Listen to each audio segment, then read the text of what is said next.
Hello, everybody, and welcome to NECC Rocket League Playoffs, week number 2. My name is Bash from the past, and joined alongside me here today is none other than the lovely Hyperion. Hype, we are here back with the second week of playoffs, like I said, and we're starting off with a banger. It is Misericordia Cougars versus J-Woo Yellow, and I'm ready to get into this one. How are you doing on this fine Tuesday, my friend?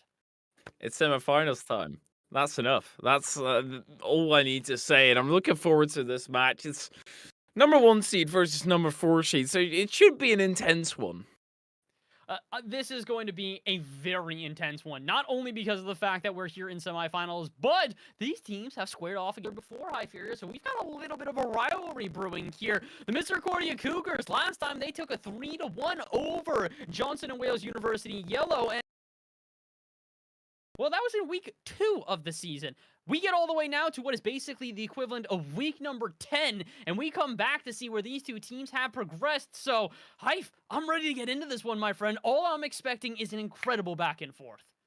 That should be the case indeed. Even in week number 1 of playoffs, that is, we've seen incredibly close back and forths, even though that should be the most dominating round out there. So I'm really curious to see, heading into this, what's going to be happening and whether we can see the improvement that JWU have made throughout the rest of the season here, and whether they're able to kind of take an upset against the number 1 seed. Beyond just the number 1 seed, they are undefeated coming into today. Misericordia doing a very good job at holding on to that even throughout their first week, but they've got quite the test up against them here. Like we said, Johnson & Wales University very strong and have been on the upswing. They finished out the season winning 4 games in a row. Let's see, though, can they make it a 6 going into the second week of playoffs? We've got game number 1 here in this best of 5. Johnson & Wales University versus Misericordia Cougars here, and Hype, I'm ready for a battle, my friend. Oh, this should be a battle. Nick already hunting for the demos. Good pass back towards Sync. Stoops is able to shut it down. Antsy does indeed pass it off to the center. Pershals is there, who was a massive player in that previous time that I did at least saw them play. Antsy up for it now. Nick quick to him, but Antsy still gets it through him. Sync on the side. He's going to try and clear it out. Not really get far, though. A little bit of a development period right now. Both teams trying to feel each other out, figure out how they want to play this one, and you're not really too surprised by that considering the experience on both sides here. J-Woo, like we said, they lost to this team the first time they played them, but the first time they played them, it was still a back and forth 3-1 scoreline. This time, it's a 1-0 scoreline. Joey cheats out to the corner here and just gets surprised by the shot on target. Great rotation there from Antsy to turn in and go for the shot. Joey did not have his visor on Antsy. Antsy was able to catch him off guard, get the first goal here, but Sync, he's already looking to fight back. Stoops on the back row, that's a controlling touch. Nick tries to close that gap. Joey needs to hurry back. Well, that's just an open net for Stoops, and oh my word, JWU are up by 2. This is a little bit of a surprising start here from MU. We're not really expecting them to play this haphazardly, but Joe V30 once again pushes just a little bit too far out to midfield, and it is fair. This is a team that is notorious for their offense. They are led by Nick, who is the coach of Team Queso, a professional team in RLCS EU. So usually you have a team that's really calm and collective. They have a very good rotation, are very in your face. This time, though, it's coming back to bite them. 2 in the face have been exposed on 2 cross-court counters, and all of a sudden it's 2-0 for JWU, and I think that they might be able to try and hold on to this if they can just hold on to a good defense here. That being said, an offense is starting to build for Misericordia. Maybe it's a short-lived one. Stoops gonna try and put this into the backboard. No such luck on the double touch, but they're looking a little bit lackluster. After a very aggressive start, they're starting to hold back a little bit here, Hyperion. Now they're really struggling to find an offense. I think going to try and start that offense at least. Nick is there to sail on in, but he doesn't get it on target. Joe also doesn't. Antsy and dives underneath. Pershals this time pops it up high. Looked for the follow-up touch. Decides to back down to the ground before that. Joe with a clear away. Doesn't get further than Stoop. Sync. That's to fish that out of his own net. Nick still close to it. And this is an all-on attack from J-Woo. It's not looking like they're letting up. really just putting on the pressure. Shot after shot after shot here, just making sure to get in the face of their opponents. And look at that, Misericordia, the Cougars playing very hesitant there in the corner. They really don't want to be exposed. It feels like this first game could be pretty important here, High Fury. It set the tone, but there's a way to try and switch it up. Jovi30 making up for the mistakes of earlier and find the first goal here for the Cougars. Especially after a bit of an intermittent period where obviously everybody had break, Thanksgiving dinners, everybody gained a few pounds here and there. It makes sense. You need to get into the swing of things. You need to warm up again. And at some point, you'll be rolling to your ability yet again. But Purcell's, he's going to try and keep the ball rolling in towards the center. Nick clears out 2 defenders. And still, Joe gives it away. It away for now, but can they tie this one up? Singh gonna put this one center. Is anyone there? Nick decides not to fully commit. Make sure that Jovi is prepared on the counterattack this time, and I like this. They're starting to have some more designated roles here. It's very clear that Nick and Sink are gonna try and rule this offensive presence. Meanwhile, Jovi30 just gonna play on the back end and kind of just make these, well, booming clears. They do indeed get the second goal for the team. For a player that's been playing very hesitant and very defensive, to see them with the first 2 goals for their team, I'd say surprising. It's a banger of a shot by Stoops. Unfortunately, it's the wrong net, but it's a top-bin banger. 2-2 right now, the score. Joe putting in the second for his team. Nick there to assist, and Nick is wearing the RLCSX regional champion tag. That's going to be intimidating to go up against. Even though you know he wasn't the one playing, that's still so scary to see. Dude, it's a tag, what, like 6 teams have? No, because we played through the 3 splits, like 10, 12 teams, something like that, have that tag in total, especially in EU where BDS took like half of the events. That's rather difficult to get. So props to Nick. It's going to give him a little bit of an intimidation factor up until maybe further into this bracket. They start to run into some CRL teams which should have similar tags. But intimidation isn't going to win you a game. Goals are, and at this point, it's all tied up. Neither team has been able to find the advantage, but Nick trying to change that there, flying through, looking for the 3rd goal for Misericordia. And I fear if they get that, that's 3 in a row. 3 uncontested goals in a row mean that JWoo will have given up what was a huge lead for them. Huge opportunity as well. Sink with a bomb, but Ansi still there on the goal line to protect Sink. It's just been lurking in that attack and half the entire time. Opts to not go for the boost here. Nick down to the side. 53 seconds to go right now. Will change the winds here of this match. And Purcell's tries to do that for his team. Stoops there for the shot. Singh blocked that directly at the roots. Doesn't want to let that roll on further. Joe now with the clear away. And wants to stay underneath, but Stoops has got control.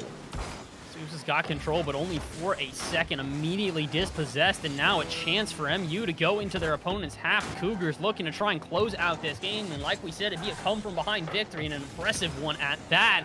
With 20 seconds left, it's looking like JWoo actually might be able to get an offense together here. Purcell's, though, that's a little bit too hesitant, so Sink can get a 50-50, but Joe V completely commits there, so Stoops has got time and space to start a counterattack. Flips around 1. Sink in an awkward position there, just has to try and get a 50-50. Nick is up, and he will deny Purcell's of a shot, and I think that we might just be going to overtime. This one, if it hits the ground, it will. Sink has to try and force a save there. Purcell somehow keeps this up in the corner. There is a chance. Pass center. Is anyone there for the shot? Ansi is there, but cannot get it on target. He'll keep this one up for Stoops, and this will stay alive. I'm expecting this one to drop and hit in overtime, and eventually it does. Intense little back and forth there to finish it up, but I fear here we go. 2-2 overtime, game number 1. Game number 1, and this is exactly what we expected. Sink has to make this touch. He makes it delayed. Nick got a little bit frightened. And just jumped in. Ansi denied by Stoops. Stoops taking it to the corner though. Joe, the last man to clear. Joe has a good challenge on it. Nick turns in yet again. Kind of ball chasey right now. Purcell's off to the backward. Ansi, that's a phenomenal pass. Stoops a bit too far away though. Stoops has to go for a long distance shot just outside of the box. Joe, decent block. Purcell's lands underneath. Ansi now to the corner. Looks for the shot in field. Nick yet again denying any of that shenanigans happening. Back and forth here in overtime. Neither team really finding a lot of momentum. Decent offensive pressure here for JWoo, but that's not going to be enough considering the fact it's been about, I want to say, 4 to 5 minutes since we saw their last goal. They need something to try and end this drought. Maybe they can find some decent offense here as they build out of the corner. Stoops, though, missing that one. And Hyperia, the panic's starting to set in. I think teams are recognizing how intense of a moment this is. The winner of this one takes the first game, and Oh boy, this could be Jwoo here. What is happening right now? Ooh. Double touch! Stoops almost able to find the dagger. No such luck, and we will play on. Almost a double tap with the pre-flip in there. Joe in an Orca rotation right now. Nick is right behind him. Nick's actually sitting in net. Good challenge there in the center field to shut down Ansi. Purtles goes across the pitch. Stoops now into the corner. Looks to extend this play. They've been attacking a decent amount, but have not been able to find the back of the net here then. Stoops, good beat. Ansi has an angle, but impossible to score if Nick beats him out on that challenge. Purtles denying counter-attack, and Nick with 0 boost, not going to get far. Sink engaged in the 50, whips it wide. Joe still there for the follow-up. Jumps off the sidewall. Decent flip into it, but it's not going to be good enough. And they're trying their best to break out of their own half, but right now the Cougars really struggling to find themselves a decent transition into offense here. That's to no fault of their own. I got to give credit to Jwoo at this point. They've continually put on the pressure, but can they save it when it counts? Shot on target, and Nick will end this one in 2 minutes off of overtime. The 50 into the beat here, into too much power behind the shot. Purcell couldn't get to it properly to scoop that out of the net. And they do take home game number 1, and it was a tough fought one. But now you have to think about the momentum for JW. What is that going to do to them? I would say not only the momentum, but the mental at this point has got to be a little bit defeated there. That's 3 goals in a row in favor of Misericordia. So it's one of these things where Johnson and Wales looked pretty good to start off that game, but as time went on, as the adaptations were made, they struggled to find as threatening of an offense. You look at the scoreline here, I believe it's a total of 8 shots to a total of 7 shots. So similar amount of shots, but you look at the first half of the game, it's all Johnson and Wales on the offense here. So to see that switch up during the back half, to see Misericordia start to find themselves a little bit of offense as well and really do the most with it every time, it's starting to feel like they're a little bit more in control right now. High Fury definitely need to be some adjustments if Johnson and Wales want to try and take the series.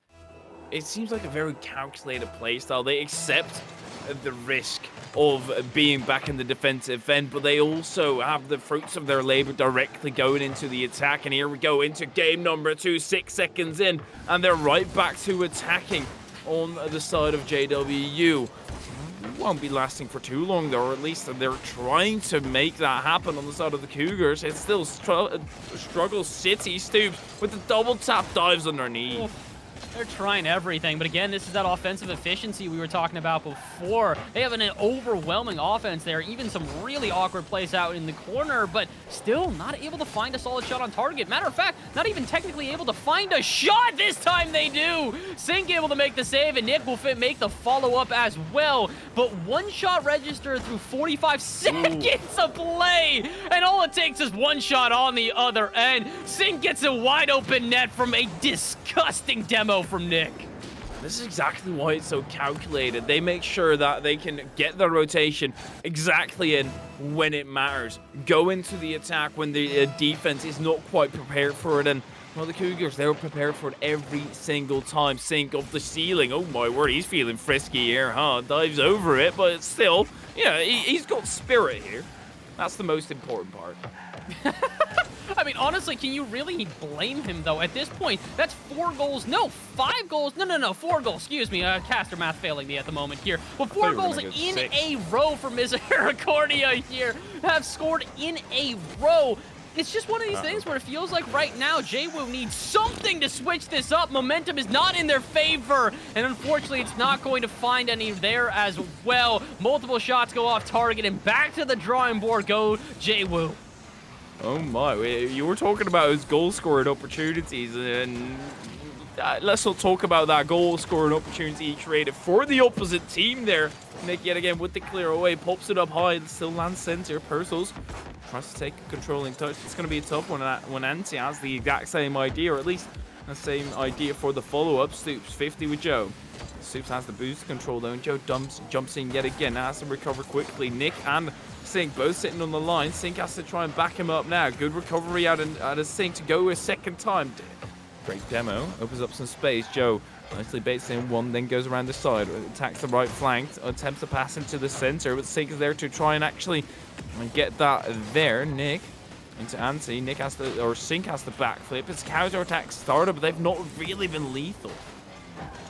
it just kind of feels like it's a lot of offensive pressure, but that's it. If you can't do much with the offensive pressure, it really doesn't mean much, especially against a team that is so calm and collected here in Misericordia. Again, we have to hint upon the fact that Nick is used to this type of pressure. He may not play in RLCS, but he's used to talking to players who play in RLCS, to coaching those players, and really getting into the mental of a player like that. When you've got money on the line, when you've got high stakes such as this, you're going to really have to try and keep your nerves calm, and it does very much seem like Misericordia figured out how to do that after game number 1. They were a little bit frazzled during the front half, but now here in game number 2, they look very in control. Even with shots ripping on target like that, JoV30 very easily able to make a save. What about on the follow-up? Stoop shot on target, Nick clear. Nancy not prepared for said clear. Again, the control, calm, collective nature of MU right now is absolutely winning them this ballgame. Nancy pops that wide. Purcell rotates away, gives Joe some space. Joe decides to just go for a ripper. Sink hanging about in the neck. Goes for a 50 now. Nick around the side. Stoops 1v1 against Joe. Joe is going to go for the inside out. Oh, just challenges directly Nick. Pops it out to the corner. A bit of panic in the defense there. Nick has to rotate it back. Joe does a job for him, but Nancy still able to take control of the pop-up. Gives it away yet again, though. Nick gets beaten. That surely is a goal. Stooped. Pushed it through. Finally, we get the equalizer through, I want to say, 8 minutes of play. It took Jaewoo to find themselves this equalizer, and honestly, even find themselves a goal after that first game, but it finally arrived at the perfect time. 80 seconds left here in game number 2, and a chance to tie up this series would be massive for Jaewoo, considering the fact momentum has pretty much entirely been in favor of their opponents. A goal right here would be huge, and no Stoops can't find it. What about the follow-up? This on target, and Nancy will put the team up by 1. They took a big breath of relief, but they weren't above the water just yet. Directly gulping in a big breath of water, and Nancy, he capitalized, pushed through, and yet again, JWU take the lead, but going into that ending phase, Cougars have been exquisitely strong. Can they show it again? Joe pops it into the corner, waiting heavy of a touch, but the follow-up is actually great. A bit of a bait in. Purcell's down the side now. Sink staying close to 50. Not sailing on target, but Nick still a bit afraid. A little bit afraid here, and you can understand why. With 50 seconds left, if another goal goes in here for Johnson and Wales University, that's going to be the end of this game. And they're trying to prevent that at all costs. JoV30, a great save out to the side, but can they transition with the ball? They're going to boom it out to their opponent's corner, but I think that's all they're going to do. Stoops with time and space to try and develop a play here. He'll get demoed for his efforts, but at this point, he's wasted enough time. 30 seconds left, and the pressure really going to start to mount here. Misericordia need a goal just to force an overtime.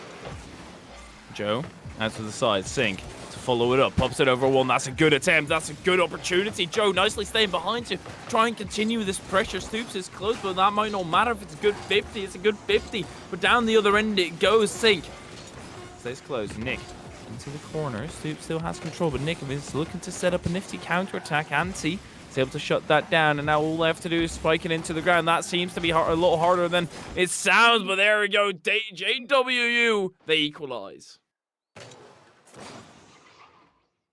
I find out that I have muted myself, unfortunately, but I also find out that we have an equalized series here, 1-1 overall, and I gotta say, Jaewoo looking a lot stronger in that second game. They did everything we were hoping for from that first one, which was they kept the pressure up, but they started to become a little bit more threatening when it came to that offense. At a total of, how many shots is that? That is a total of 13 shots in comparison to their opponents' 2. They put on that pressure we were looking for. They didn't necessarily up their lethality of offense, but they kept that offensive pressure until eventually they were able to find cracks.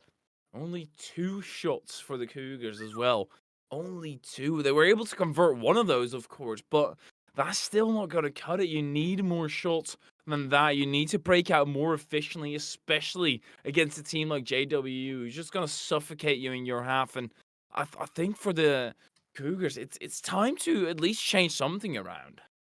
They just need to figure out a way to try and move into their opponent's offense a little bit more thoroughly. We talked about the first game there. The reason they were able to do so is because every time they got into the offense, they looked so incredibly threatening. Now in this game where they're getting limited chances, they need to just find ways to get more chances. And that sounds pretty simple in itself. It really is not, especially against a team like Johnson Wales University, who are so good at cutting out those inlet passes. They're going to need to go back to the drawing board, and they're going to need to do so quick. They lose this game, all of a sudden their opponents are on match point. So let's see, can they get there? They've had an undefeated season up until now, and I don't think Misericordia are looking to have that change. A shot on target will be denied, but what about the follow-up? Jovi30 with the first goal here in 3. What changed? Out of the gates, they come out firing. Great pressure, keeping them locked in 16 seconds in, and already more shots than in the entirety of that previous game. That's insane. Quite the statistic. Already 3 shots here. They've had more in 20 seconds than they did 5 minutes. Oh, but they're also possibly going to concede as many as they did in the last game. No, please. Please, just go, right? No, the ceiling? No one's there. Stoops? No! Oh my god! And then on a Rye High. Of course that does.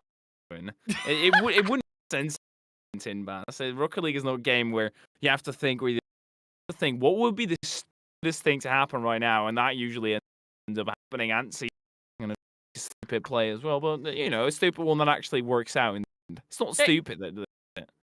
Exactly, that's the thing. If you don't know what you're doing, your opponents don't know what either. So it's perfect. It's a 5-headed that no one ever really thought of, and well, hopefully that gameplay can try and recollect here for giving up a massive opportunity. But speaking of which, another big opportunity, this time for the other team, but they'll find the follow-up anyways. NECC sinks one into the back of the net. This was opportunity. Got demo boost. He got everything he needed to win 2-goal lead right now. All of a sudden flipped on its head. That's the thing with Rocket League. It's saying initially it can be very much the case of, oh yeah, of course you have it. So currently, sir, but it's not like the greatest motivational speech of him all of a sudden to change everything. At least I think so. I just think it's Sync and Joe actually player. As I say that, they are stepping a little bit on their play with that.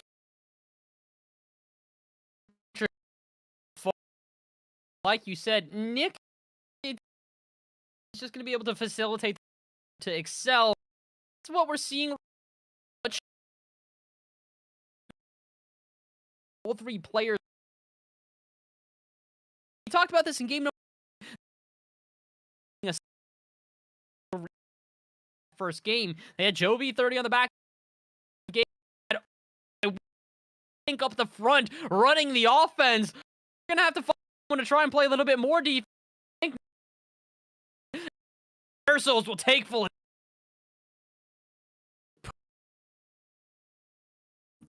To this comeback, and it's the Cougars. They need to them quick. Purcell again. NECC is up for it, but he dives underneath it. That leaves the net complete. Stoops as a net, and he will finish his dinner. He will finish dinner indeed. Eat everything off the plate. All of a sudden, we've got 2 clean plates on each side. It's actually a clean slate. 2 minutes and 43 seconds left. We are all squared away.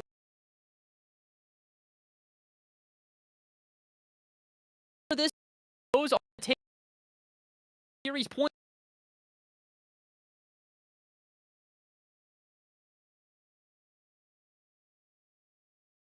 Someone can and Jay will go the other way. Can they start to build a good off?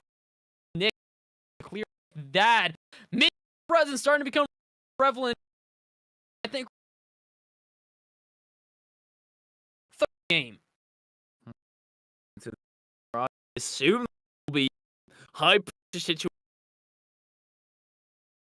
Diving down to the ground. Great to send it. Accept. Some to get the follow-ups. On the corner. On the other side. NECC 50 with Purcell. Plenty of space. And go second 50. And this time, Antu comes out favoring. Actually, Stoops a little bit up in the pace there. He's been extremely fast right. Fourth and fourth. His own post make the save there. Thought it might be an own goal. No such luck for the team in blue here. Miser can themselves another goal to or 80 end of regulation here too. He's got 3-2 in favor. That is a banger. That say try east. This has been 2 with that There's game. a little bit of here, ain't it?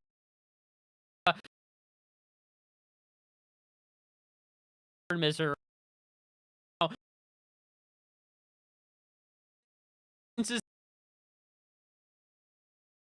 Trying to that game advantage going to with 50 seconds left.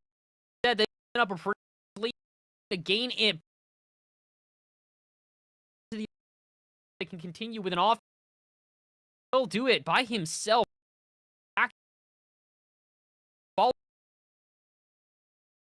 to start quadruple for both teams. So that's an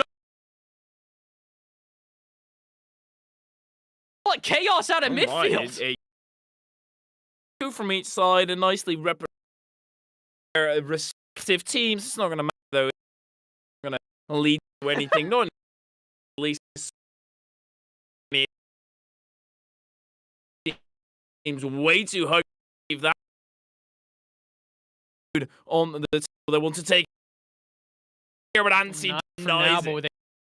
What a fall in the ball out to the center, but I think we're slated for another one. Times High Fury. As long as round, we will go there. Who can goal to determine the lead, and we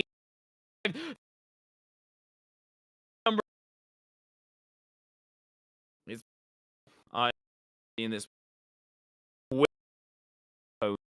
much too on it. I'm gonna try and touch that, put forward 6 seconds into overtime. We've seen that's that a big counter. Bring the teams make sense of space. One got to the in the communication with a open net.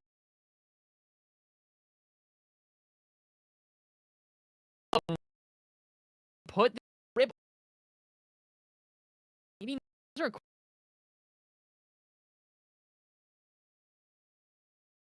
Fine.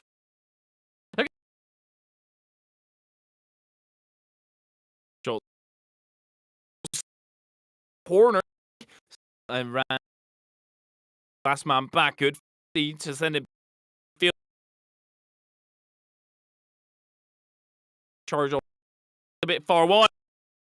That's the rely to say still with the pick 4 doesn't have to back down, doesn't have the boost or didn't grab to the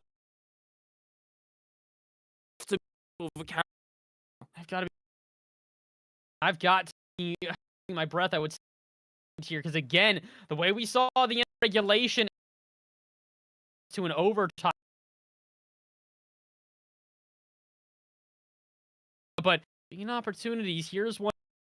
Johnson tying up there, another shot goal here to gone. Saying the out. Oh my! He thought he had a little bit more. Wanted to. Then all of a sudden, here's another offense building, but it was a part. 5th.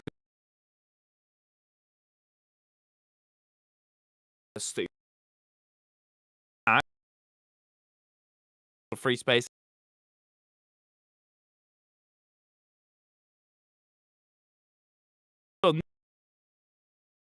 Turning in time.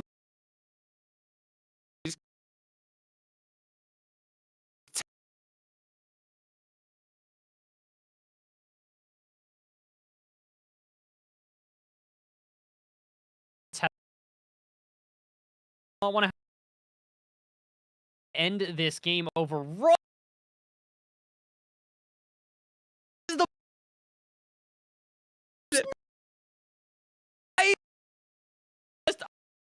the necessary redirect.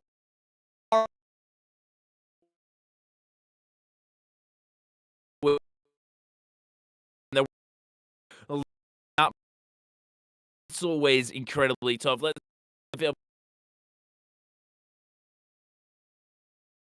with him. Purcell's on the side. Keeps going on and to it. The backward that from happening and Purcell.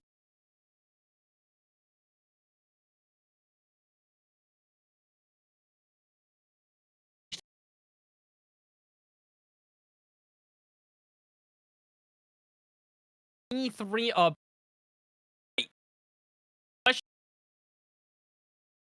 Like either one of these teams could be the two.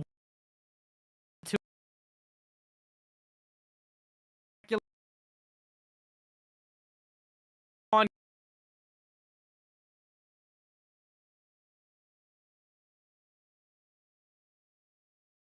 pass out to backboard safely. Will for the team, but maybe he's gonna end again. To end it. Correct touch a bit. But Joe is very much prepared. Challenging this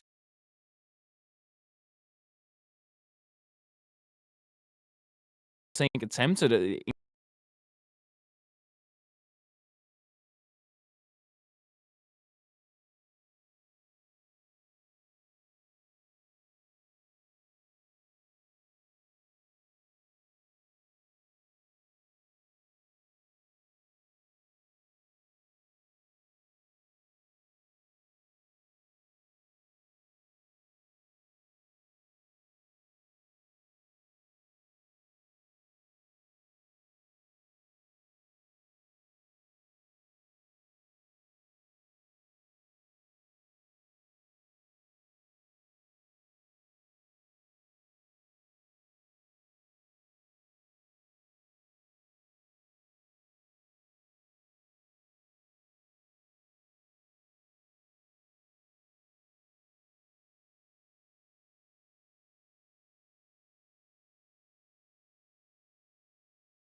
Hello, everybody, and welcome back to the NECC Rocket League playoffs. Once again, my name is Bass the Pass, and joined alongside me is the lovely Hypheria. And, Hype, we're back from a little bit of technical difficulties. We have returned for game number 4 of this best of 5. It is Misericordia versus Johnson & Wales University here, and like we were talking about before we went to break, Misericordia, a very strong team that ended up taking that overtime, their second overtime in the series, meaning they're on match point now, Hypheria. All they need is one more win, and they move on to the grand finals of the NECC Rocket League. Oh my, and that after a 5-minute overtime. Oh, it was spicy, it was fresh, it was new, it was refreshing, and I just want to kind of recreate that, of course, for everybody back at home who missed it. And let's hope we can get another overtime in there, because this one was incredibly close. It's good that JWU got this time to try and recuperate their losses. Yeah, that's the big thing here, is that they clearly needed a little bit of a reset here. We talked about momentum in this series, and in the first game where Misericordia ended up taking the overtime, they had 3 goals in a row to get to that overtime, and then a 4th to end it off there. So Johnson & Wales gave up a huge lead, but this time it was a little bit of a different story. Misericordia were actually the ones that came out with a 3-goal lead. Then all of a sudden, Johnson & Wales forced it overtime, and then Misericordia take the overtime. So Johnson & Wales need momentum in their favor right now. It feels like they are really struggling to hold on to that momentum when they find it, and while they're finding it in short spurts, they need a little bit of more consistency here, Hypheria, if they want a chance at winning the series.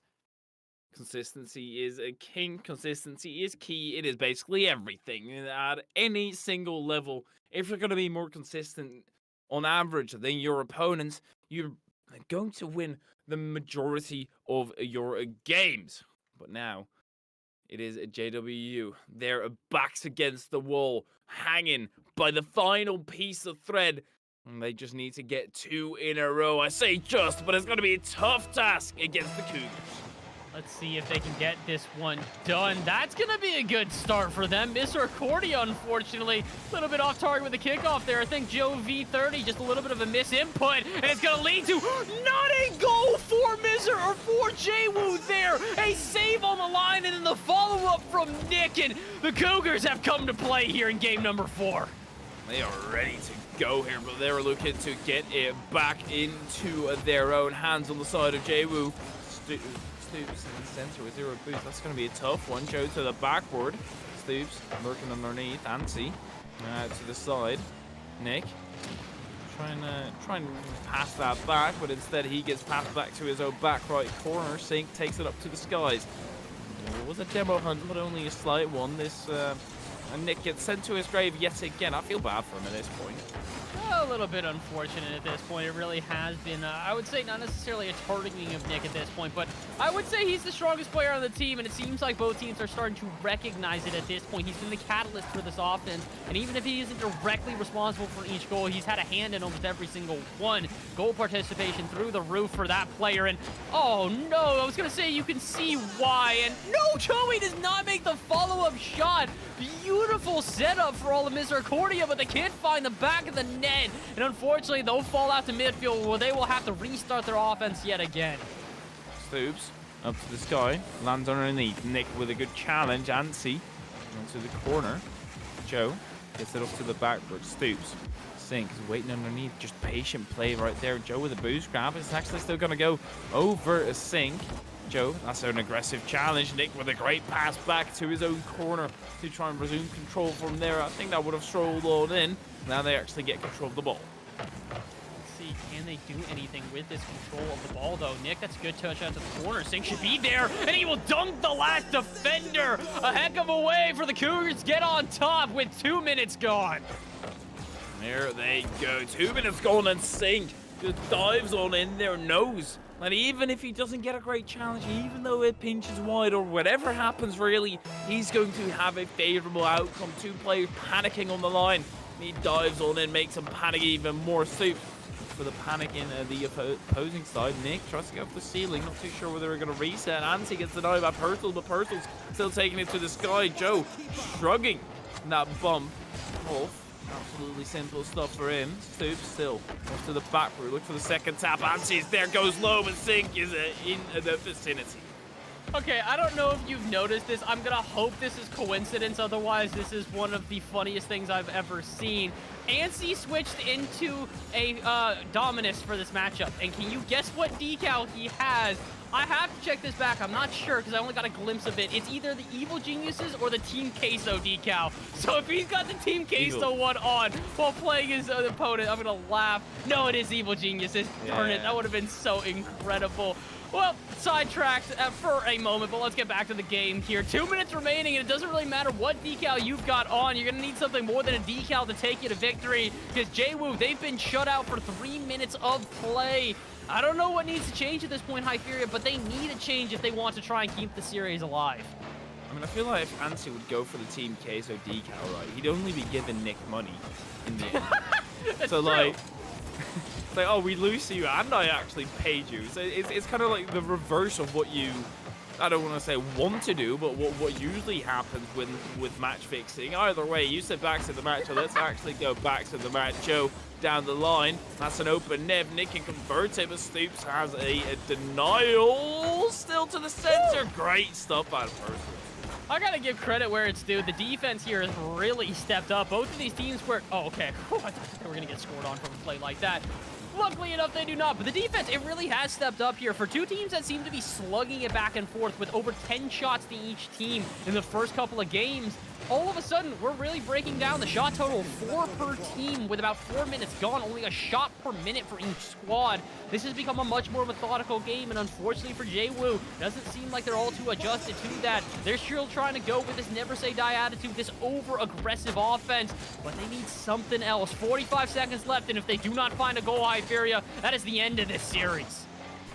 Joe looks to just completely put this one to bed. Nick's still in the corner, but this is also scary territory for an overcommit. Out to the side, Stoops gets it off to the backboard. Ansi goes up high. Ansi still staying close. Nick dived over. Ansi tries to finish this one off. Sink can't save it with 21 seconds. We might just be heading to overtime. Overtime. Come on, chat, say it with me. We got 21 seconds left, and we might go to our 4th overtime of this series. If you expected this to be a pretty one-sided affair for Misericordia, you are sorely mistaken. We've had 3 one-goal games in a row, and it's looking like we're going to have a 4th as well. It could end in regulation this time, though. An offense building here. Stoops open net, but Nick will get there for the save. 8 seconds left, and JWoo, they're going to get one more chance at an offense here. Can they build anything? No, they're going to actually miss this one out at midfield. This actually could turn into an offense the other way. No, it will not. Hits the ground, and we go to overtime. Game number 4. Game number 4. This could be the final one here. if the JWU side does not take this home. Nick out to the side. All they need, realistically, is one goal to go to the grand finals. Oh my. I'm very excited for this one, and we could, all of a sudden, no, I was gonna say, see a game number 5, but the shot is off target. What about the follow-up? No such a luck, at least not for Misericordia. Johnson and Wales will take this happily, and we move into game number 5. Game number 5. Joe actually relatively got close to that, but we head on to that final tiebreaker. Both teams back against the wall. The room has just been shrinking and shrinking and shrinking until they're in this tiny little confined box where the only thing that matters is knocking out your opponent. My word, and we are all trapped in that box now at this point, and this box is going to explode from its hinges in this next game. Game number 5, we've had 3 overtimes and 4 one-goal games at this point. I don't know what else we can say at this point. If you guys are not hyped for this 5th match, I don't know what else we can do. Yeah, no. Then you're just a boring person, I guess. I don't know. If this match is not hype, I don't know what does it for you anymore. You've exerted all the options of life, of actually entertainment.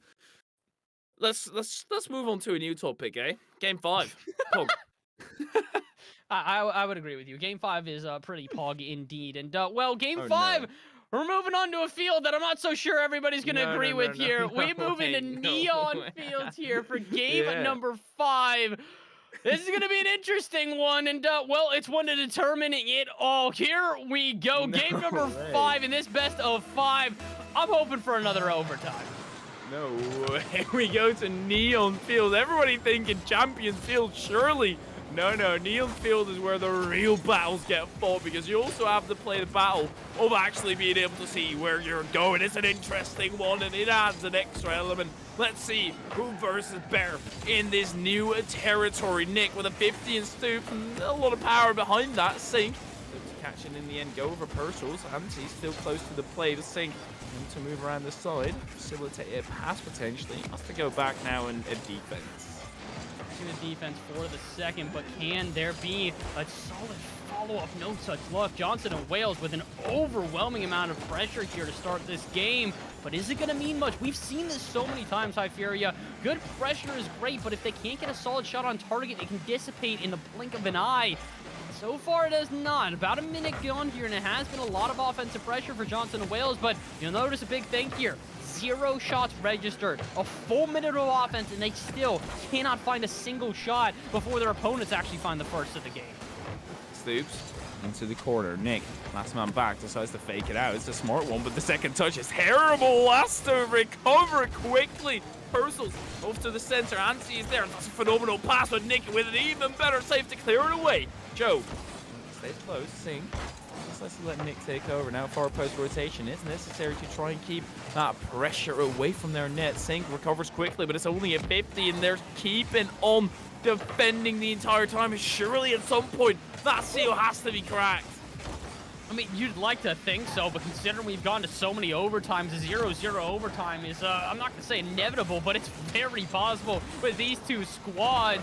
None of Johnson and Wales have anything to say about it. At this point, they've been unrelenting on offense. We said that they struggled to find a shot in the first minute. Well, second minute, a very different story. 5 shots here. They've been just ripping them off at their opponents. And finally, a little bit of reprieve.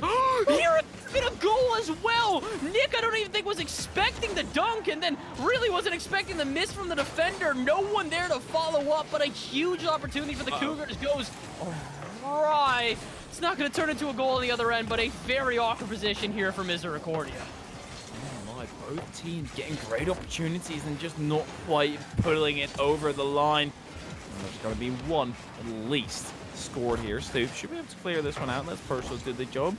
Great pass back from Sink into Joe, then decides to deliver another package that was himself. Not necessarily the greatest thing to be happening here. Purcell's blocking Joe. Nick is up for it, but he's not going to have a shooting angle here. Just passes it along. Stoops is the first one to respond to it. Sink off the line. Runner down to the line. Nick is denied by Stoops, and I feel like everybody just has got that bit of panic. Sync and Oh, boy. fake out both, and Sync does fake out both. Yeah, that was a little bit inevitable. Like you said, the panic really set in there. 2 players commit there, and then 2 of them in the corner. Neither one of them wants to commit at that point. And then you just kind of had this awkward little back and forth there in the corner. Easy dunk for Sync, and, well, it could be the final goal we see in this game. 3 minutes of play and only 1 goal scored, but maybe the second goal can be a bit quicker. Purcell's trying to do exactly that, and NECC will be up as well. But he pops it into his own half. That's probably not where that one was supposed to go. And now a chance for Mr. Cordia to add on to their lead. This is looking a little bit scary, Hyperia. Jwoo really starting to panic here in this final game. Oh, Nick with a great bump. Nobody there to actually finish it off, though. Purcell's. Can they go down the line now? Can they actually turn this incredible defense in a well-built offense? Saints is absolutely not coming through my gates anytime soon. Nick decides to go for a ripper. Stoops there with the save. Joe with the shot. Stoops there yet again, and Stoops is stepping up when it matters to keep them into the game, but they need a goal to equalize. Oh my, that is quite something special, and that might just be how you force an overtime here in this series. Jwoo trying to hold on with all their might, but they're not able to find an offense to show for it. Misericordia back onto the offensive half yet again, looking for the dagger here. Nick in specific is looking for a dunk, and Sync looking for the follow-up, but no such luck, and that's a triple commit. Everyone from Misericordia moved into offense. Can there be a quick counterattack now? Purcell's looking for the demo, but Nick gets back in time. And Iferia, 45 on the clock. It is now or never for Johnson and Wales. Purcell's, that's an open net. Purcell's converts, and now or never. They say right now. Oh my. 40 seconds left, and we could be heading to yet another overtime. At this point, one thing is almost inevitable. We're going to have our 5th 1-goal game of this series. Hyperia, this is everything we could have hoped for from the 1 and 4 seeds. 1 and 4 seed, and Stoops, the player at hand right here, has been a crucial role for the JW side to keep them in this game. Joe, off to the center, doesn't have to flip anymore. He was looking for it, but Anti shuts it down. Nick from a distance, that's up high. Stoops steps up yet again and steps up a little bit too high, goes past the ball. Once Anti take control in this corner, and at this point, I think JWU, they're fine if this goes to overtime, or maybe even this bump from Anti sends him into the 50. Nick, Sync actually there for the finisher, but Stoops there for the denial. Joe keeping it in, but we have game 5 overtime. That was an incredible save, and that really has to be emphasized 1,000 times over. The fake out on the line, no one would expect that shot, but for some reason, Stoops was prepared. He's not prepared for that one, but luckily enough, NECC was, so they'll carry this one out. But an intense overtime we head into, 15 seconds in, and already you can tell this is going to be a legendary one, and one that will determine who moves on to the grand finals here in the NECC. Stoops goes out to the side. Joe closes that gap, denies it from going a bit further. Nick attempts to get underneath. Anti gets in the way. His Purcell's up for it now. Sync gets a touch it on to the edge of the box, but Stoops charging on through. That's always a scary sight. Joe and Nick both commit to that play, but Nick still was able to get the better of it. No flip in the bank, and Sync has one for sure, and that's just gonna stroll on in. It's a slow one. It's a roller, but it works.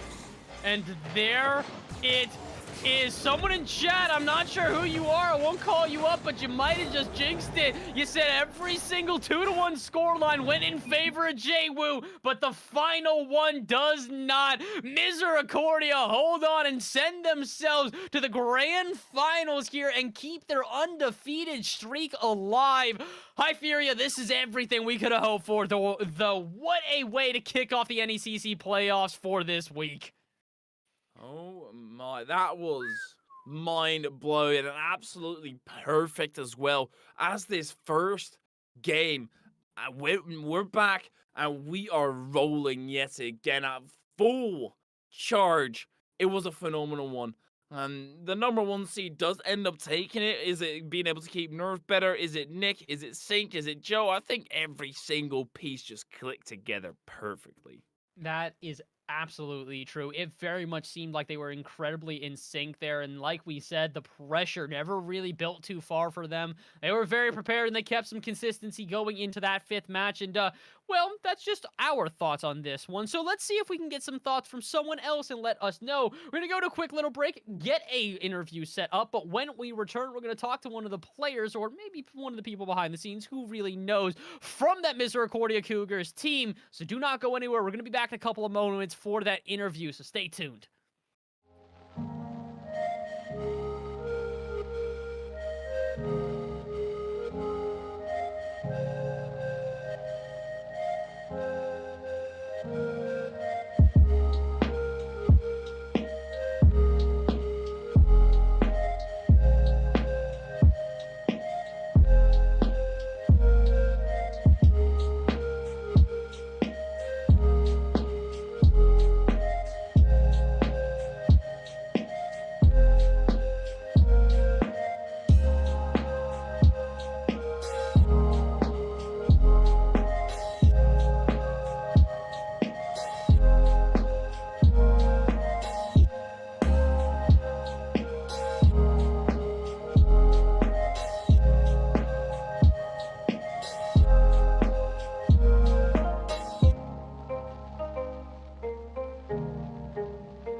Hello, everybody, and welcome back to the NECC Rocket League playoffs. Once again, my name is Bass in the Past, joined alongside by High Fury, and joined alongside by a new face here. We'd like to welcome Sync to the booth. Sync, congratulations, my friend, on taking the win. First and foremost, you guys move into the grand finals after an undefeated season. That's kind of where we got to start here, my friend. You guys are now, what, 9-0 at this point. Did you expect to have this much of a dominant sort of run through the NECC, or were you expecting a little bit more of a back and forth throughout your season?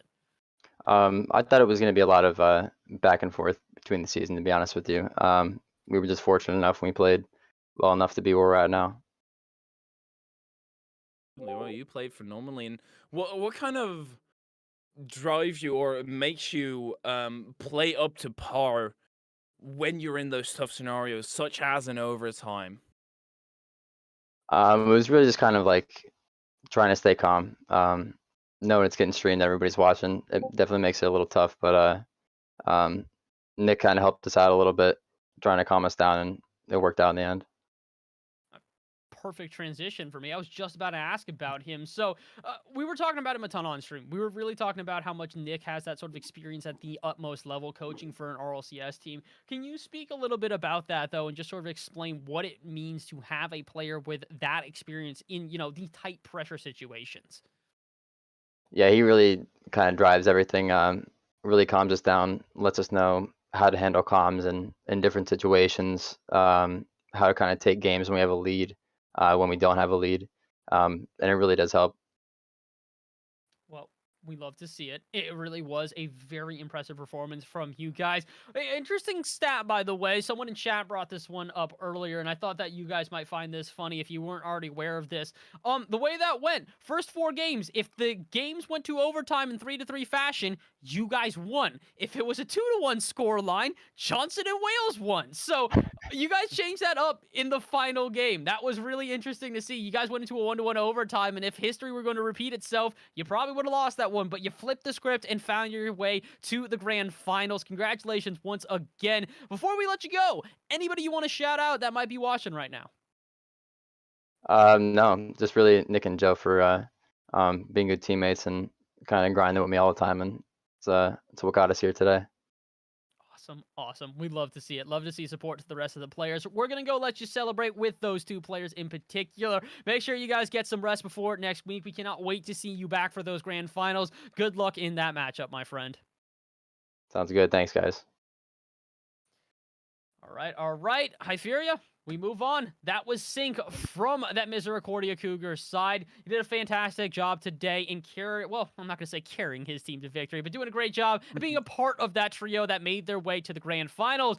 But now it's now it's time for us to find another team that's going to make it into the grand finals here. It is ACC versus Lebanon Valley Blue, and this is going to be an interesting one. Howard Community College come into this one with a 7-1 record here, but Lebanon Valley as the number 5 seed take an upset and make it into this semifinals. We've got quite the matchup on our hands here for our second one of the day, my friend. Lebanon already taken that upset in the first round against the number 4 seed. They did play and they did take them down. Now against the number 1 seed. You don't want to face that, and well, they do have a history together, and that's where, well, considering HEC is the number 1 seed, they also won 3-1. But the last week number 8 of regular season, HEC lost against Kings Red. I might tell you something. It's surprising. It's very surprising, Hyperia. But we also have to remember that's the last game of the season. The pressure is off at that point. HCC knew for certain they were making playoffs. So the question is now that the pressure is back, now that we have these high stakes on the line, are HCC going to return to form and show their expertise? I'd like to think so. It does kind of feel like now that we've got into playoffs, something's in the air, and these teams are pulling out the utmost here. We had 4 overtimes in 5 games in our last series. We just got to say it. This is the time for the team to pull out all the stops, and so far, every single squad has done so. It's absolutely insane how close these playoffs have been every single time, every single game, every single series. They fight tooth and nail. It just is so great to see teams maybe coming as that last seed, but to have that not matter whatsoever, to write that off and come into this as if it's a clean slate, that's something you don't often see. Usually you see those lower seeded teams and instantly think, because they're a little bit less experienced, oh, we're number 8 seed, we're going to lose anyway. No, that's not the case. They fight every single piece of energy they've got. Well, let's see. Can they fight one more time? One best of 5 to determine, do they make that grand final? Do they get a shot to be the champions of their division? We're going to have to find out. Game number 1 underway here in this best of 5. And I don't know what we just saw. Double fake on both sides? It's the best strat. Fake, and then fake, another fake? Yes. Doesn't matter. You just want to fake as much as possible. They're probably going to do that. We're going to see a lot of calculated fakes, such as this Arrow diving underneath the player. Well, after the demo, unfortunately, clearing that out himself as well. Question is the clear going to be enough here? Because all of a sudden we're starting to get a little bit of pressure here building for both teams. Lebanon Valley trying to find themselves some decent offense here, but it is very short-lived as they're forced back into their half. And back and forth we go here. Just about a minute gone. No one able to find a registered shot so far. You have to imagine that this first shot's going to be rather important here. The defense is looking a little bit nervous to start off this game. Arrow gets that forward. You don't have to defend if you just go all out attack. Noble can't get a touch. Not a good shot at least. Fuzzy out to the center. Denied by Arrow. Lugs and trades up for it. Just get a flip reset. Doesn't manage to do so. Faithful to pop that all back. But the pressure is building, right? And having that first game, the first game of the series is always so much more tense. Very tense back and forth here. No one able to really find a solid offense so far. It feels like that feeling out period that we talked about so often in game 1 is really prevalent in this instance. The question, though, is what's going to break that? Which one of these teams is going to find some confidence and put a ripper on target? So far, it's neither one of the squads. There's an attempt here at ACC, and a good demo should open up some space, but can they find a good shot? Such luck sent the other way, and back to this midfield presence once again. It really does feel like this first goal is going to be rather important, Hyperia, and it could be this right here. Nooble cherry picking out at midfield, and we'll open up the score line. This is usually how it goes. If the defense feels a little bit off, a counter-attack usually will do the job perfectly. 3-0-3, the goal is found, and They do now need to get a comeback on the side of LVC. HTC, they've not been doing too hot themselves, but on the side of LVC, they've had 0 shots on target thus far, and still not going to change. Unfortunately so. They're trying their best to get some offense here, but the unfortunate truth is that it feels like a lot of these offenses are being cut out by quicker players. Feels like the pace of play is a little bit slow right now, specifically, oh my word, I was going to say, to make sure that neither team gets too easy of an opportunity. A huge opportunity there is going to go arrive for, or go, wait, what?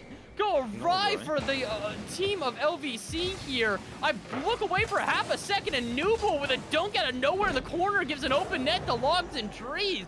Hyperia, what on earth?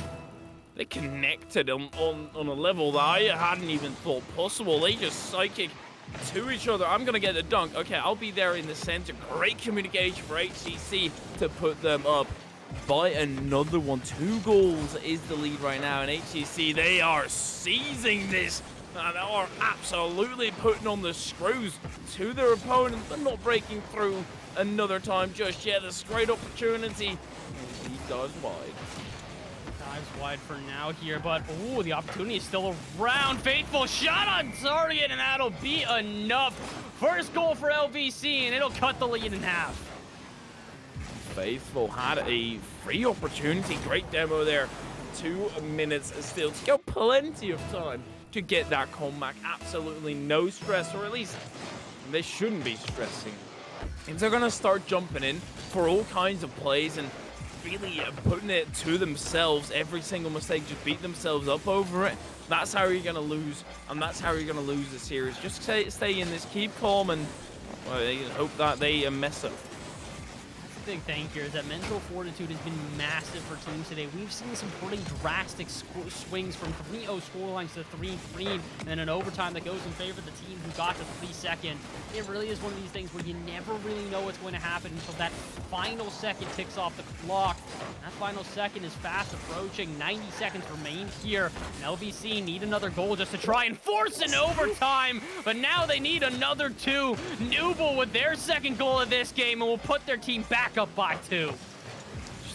The passing field for HEC is always with perfection. It always gets pulled off, and LVC, they best start preparing for it quickly. Otherwise, they're going to get caught off guard in situations that have been occurring before. Fuzzy takes it up to the skies, gets shut down by Arrow, and right now the pace on HEC is just that much greater, but the shot is equal to it. This is a very different game, and I really do have to mention that speed again. Like you just said, it feels like ACC are dusting their opponents almost every single ball right now. They very clearly have the speed advantage on their opponents, but maybe the methodical advantage can go to LVC. They're playing this one very carefully, but are they going to be able to find a goal to show for it? Opportunity there, but no such luck, and Nooble will go the other way. Tries to dunk it past the last defender, but cannot find it. Though, trying their best to try and find something there. The shot lackluster, and Fuzzy will just be able to keep it in the half for now. With 35 seconds left, they're throwing everything they've got, Hyperia. LVC need a miracle if they want to try and take this game number 1. You gotta be so quick. Go for every single challenge. It doesn't matter if you lose by a little bit more. You have to attempt to make the comeback. Fuzzy attempts here. Faithful still to the backboard. Has an opportunity. Nooble already there, though, and that gets so frustrating every single time they try and set up an attack. It just seems as if the defense is already prepared for it. Faithful, he's pulling off a lot. Another shot goes the distance, goes slightly wide, but there was an opportunity. But all opportunities do not matter. The differential 2, and whether it will stay that way, it doesn't matter. It's still a loss. ACC take game at number 1, and they do so in, I'm not going to say dominant fashion, Hyperia, but that was pretty in favor of ACC there. Like we said, LVC, they tried their best, but every time the Lebanon Valley got into an offense, it just felt like they were getting dusted by their opponents. The speed was very clearly on Howard Community College's side, and they used that to their advantage. They had the overwhelming amount of shots, they had the overwhelming amount of offensive pressure, and did so very methodically. I know LVC might be the more methodical team overall, but the game plan that HCC came into that game with was a very strong one. It was incredibly strong. HCC, as soon as they kind of had the flow, had the rhythm, they were steaming along. They were absolutely charging through. And I wonder whether that 1 minute in between period Gonna be enough for LVC to actually get this back. Magars goes off the ceiling. He's not gonna get this shot off though. It's at least a better start. Nooble goes forward. Decides to back out of it and go to the ground. That's an open net for a bit, but no shot being able to place on target.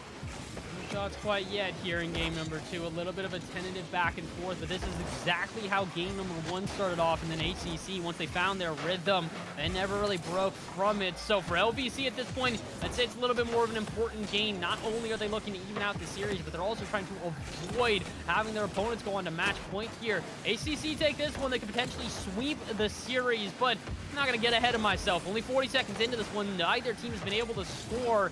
Maybe a chance here for Lebanon Valley. They've got some decent offense building here, a midfield presence that is starting to become rather threatening. Uh-oh, but Nooble doing what Nooble does best. Once again, comes high flying, interrupting the passes, and finds another goal. And here's where it can go wrong if you trust your teammates. If they do not make the challenge, you push forward too far. You leave that net wide open, and then you think, oh, that's my mistake. I should have been further back. It's such a tough one, and I think the main thing is to not let it alter your playstyle. Hope for your team not to make that touch the next time, but Lugs and Trees got too much pace and charged on through yet again. Oh my, just outpacing their opponents right now. It really does feel like HCC are starting to recognize where they have advantages in these series and are starting to pick and prod at those advantages to find themselves gaps, to find themselves goals. And, well, speaking of gaps here, Fuzzy finds a little bit of a gap in the defense. The kickoff not going in favor of HCC, but Nooble is there to back them up. I gotta say, we're not even 2 games into this one. We're a game in a minute, and so far, Nooble far and away has been the star-studded player here for HCC. Let's see whether he can continue that trend. Pops it off to the center, but Magars is equal to, and a bit of panic sitting on through going early, even though we had a lot of time. It can be so difficult. They're switching up tactics on the side of HCC when they're challenging, when they're going fast, when they're going slow. The pacing just defers every single time. Keeps LVC guessing. Arrow is going to go for a flipper set. Is he going to extend? We know the answer right here, but you don't until he does it. Let's see, can we find ourselves another goal here in game number 2? You gotta hope that's gonna be in favor of LVC here, because it's been quite some time since they've been able to find themselves a goal. They might just be able to here. Maggers open net. Arrow needs to make the save and will do exactly that. Even when it looks the darkest, even when it feels like ACC have no options, they somehow turn around and find a save like that. This team has been incredibly impressive, and the unfortunate truth is that as impressive as they have been, Lebanon Valley can't get too caught up in that. They need to find a way to slow this team down and start to control this matchup. Arrow forward, 0 boost in the tank. Has to falter to a Fuzzy. Noble still there. Fuzzy goes out wide. Maggers gets denied by Arrow. Still goes out wide. Fuzzy looks for the counter attack. Quickly gets bumped in the behind by Arrow.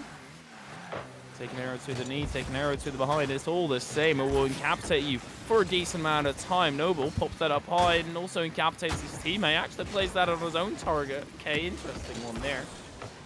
Not exactly how we were expecting that touch to work out, but the thing is that it didn't really work out for the other team either. Lebanon Valley given a pretty good opportunity considering the awkward defense here at Howard Community College, but they can't still seem to figure out a way to get a shot on target. 4 shots registered throughout this game. They actually have the overwhelming amount of shots, but it just kind of feels like they're not really sure what to do once they get into this offense. For a team that is so incredibly strong, taking an upset in week number 1, to see them struggle to find some good shots here in week 2 in the semifinals, it's surprising to say the least, but maybe this can change. 90 seconds remain here in game number 2. There's still plenty of time left in this series and even plenty of time left in this game. All they need are some minor adjustments and they are right back into this one. 2 goals though, only 1 minute 20 to do so. Fuzzy down the line, Arrow pops that up high, Lugs and Trees got bumped up for a second. Maggers into the corner. Maggers dives on in, Lugs and Trees nicely gets in the way of it. Faithful, a good block to keep it into the attack in half. Corner boost still achieved. And now they need to up the screws. Now they need to pressure and keep on hammering this home. Maggers, that's a good start, but Arrow should be able to retreat back with that boost. Noble might just grab that corner, will grab that corner, and this should be a good defense. And let's Faithful to score right here. I mean, you were right on both of them, though. It was a great defense, but it was also a really solid shot. And the unfortunate truth is, against any other defense, that's probably a goal. This time, though, it's not only not a goal, it's a counterattack. Arrow goes the other way and possibly puts in the dagger here in game number 2. That should be the dagger. 3-goal differential with 37 seconds and not much to say from the other side. They've got more shots, but they've not got more goals, as evident by the top left of your screen. Arrow need to try and move across the pitch with a little bit more elegance. I feel like it's a bit clunky, all a little bit too late. And if they can up the pace and really force their opponents in an awkward scenario, that's where they can strike. That's the big thing here, though, is that it's trying to get their opponents on their backs in here. It doesn't really feel like at any moment throughout the series, HCC have been caught off guard by their opponents. They've been very prepared for everything thrown at them, and it's why they feel so in control of this series.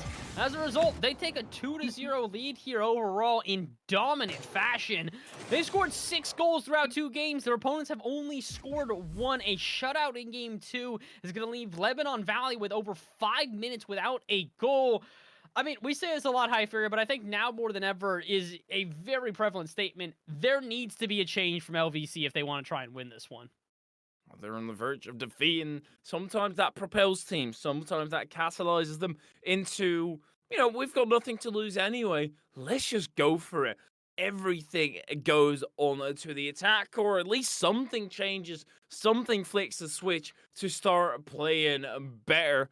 We need to see it for LVC if we want to see this series continue. Right now, we can simply say HEC are just straight up utilizing their opponents or utilizing the field and their opportunities better.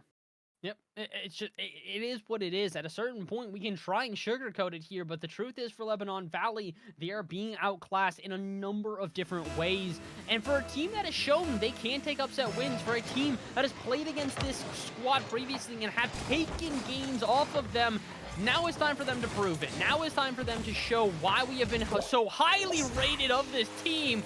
But unfortunately, they're not going to be able to show it yet. Same as usual, Newble with the opening goal here in game number 3.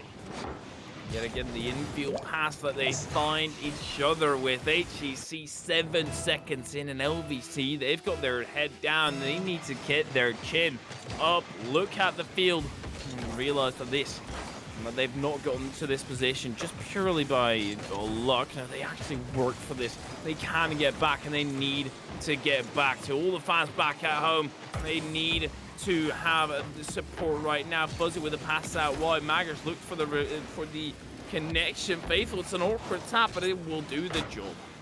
And like you were saying, there really needs to be an uproar from chat right now. If there are any Lebanon Valley fans in the chat, you need to support your team right now and show them that they've got people who can give them that necessary buff, that momentum to keep the series alive. But one player doesn't want to let that happen. Logs and Trees with a bouncer into the back of the net. Second goal right now, and well, if you're a LVC fan, your head might be going down as well. Your excitement, not as it was before. This only makes for a greater story in the end. If they do manage to make the comeback, that's only if. They need to at least score a goal. That's been a tough task for them already. Now they need to at least score 2 and then another one. And it's within the first minute as well. That's the scariest part about this, is that you would think it'd take a little bit of time for development here from HCC, considering the changes that are going to be inevitable in between games 2 and 3. But no, business as usual. They are right back to their offense, right back to just that overwhelming pressure, and, well, right back to highlighting Newble. We really have to okay, well, all right. Never mind. We're going to go back to highlighting Newble in another time. Okay. Yeah, I mean, Arrow's not going to get the spotlight either in that play. No, it's true. It's an interesting one. They combine yet again, just kind of the wrong way. Arrow combines with the opponents to put it past Noble. It doesn't matter. It doesn't matter. It makes it interesting, and they've been able to find the net for LVC. Can this propel them, though? That's the ultimate question. Usually arrows have a pretty good amount of momentum and propellant behind them, so, you know, maybe it can really help out this team at this point here. They're going to need more than just the arrow, though. They're going to need a whole battalion if they want to try and get past this team, and then throwing everything that they have got right now. Lebanon Valley starting to find some offense here. Just goes to show you, we talk about this a lot, Hypheria, but every once in a while, all it takes to get a team going is a single goal to give them that spark of life. Maggers gets back to this one in time. Fuzzy extends, but that's more of a pass to the center. Noble's able to take one, and that's exactly why you just let those scroll along the sides. Why whip it up for the center for your opponents? Nuble is just too quick at this point. That's the reality of what we're realizing here. Whether it's a pass infield from his own team or a pass from the other team, before you can blink, a shot is ripping on target. And now for Nuble, their second goal of this game, looking for yet another hat trick in this series. Again, we didn't get to talk about it last time. Oh my word, because he got cut off. This time, no such cutoff, and a perfect example of why we've been mentioning this player. Nuble, what a pass and what a shot from Logs and Trees. Once again, the infield finding each other and converting. It seems so simple, but it's so difficult to find each other with such perfection. And Noble, I hope he doesn't do anything for the rest of the game, purely because his scoreline right now, or his stat line, 2 goals, 2 assists, 2 saves, and 2 shots. Equilibrium has been achieved. So beautiful to watch. How do we make it so that he gets 2s into his scoreline at this point? He's at 478, so there's no way that he can somehow make his score overall 2s, but oh, it's just so beautiful, man. And, well, the play from Nuble has been beautiful here. The play from all of HCC has been incredible, but it's not enough to guarantee them the win at this point here. With 2.5 minutes remaining, there's plenty of time for a comeback out of Lebanon Valley, and they need to believe that now more than ever. They can't get too down to the dumps, because if they do, that's the end of this series. They need to fight back, get 3 goals in their favor just to force in overtime. It's unlikely, Hypheria, but a goal like that is going to make it more likely and get the comeback started. That is not the challenge you're looking for, Noble. And did not read it with perfection. This corner reads so pesky, so cruel every single time with 2 minutes. Good luck on the comeback. You're going to need it, but it is possible. And I would love it to see it actually pulled off. Fuzzy and then put a great dent in here right now. Lugs and Trace manages to stop it. Maggers still to the corner. Lurk underneath. Nobody read that with perfection except Maggers. Faithful is able to extend into the center. They can't concede another goal, though. They really cannot afford to at this point. They concede another goal. That's probably the end of this game, because with 100 seconds left, it's been far and few in the goals we have seen. It's something rather important here, and I think both teams seem to understand that. They're throwing everything they've got at each other, the kitchen sink included, but the question is whether or not they're going to find some running water included. HCC seem to be running away with this game. 80 seconds left, looking to build yet another offense as Nuble here, but that's a double commit, and actually it's going to be a demo as well. Awkward defense starting to build here for ACC. Can someone take advantage? No! Fuzzy a little bit hesitant there, realized the challenge was coming and didn't want to overcommit, but probably needed to. Like we said, kitchen sink mentality. There is no time to hesitate. It's now or never for this LVC team. Noble out to the side. If they put in one more goal, that's it. That's over. LVT are bound to go home. And there's still a chance. And Faithful backing out of this one. And, well, an outfield pass could do the job here as well. Doesn't reach it. Maggers didn't get the boost, but got control of the ball. And I guess that's what you needed most in this play.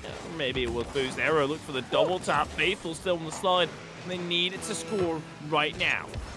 Oh, you almost jinxed that a little bit there. HCC looked to score exactly when you called for it. And that's the wrong team to do so. LVC looking to try and force an overtime here. They first need to break out of their half, because with 15 seconds left, it's technically possible. But if they don't score immediately, it's the end of this game. And I think it just might send it back into their half. And they're running out of time. They're facing their opponents and the clock both. And now they're facing no one. This one is set in stone. Even if there's a goal for the road, LVC cannot make the comeback. And HCC will move on. The Dragons find themselves in yet another NECC Grand Final.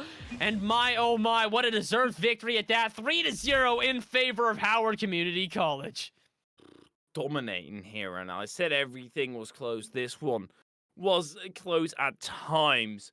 HCC, as soon as they got into that rhythm, LVC were kind of chanceless and didn't really have much to say about whatever was going on, had to adapt to the play at hand. But if HCC just force it every single time and time again, at some point, you'll just accept the new regime.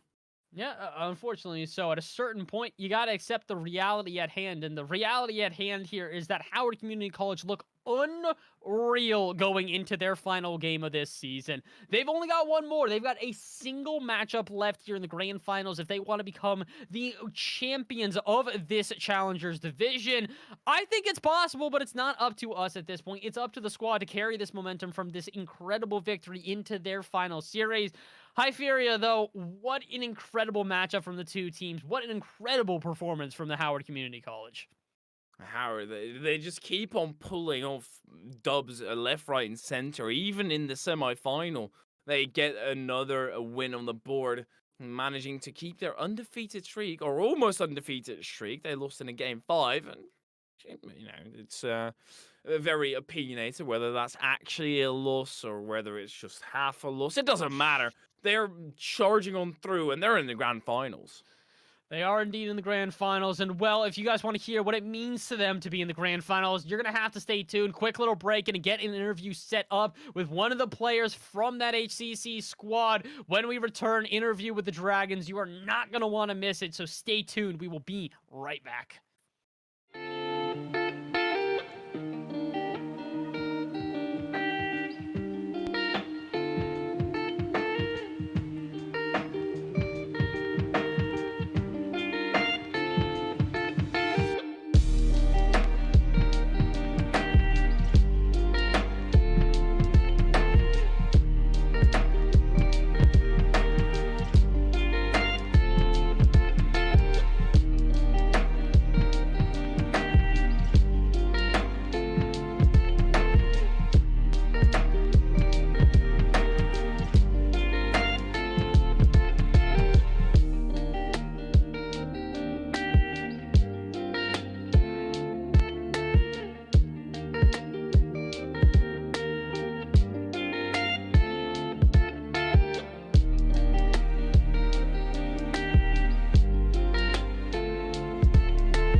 Hello, everybody, and welcome back to the NECC Rocket League playoff semifinals. And well, we have found the winner here in the semifinals. My name is Bass from the Passenger. Alongside me, Hyperia, and this time the lovely Nooble, our MVP for our last series, has joined us in the booth. And we do not say that just to pump you up, my friend. I don't know if you were listening to the cast. We joke about this a lot, about how players listen to the cast, but they don't always do. And, well, in this case, we talked about you a lot on cast, my friend. It very much seemed like if you moved into offense, you were scoring a goal. Any sort of key to victory at this point? Anything that propelled you to that offensive pressure today?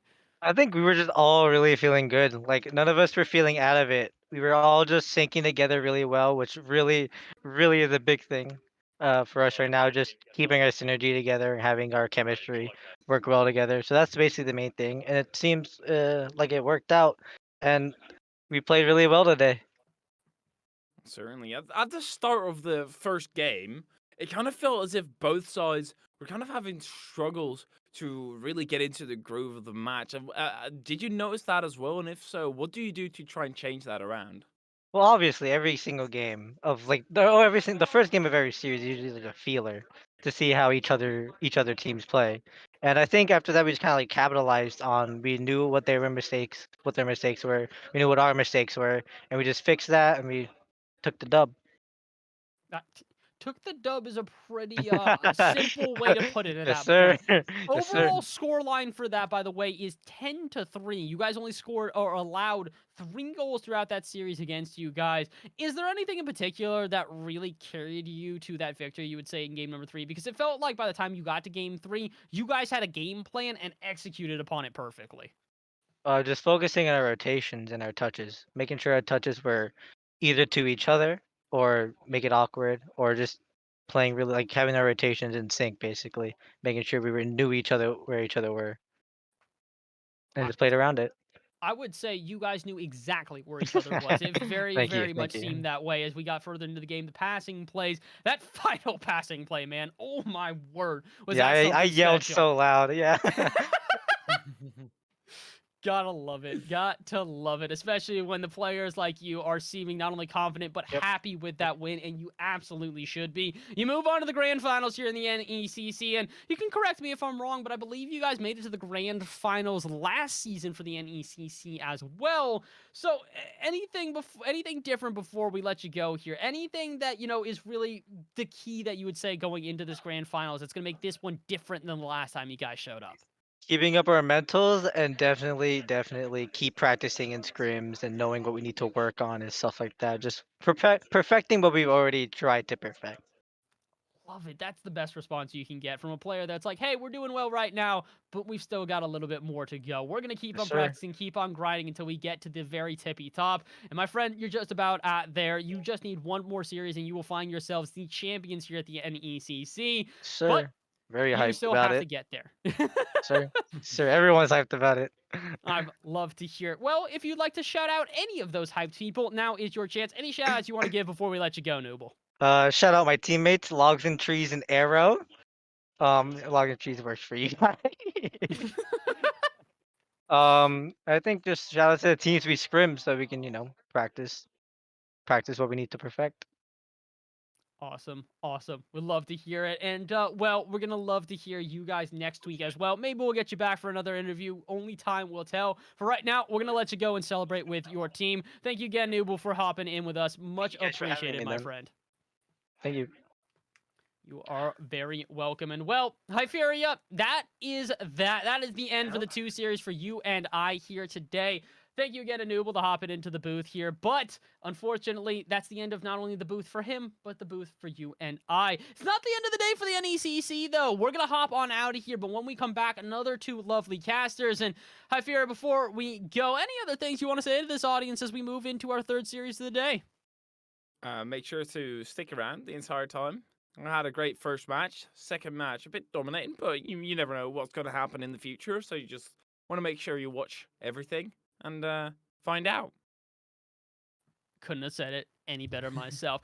Stick around and find out. We're going to find out in just a couple of moments. Quick little break, but when we return, NECC Rocket League Playoffs match number 3. You're not going to want to miss it. See you guys in just a couple of moments.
Welcome back, everybody, to the NECC. The championships and the playoffs continue on here. My name is Grant CFO, and joining me in the booth, it feels like it's been centuries, but it's only been like weeks. It's Novanta. Novanta, my man, how are you doing? How are you feeling about tonight?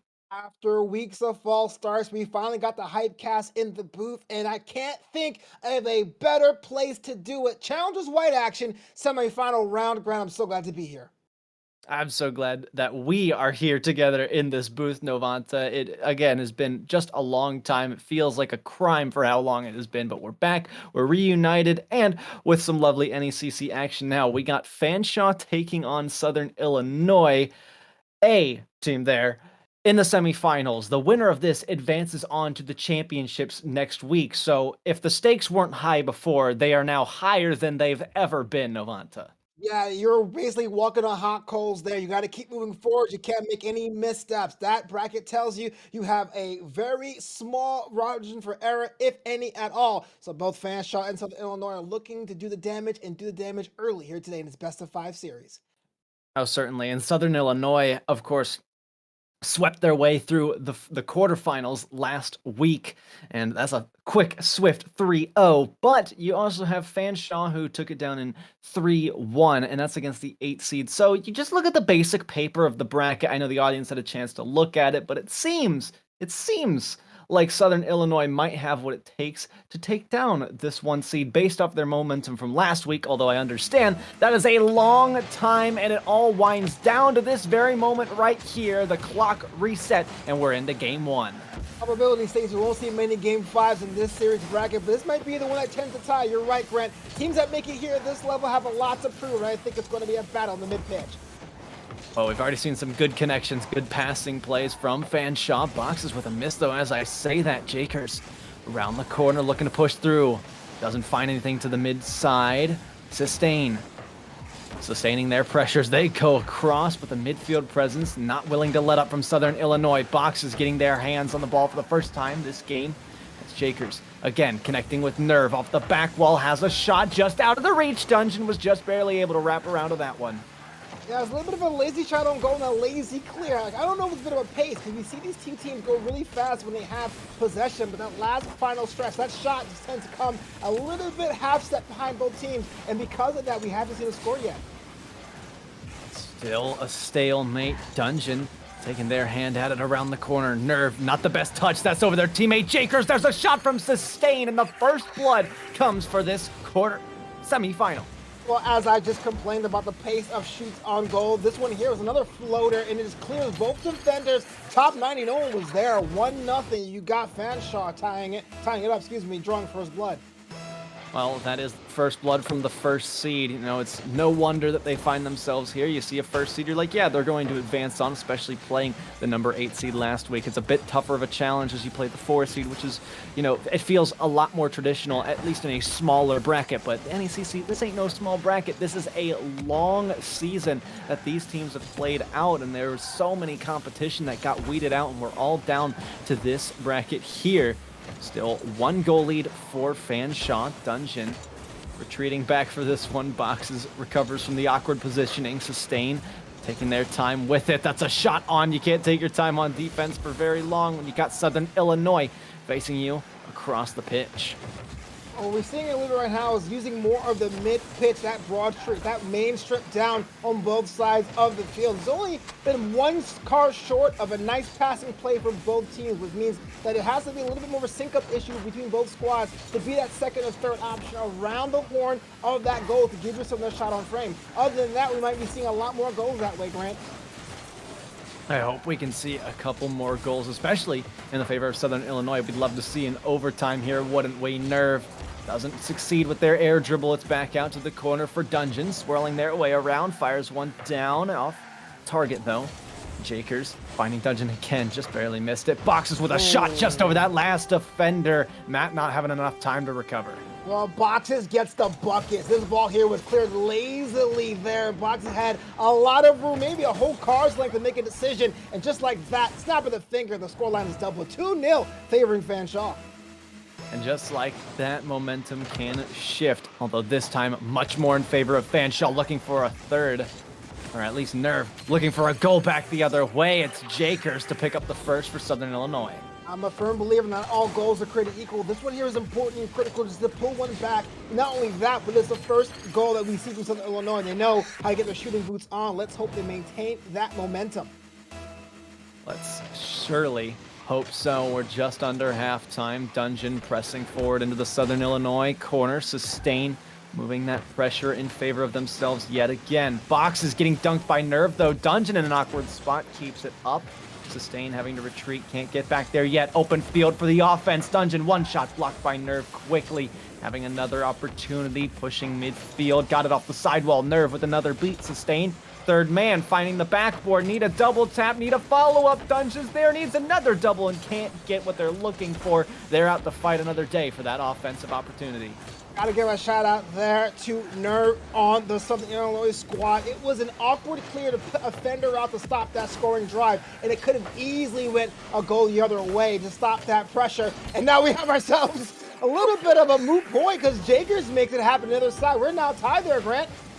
It took a while for them to be able to find this tie game situation, but you find a couple defenders turned around after that one's off the post, and you get a nice little add up to that 2-2 scoreline. Minute 38 to go. This is plenty of time for either team to take over. In other words, it's anybody's game at this point.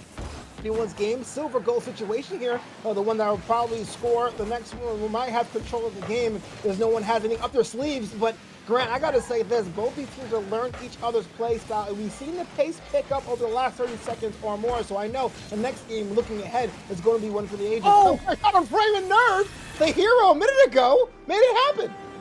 Well, how about we stop looking to next game and look at the present game before us? Nerve, the quick reaction time, seeing that clear coming their way, fires one just between the two defenders that had chances to clear, and that's going to be Southern Illinois' first lead. Both teams now having held that lead And that's going to do some great things for Southern Illinois, building up that confidence. They seem to be favored as the team to push over this 1 seed, but it's just about how you put pen to paper. I mean, some stats have been written, but it's all about performance and execution when the time matters. That's a clear off the backboard for Southern Illinois.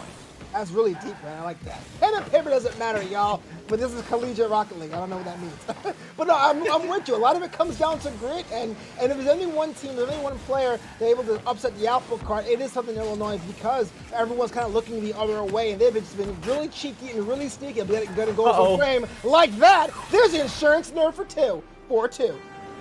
That's Box is taking a very long time. You see Dungeon not even coming close to contact. Box has wanted to wrap around somewhere, just way too much time wasted, like I was saying, spent in that net, giving that lead to SIUC. And I think this one could be done and dusted, especially as that kickoff goes in favor of Nerve off the post, right behind Matt. That's all they've got to do to get it behind Dungeon to score that 5th. Well, the real concern here is not only conceding goals, but conceding 5 goals unanswered if you're a Fanshawe. Early lead, evaporated, done and dusted and gone. This one I'm here might be too far away from them, but game 2 cannot let this happen again for them. Oh, you certainly can't. There's 5 goals against you in quick succession. That's something that feels really good as a team when you start putting goal after goal in, especially when this team is, supposed to be winning the thing, the number 1 seed, right? That's the thing. You got so much confidence boosted as you look towards game 2, but you can't let that get in your head because you still got a whole series to play after this one. The ball's going to touch the floor any second now as time winds down. That'll conclude game 1 in favor of Southern Illinois, but like I'm saying, you have an entire other series to play. This is not something to get complacent about. You have more performance to show. Yeah, best of 5 means you have a little bit of wiggle room to not only find a way to score, we see that happen with Illinois, but if you're a Fanshawe, on a way to adapt to your opponent and find a counter-attack option. And so you have a very, very small window to make that happen, but you drop 2 games, especially when momentum has been such a big part in this particular bracket, this particular season, it's pretty much the kiss of death. Game 2 is a must-win for Fanshawe. Let's see if they do it there, Grant. Let's see if they can indeed. Got about 30 seconds out, and then we got that coming right your way. But let's talk a little bit about the stats while we've got it, at least. First of all, 7 saves in favor of SIUC. That's a lot compared to the 4 that FC put up, and including the fact that they got 9 shots. So really it was a defensive work and a defensive problem on either side of the pitch. You have FC who can't really save the ball. There are some clever options going around when it comes to that offensive attack. And then you've got these shots that are just slipping through the cracks when you need to tighten that down and lock up the fortress so that nothing gets through. You're the number 1 seed. You got a big target on your back, and Southern Illinois, they're coming for it. They're looking to strike. Absolutely coming here to strike, and here for a treat, Neon Fields. I haven't seen you in a while, homie. Welcome back to Rocket League, and you're absolutely right, Grant. Here's a chance for these teams to write their own fate and see who punches the ticket to the next round. Well, it looks like the first goal is going in favor of Southern Illinois, and rather easy-handedly.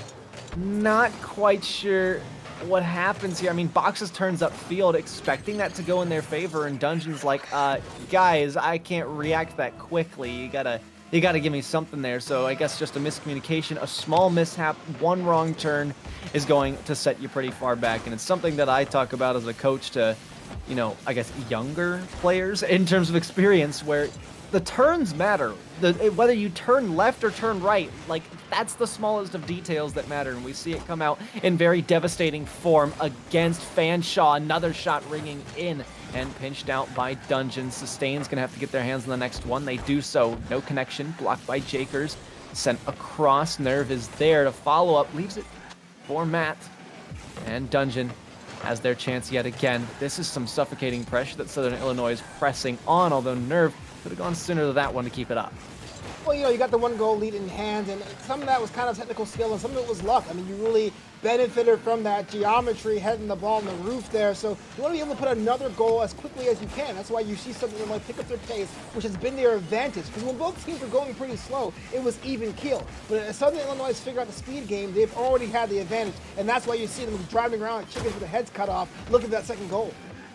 And not only that, but looking for the big boost. I've seen them plenty of times go back in retreat for that big boost, knowing how important it is to get your hands on that early before the attack comes. Yes, you're leaving the play a little bit too soon, but I don't think that quite matters yet because Fanshawe hasn't caught on and they've been unable to do anything about that boost situation. So you see Boxes taking their shot.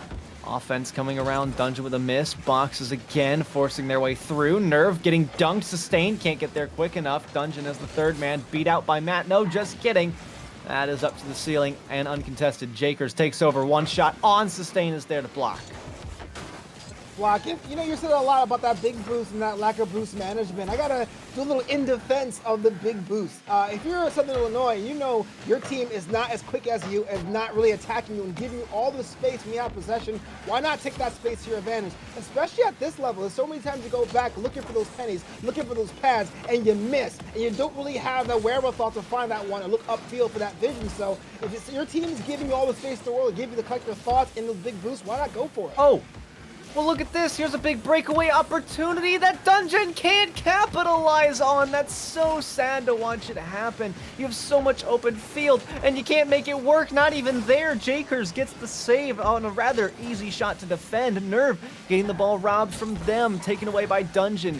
Continuing that drive downfield. No, they've got one left. Counterattack building. Jakers holding down the fortress is what we've been talking about, is that defense, although we've more so talked about it in favor of Fanshawe, and it just hasn't gone their way this game either. They've been facing a very tough wall in Southern Illinois, and I don't think that they're going to be able to break through with this reserve defense that they've got built up for themselves. They're struggling to get across field, and they're just being smothered.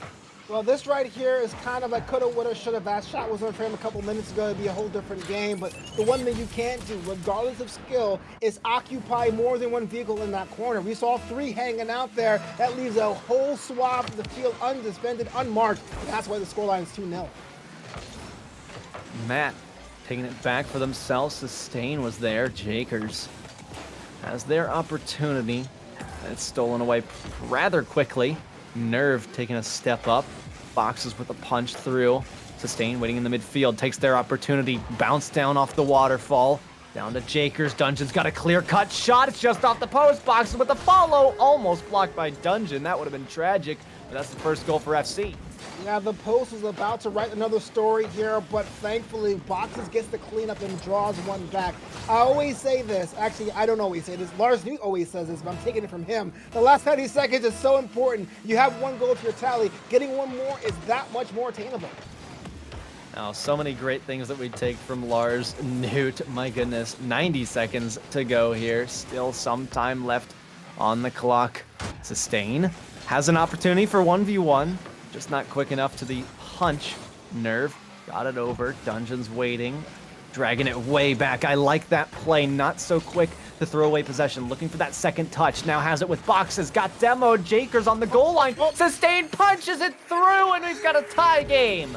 I think I was crossing fingers for them. Sustain like a shark in the water, was eyeing it, came from out of nowhere and poked, and now we have a tie game. Grant, this changes the whole complexion of not only the game, but the series.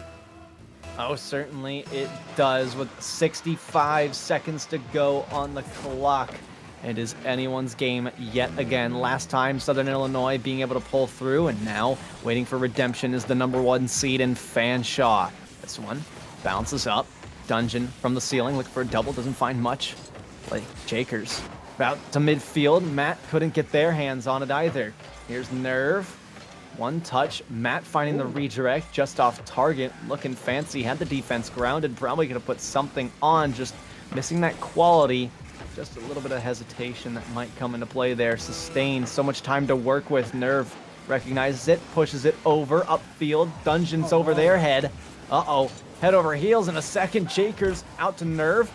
And still nothing to come from it. They're struggling to find these pass plays infield. They can find them to the walls, but there's not much to be dealt over there except for maybe a shot behind Dungeon. No, out to the side. Back midfield. Sustain's got the clear. 10 seconds to go. Dungeon, one shot across. Nerve, difficult touch. That could be bad, but Matt is there to clear out the danger. That could have ended the game in favor of FC, but it appears we might be going to overtime. So many opportunities that last 30 seconds for both teams there. I bet senses are heightened now, but you are in an overtime situation. Gotta get that goal past the net to head on the game 3. Oh, Dungeon, they've got something. Just rushed it a little bit, rightfully so. Boxes can't find the wraparound. Nerve up top. Dungeon looking to produce something. That's off their car, and it's gonna go in favor a second game to Southern Illinois. Yeah, that's unfortunate, and it has a little bit help there from an own goal situation, and it was powerless to get that second touch. And unfortunate, but the results the same. Southern Illinois wins this one. They have a 2-game advantage as best of 5. Wow, I was not expecting this one to go so quickly in favor of SIUC, but it's the way the cookie crumbles? I don't know. I mean, the cookie's not completely crumbled yet. You know, it's still maybe just bathing in the milk a little bit longer until it dissolves, but I hope it doesn't come down to something like that. You had a lot of better stuff, although still about the same for Fanshaw's defense. 4 saves, I believe that's what they racked up last time, and that's just unfortunate. I'm looking for more progression into this defense for FC. It's really the thing that's killing them. They're finding offense, and I think that game, it definitely should have been theirs in terms of offense, the pressure that they were able to put up and sustain and lock down the midfield, and the more touches they were able to get and the spacing that they had to provide themselves with opportunities to pass was looking really good. It just wasn't enough. SIUC was playing really slow that game, and I just don't think Fanshawe wanted to pick up the pace for whatever reason. They just felt content with the passes, I guess. Well, first thing, Novanta fact, I hate cookies and milk. I just can't do it. I know, unfollow me, y'all. It's No true. way. It's true fact. I just had some, okay? Come on, man. Okay, I'm out this booth. No, but you're absolutely right. Fanshawe is actually a better technical team, but when it comes down to it, technically only get you so far. The speed that Southern Illinois does in short spurts has allowed them to get that advantage. How many times have we seen Fanshawe just in the wrong spot, slow to turn, quick to be the last bump in an own goal situation? That has to stop, or else you're looking at elimination. You know, it kind of reminds me of my my Rocket League side swipe experiences that I've been having in the past couple of days. You know, you can just stay there slow as ever, and then out of nowhere, pick up the pace. And that's very characteristic to the normal game of Rocket League. So, I mean, they're kind of the same game, different mechanics, but they work a little bit in the same for a reason. They're the same game. Bro, side swipe is amazing. Topic for another day, though. We've got to focus on the semifinal at hand. Dungeon placing this one out, finding Jakers instead of a teammate. Boxes gonna be looking for those pass plays that we've been talking about for Fanshawe. Nerve taking one to the backboard, just nothing to find. That's a bump, though. That could have been capitalized, although sustained. Good job on that defensive end. Good blocks going in favor, as lucky as they might be. Fanshawe able to hold off a little bit more of the Southern Illinois squad off the crossbar, though. They might not be able to hold this back for long, but a weak shot gonna go off the crossbar, and it's not going to allow this one to press it any further. Almost close. A bit of a hip shot there. Those are kind of the goals you kind of wish the net was just a little bit wider to the woodwork can work in your favor. But yet, we're still at a 0-0 scoreline there, Grant. And even though we're talking and singing the praise of Southern Illinois, I think Fanshawe is really getting their face, going to more than aggressive defense to force mistakes, which should have happened a game ago. But I'll take it if we get. Oh, they will. Jakers can't find that breakthrough. Really wants to get in that zone. Nerve trying their hand at it. That's a sustain and Dungeon double commit, but it does find Box as well. Jakers leaving it for Matt, putting it back out to that corner that's been so dangerous for FC. Nerve coming around, getting that 50 with sustain. I like that FC have started to meet each other, or meet their opponent at the ball. That is what's going to give them possession. If they can't control that, they know that that is a very important factor to the game, so they're going to continue with trying to meet that. Although Dungeon with a huge connection upfield finds the first for FC. There's only one major difference, and I think you alluded to it just a minute ago, Grant. It's been the game of possession. We're seeing Fanshawe with the ball more often and more opportunities to find their teammates upfield. And we saw there was a passing play for the ages. 1-0 the scoreline here. We have ourselves a first score of this one.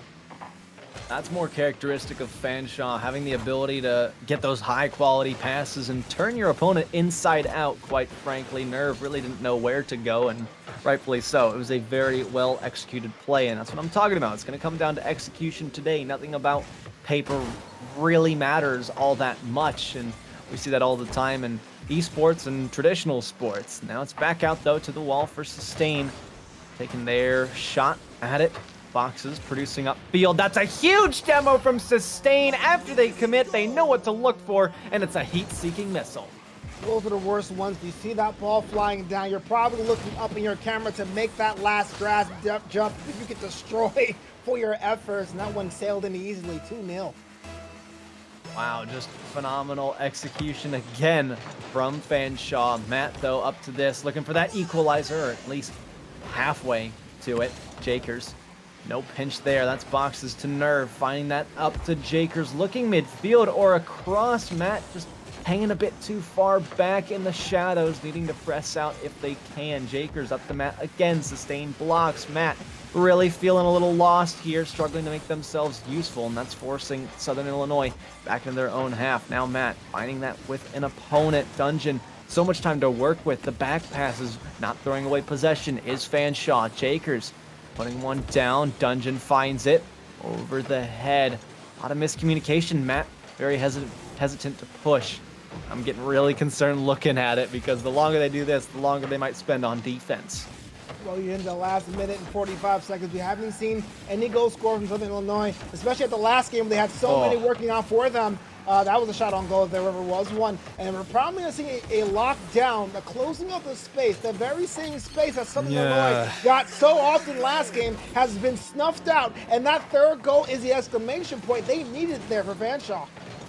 Oh man, I was really looking to Matt for this one, but just not getting to the back post is going to cost them a lot of coverage that they could have been on in the net.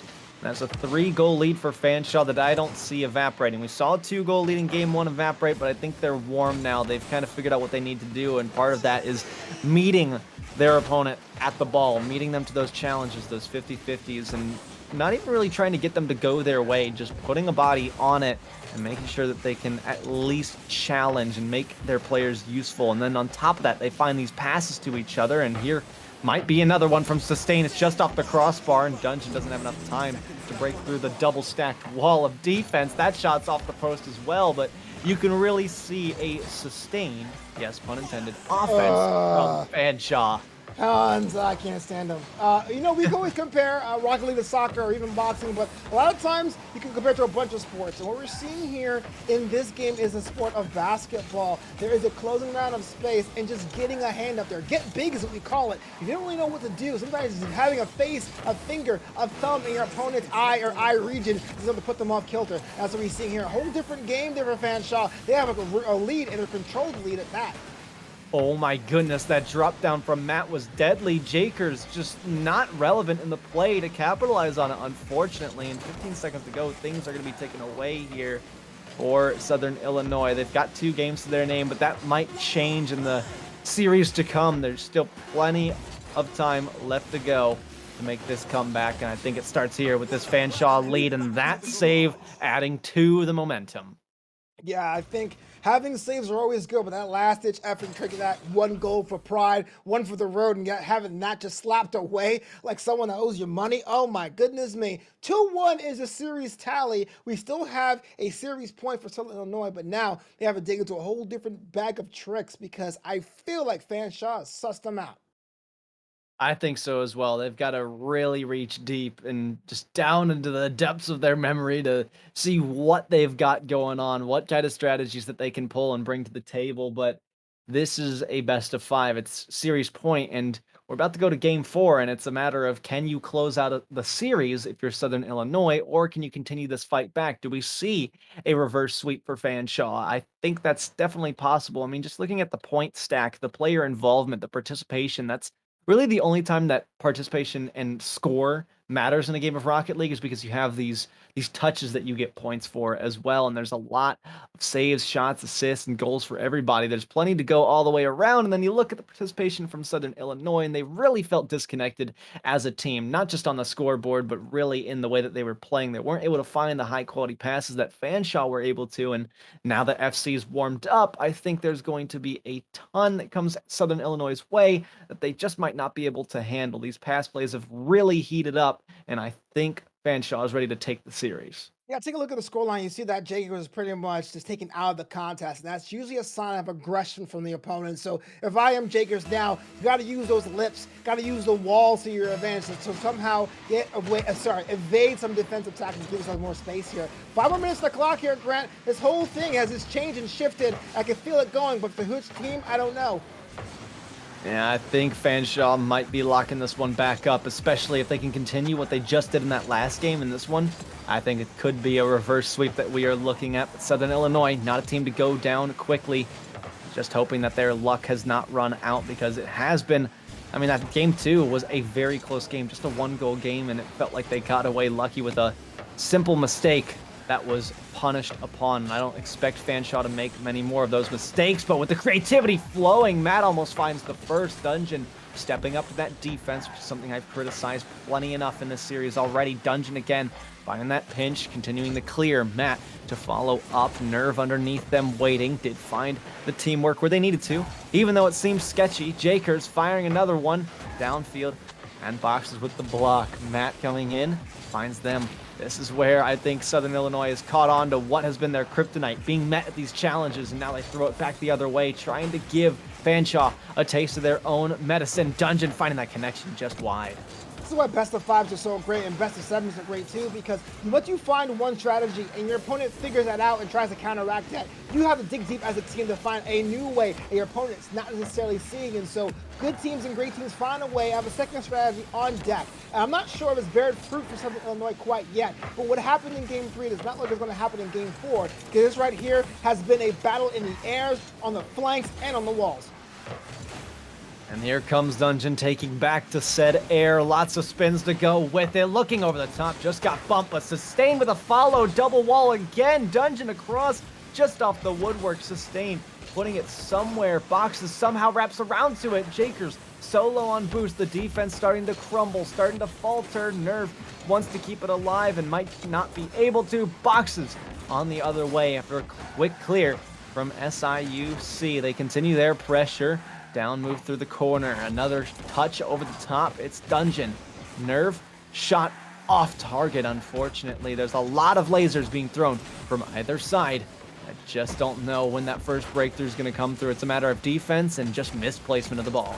Yeah, both teams throwing haymakers with no sense of aim, rhyme, or reason. It's pretty much cool to look at, but after a while you start to wonder who's going to be the one that put things on frame and be more precise. This could be it here in an own goal situation, but I was cleared away. Like I was saying, Grant, that's great that you're getting shots on frame, but sooner or later someone has to pass that line. You have to score for your squad, score for school pride.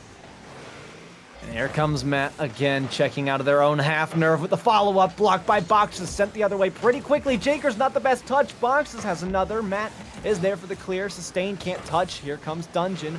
Back to the back wall. Sustained was there with another miss. Defense holding steady, holding strong for Southern Illinois. Again, we are still all tied up. Southern Illinois get the first goal, then that might just do it for them in the series, but they'd have to hold on. And with the pressure currently on them, things might not look okay. Boxes, another shot to the back wall. The longer this stays here, the more likely you are to break your stride and fall as a defense. Well, we're seeing a lot of that clustering there. You call it overcommits. I can't even call it double commits if everyone's missing, but you gotta put some space between you and your opponent and give your teammates some space upfield so you have options on the scoreline, because you're seeing shooting accuracy not the best. That means you have to rely on a second option, your teammate, to be there in a way you're not going to be able to put it back in the net and rebound. Uh-oh, that's a dangerous touch on the defense from Jakers.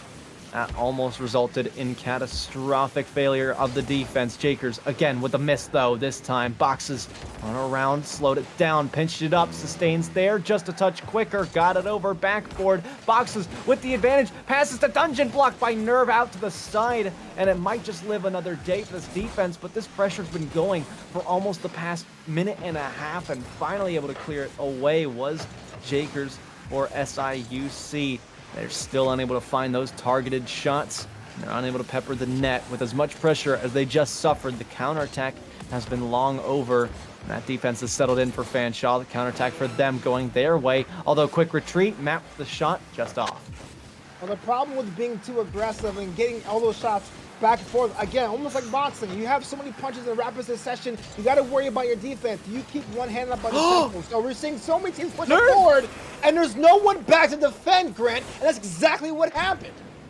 Oh my goodness, 2 missed touches from the defense. This has been how Southern Illinois has capitalized all day long. It's just one simple mistake from Fanshawe. They are so good at punishing, and that's why they're able to get away with as many serious wins as they did. Now, their offense in game 1 was super duper punishing, although just not as much as this.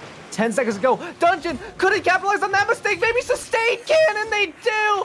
Jakers accidentally puts it in, but it's all they could do. It's a tie game with 3 seconds. I can't believe Southern Illinois gave Fanshawe a lifeline. You beat them with a goal after 4 minutes and change of trying, and they clawed themselves back in here with 3 seconds left to go. What we saw here was a display. What happens when aggression goes wrong? I am in shock. Ball still suspended. Jakers drops it.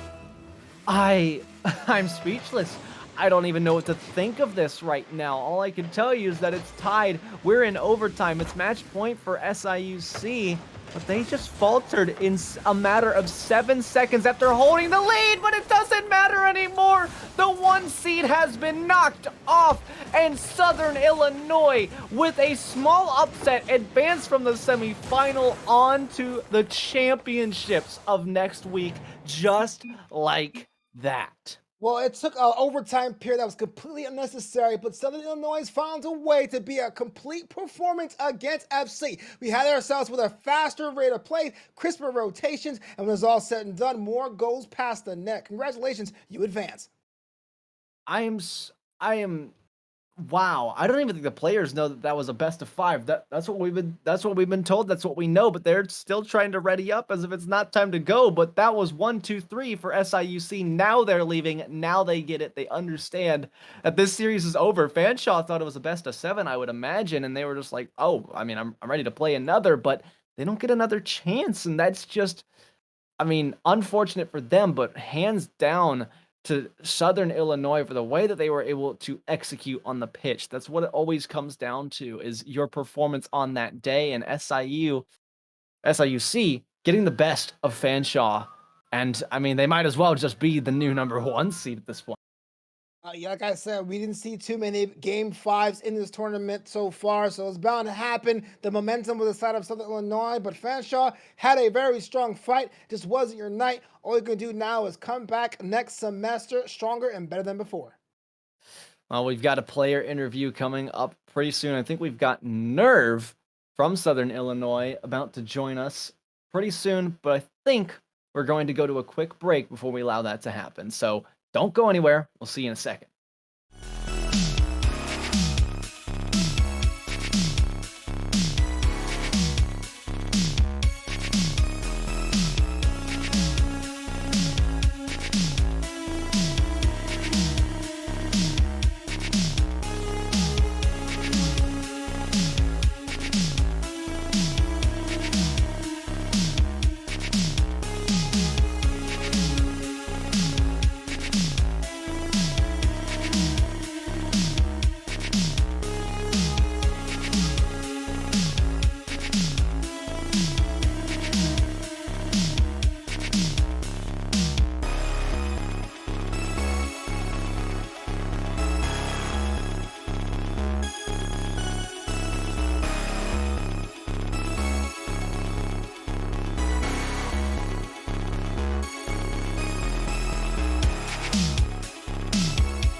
Welcome back, everybody, to the NECC. Again, it's me, Grant, and Novanta, but this time we're joined by Nerve from Southern Illinois, just toppling out the number 1 seed. An incredible achievement, an incredible performance. Nerve, I've got to ask the obvious question. How are you feeling after such a significant win?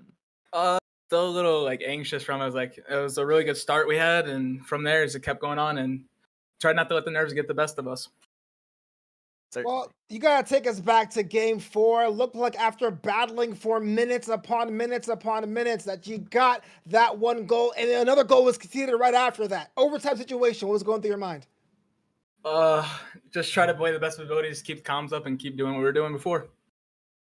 Certainly. And I mean, we talk about, I mean, just the pressure that you guys were under from Fanshawe. How do you remain calm in a situation like that to be able to push yourself over the edge in the end? That's just almost the team chemistry, just playing with each other and keep the momentum, knowing what we can do with each other, and just keeping comms up, mainly the main part, and just not to get down, just keep going, man. We got this. It's awesome stuff. I mean, it was super incredible what you guys were able to put up. And honestly, I wasn't expecting it until you guys showed that strength that you guys had at the very end through that game 4 overtime. I mean, it just came out of nowhere, quick goals back and forth, but you guys held it through to the end. So we want to wish you the best of congratulations as you guys move on to the championships. And, you know, I guess what's the mindset going into that? What is the strategy? What is the plan? Like, what's going through your mind as you face championships next week? I think we're going to do some replays, just kind of look over the games, how we did, and kind of go from there, just do some more training, and that's it. Well, awesome to hear. Awesome to hear, Nerve. Well, thank you so much for joining us. A quick, short interview. We'll let you go celebrate with your team. So if there's anything else you'd like to say, now's the time to do it. Any shout outs you want to give the people? I think I'm good. Thank you for having me on. All right, Nerve. Well, thank you for joining us. And thank you, folks at home, for joining us as well. We are going to send out the stream to a quick intermission, but we're going to be back with yet another match after this that you are not going to want to miss.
We just witnessed an upset of the #1 seed taken down by Southern Illinois, and that was already in the past for us. It is on to Emergence White, and it's going to be a matchup of the Lincoln Land Community College taking on Adrian Esports. And you know me already, baby. It's loggers poggers, and there's a reason they're poggers is because they are nasty, they are sick, they are great at what they do, and I can't wait to see what's going to go down. My name is Grant CFO, and joining me to see what goes down is going to be my Hype Squad duo, or Hype Cast duo, Novanta. So What's Novanta, up? How's it going, man? You good? How's life? I'm pretty good. Honestly, Okay. life's going good. Just finished Arcane, absolutely obsessed with it, but there's no League of Legends to be seen here. That's on another day. We're back to Rocket League. We're going on and through to the semifinals. Yet again, just a different league, I guess so. So we are getting ready to put the players on the field, put them to the test to see who's got the strength and what it takes to be a champion. That is what it's all about tonight. But they still got another hurdle to jump after they get through today. So rings are being hopped through and hooped and all up and down. And we are in to game 1 with a fresh clock and a fresh series ahead. Yeah, Lincoln Land, the #2 seed. Adrian Esports, the #3 seed. And we already saw one upset tonight. I'm not sure if we're going to see a second one, but imagine if we did, Grant.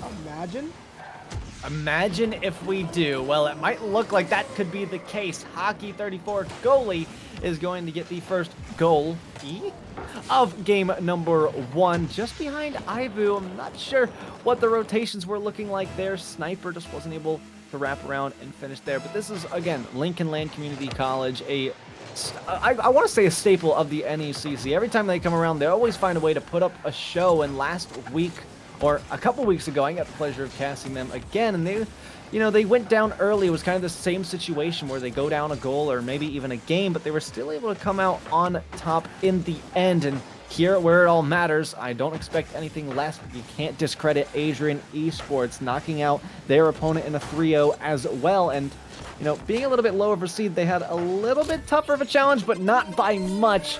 Things are going to be pretty even this time around as Sniper finds that equalizer.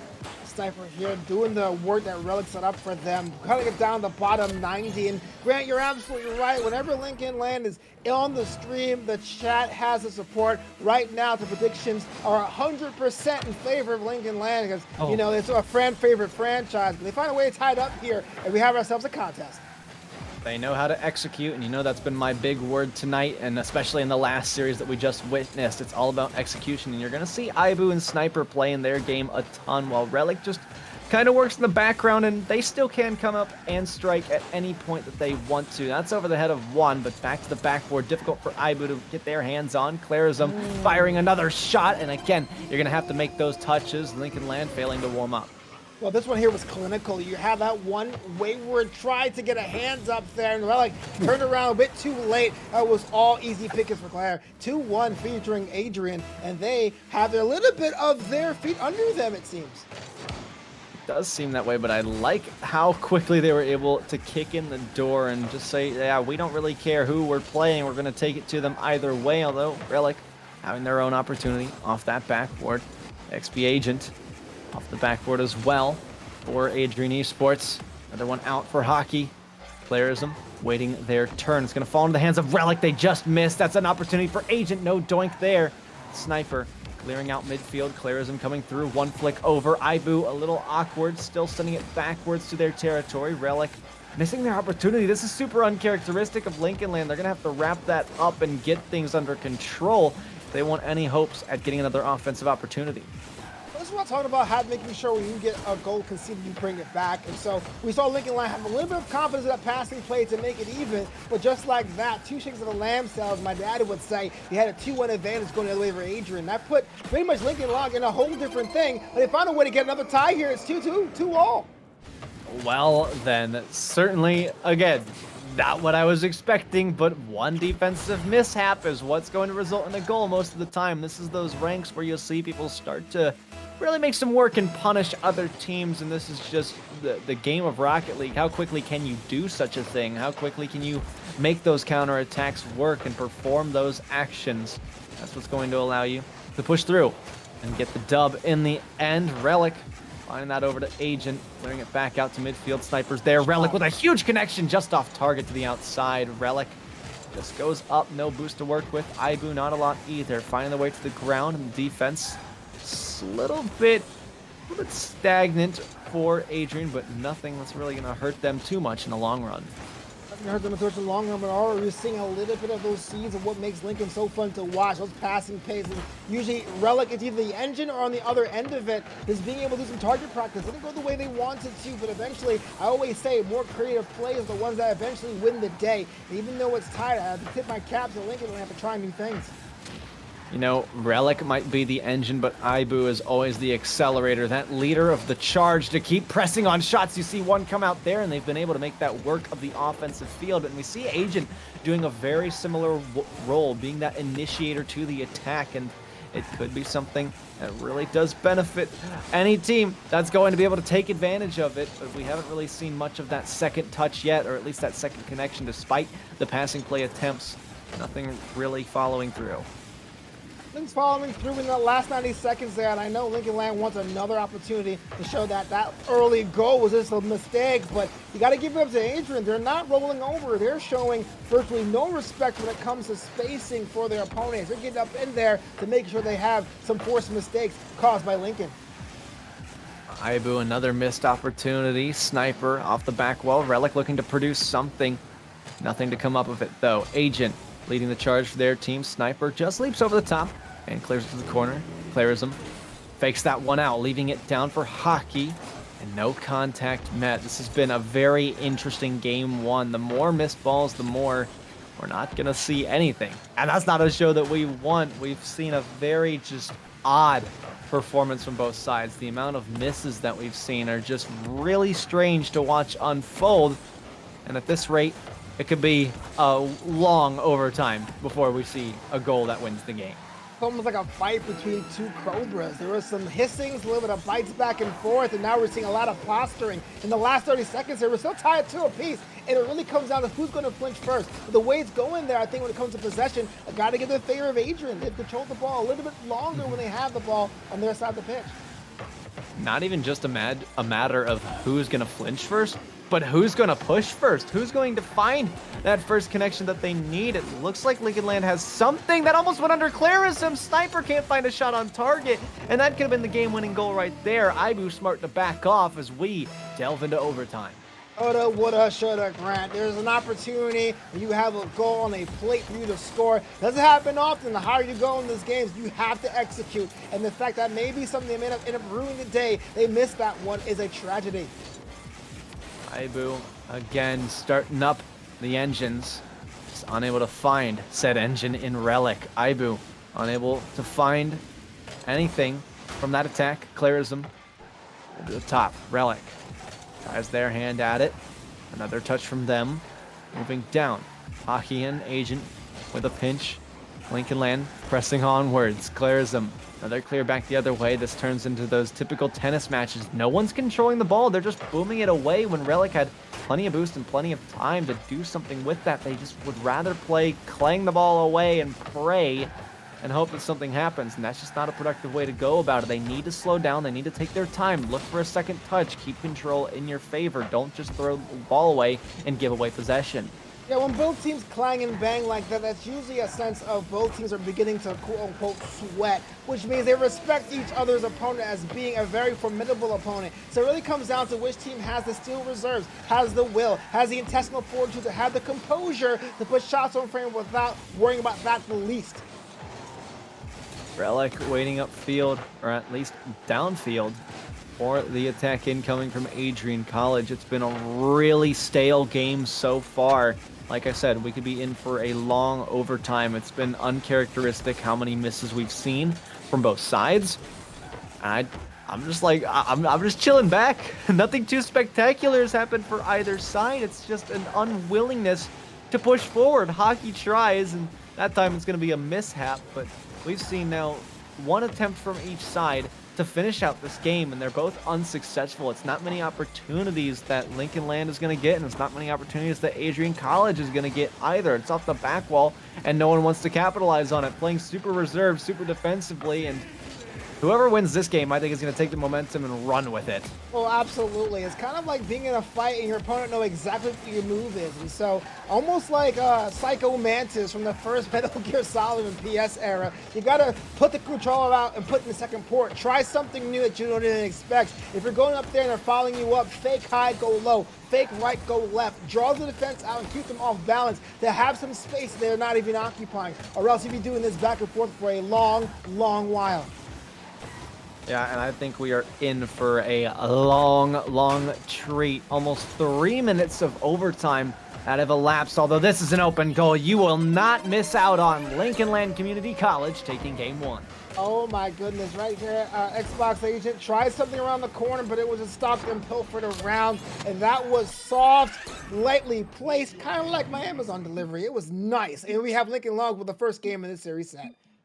Not sponsored, but Amazon, please sponsor us. That'd be great and fine by me. But hey, you can also use your Twitch Primes in chat for the NECC. But anyway, I digress. I think what happened there at the end was just an overcommit and simply in the corner. Don't push the corner when you got a teammate in there because they can do just about as much as you can. And if you just wait on the near post, you're probably going to be much more likely to save that, and you'll be able to manage a lot better that defense as you wait for that third to come back around. Don't be so quick to push into that corner because it's dangerous, and as you see here, it results in a complete game loss. One simple mistake, and Adrian's going to be thinking, well, what do we got to do to produce what we just did and even more? I mean, you're absolutely right, Grant. I'm not here to knock you, but I know you have an overtime period that long. You will make those giant glaring mistakes to make you go, oh, what was I thinking? So you did it. It happened. Put your head down. Move on to something else because game 2 is coming at you fast. It is going to come at you fast, and we've got it coming right up here in a couple of seconds, and I'm just looking forward to seeing, or not necessarily looking forward, but looking to see if we can see a bit more contact with the ball. There were a lot of whiffs that I just don't really see this often in this league. It just doesn't feel like a real Rocket League game. It just feels fake. I don't know what's going on, and I'm confused, I'm conflicted, and things are going crazy, but we need to see the pace picked up. Whoever steps up, that's going to be the team that takes up this series. Whoever wins this game, I'm serious. I think they're going to win the entire thing. Yes, I said that about game 1, but I said that about momentum. Now we're looking at the entire series and who's going to run away, but throw somebody at the ball, get good contact with it, and really focus on that. And I think that's what Agent is looking to do in this second game. So when it comes down to that, I'll always say you got to go for more. Oh, what is this? This is gift wrap, but it's not even Christmas. What a shot from Sniper, but this is pretty much academic. Look at it, off to the races, unmarked, untagged, and that one there is just money. What? Well, he took it to the bank for sure. Sniper, I mean, he just ran with it. Money bag in hand, cash flowing out the back, and not looking back either. Just taking what they need and getting back to the van. But we are back to the cars, back on the green, on the pitch. And it is working time. Not every day are you going to get a runaway or a robbery that looks like that. Clarism look to do that for themselves. Sniper throwing up field, runs into Agent along the way. Clarism taking their hand away. Sniper waiting to push through that corner. Off the backboard now. Not the best uses of their flip. Ibu over the top and around. Hockey getting their participation in. It's been a while since we've seen or heard from them. Clarism and XP Agent have really been the players to do that for Adrian College. Be those initiators, and look at that. So close, but just angles, man. Getting out that protractor. I mean, it's quick reflexes you got to have to make something like that work. Yeah, quick reflexes really are the difference between great teams and elite teams here. Being able to think the side and put their car where it needs to go is something easier said than done. What we're seeing as well, I was going to say, to allude to for Lincoln, and that is you got to connect with those short passes because that clanging and banging, we saw that last game, isn't going to work with these squads. So you got to find these short passes, use the width of the pitch to your advantage, and really pop things up to have a second shot on goal. And you saw people here try to set up at the corner, but it didn't work out for them. Relic doesn't get by the defense. Clarism firing through, and we've seen this happen time and time again. And this pace, Xbox Agent got picked off, though. Ibu couldn't get past Hockey goalie. I mean, rightfully so. Good defensive coverage from Hockey. Clarism running into Relic again. This is that boomer ball that could come back to bite any team that's not careful enough. Xbox Agent again finding Ibu. That's over the top of Hockey, just off the crossbar, though. Good coverage of defense yet again, and it is just, I mean, rinse, lather, repeat, everything all over again for Lincoln Land and as well as the defense of Adrian College. And it's just, you got to change something up. I mean, eventually you just get bored of the soap that you got. You're like, yeah, I've been using this for a couple of years now. I think it's time for a switch, something a little bit better. Well, at least in the events, the reason why this is happening now is a little different. We're seeing Lincoln Land trying to go for passing plays, and I guess Adrian's seeing that and just cutting off by bumping the intended targets, which works. But you're right, Grant, you got to do something beyond that because you're just holding off the inevitable. If you don't take that ball, counterattack and score with it. Agent still running for something. Ibu knows how dangerous that would be. Hockey up. Beats out Ibu yet again, and has been these two facing off offensively and defensively. Clarism not a powerful enough shot. Take the ball with you. Stop giving it away. At this point, I've got to shout. I wish they could hear me because there'd be so many more goals to be had. And I mean, it would be goals galore if they would just keep the ball close to them, but they are so persistent on throwing it away. Look, Ibu's gonna get the next touch, and they bang it away. And who's gonna be there? Well, it could be Clarism, but they went for boost instead, and that's placed right behind Relic with the placement of the game for game 2. How many times have we seen this there from Relic? Don't call them the third person, third man, third Rocketeer. This one here is pretty much unassisted. No, I'm sorry, Ibu gets an assist for that one, but being there to have it lower 90, a place no one was occupying currently, has been the difference. A narrow goal, but we have a 2-goal scoreline for Lincoln Land Loggers. Asian keeping the ball close at least once, but Relic was like, yeah, I'm not going to let you do that. I'm going to throw myself at it, make myself useful, meeting them at those challenges, and that was the difference maker of the last series we just witnessed. Clarism, their shot off target. Relic needing to wrap around Sniper with a double commit, leaving Ibu all deserted and alone. Agent off the back wall again, and it's just too much for anyone to wrap around to. Clarism, careful not to own goal here, picking up the boost, reloading, firing another shot though was Relic. Ibu close to the redirect there. Agent steering it around with a dribble, one to beat, just flicked a little awkwardly. Clarism got dunked by Relic. Xbox Agent, here they come over the top of Ibu and just around the backside. That's gonna be goal number 1 of game 2. I'd say hashtag unfortunate, just enough weight on it to beat one defender outright, and then just too fast for Ibu to even work dodging, and unfortunately had to bail on it. 2-1 is the scoreline, but is there enough time for Adrian College to get one more? That remains to be seen. Does appear to be that way. Oh, wait a minute. Okay, Sniper was there to make work of the shot coming in.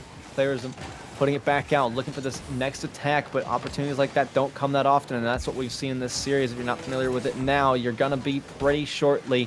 These opportunities feel like once in a lifetime, the more they come around for either side, and it's just, can you execute it? Can you put a shot on target, or are you going to miss out on that? They've done great work at putting it back and forth. As much as I criticize the boomer ball and some of the defensive work for both sides, it's just about accuracy at this point. If you're going to play this boomer ball and nothing's going to change, then all right, so be it. But put a shot on net. This is your last opportunity to tie the game, but Ibu got just enough of it to keep this one away. And Sniper, that 50, heads up to the ceiling to drop back down and put game 2 in favor of Lincoln Land. Lincoln Land's looking at series point here. And look, Grant, we understand there is some miscues here on offense and defense, but I gotta give a little bit of credit here. You're on stream. It's the playoffs. You know what's at stake. It's not only team pride, it's school pride, it's league pride, it is conference pride. NECC means big time, and you want to show off for stream. And that's why we saw in this past game that Lincoln Land's with win one game of moving on to the finals.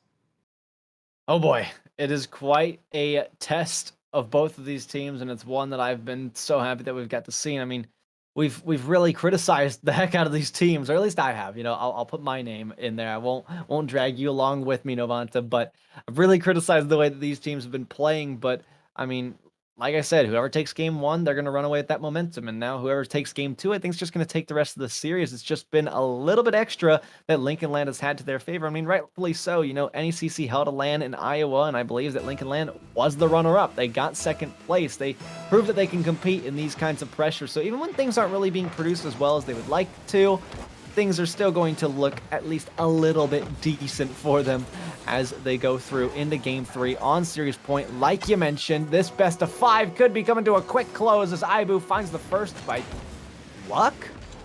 I was going to say that Lincoln Land has been playing at their best, and they still find ways to invent goals from absolutely nothing. The 1-goal advantage in only 10 seconds have gone. Well, interesting way for Fortune to go, but that's the way that it is for now. Lincoln Land holding this 1-goal advantage, and honestly, with the pace of the last couple games, I think that that might be all that they need. Although Relic looking for that second, would like to close it out. I mean, the more you can drain from your opponent and the more fight that you can suck out of an opponent, I mean, the better, obviously. Relic looking to put on another shot. Desperate dive from Clarism. You see the defense starting to really put all their materials and resources, throwing everything in the kitchen sink at the wall. Interesting tie up there from the opposition. Agent racing back, a sniper on the hunt, on the prowl. Got it by 1, needs a second. Powerful shot incoming. Yes, sir. Just off the backboard and continued through. Defense somehow holds true. Well, there hasn't been a goal scored in that exchange, but Adrian was on ice skates. Here was Lincoln Land going all over. It was almost like fighting the flash there for a second there, Grant. It did seem that way, although the pace doesn't remain as quickly as the flash. Clarism, no boost to work with, but on the offensive side, there's been so much open space for so long, I don't even think I recognized it or the team. Would have been phenomenal if they just knew to dump at midfield, but I mean, you're blind in the corner like that, so I don't blame him there. Agent looking to swing around, Sniper read that well. Agent wishing they didn't touch the hat. Hockey pushing through, here comes Clarism. And they just got dunked. Agent being the only thing standing between that ball and an open goal. It's back to the corner. Relic coming through, bumps multiple of them on the defensive end. Sniper with a huge sniping shot. Ibu with the follow-up, just needed to get by Sniper, fakes out the defense in the process. An incredible display of trigger discipline and car shot discipline.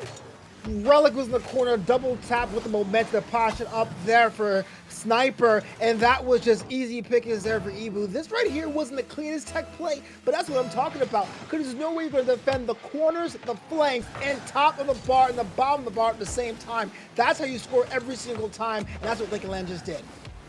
After the net was shot, I mean, again, just I guess testifying to Lars Newton, his greatness and the points that he brings up. I mean, we have to analyze here, but Lars, man, he provides all those things. He's talked about peppering the net with shots, and I mean, like we just described, that's what happens here, right? So, oh, wait a minute. Oh, not like this, really? Okay, good for Adrian, not so good for Lincoln Land, as they would love to close out the series, but they can just do it now, dismantling defense time and time again.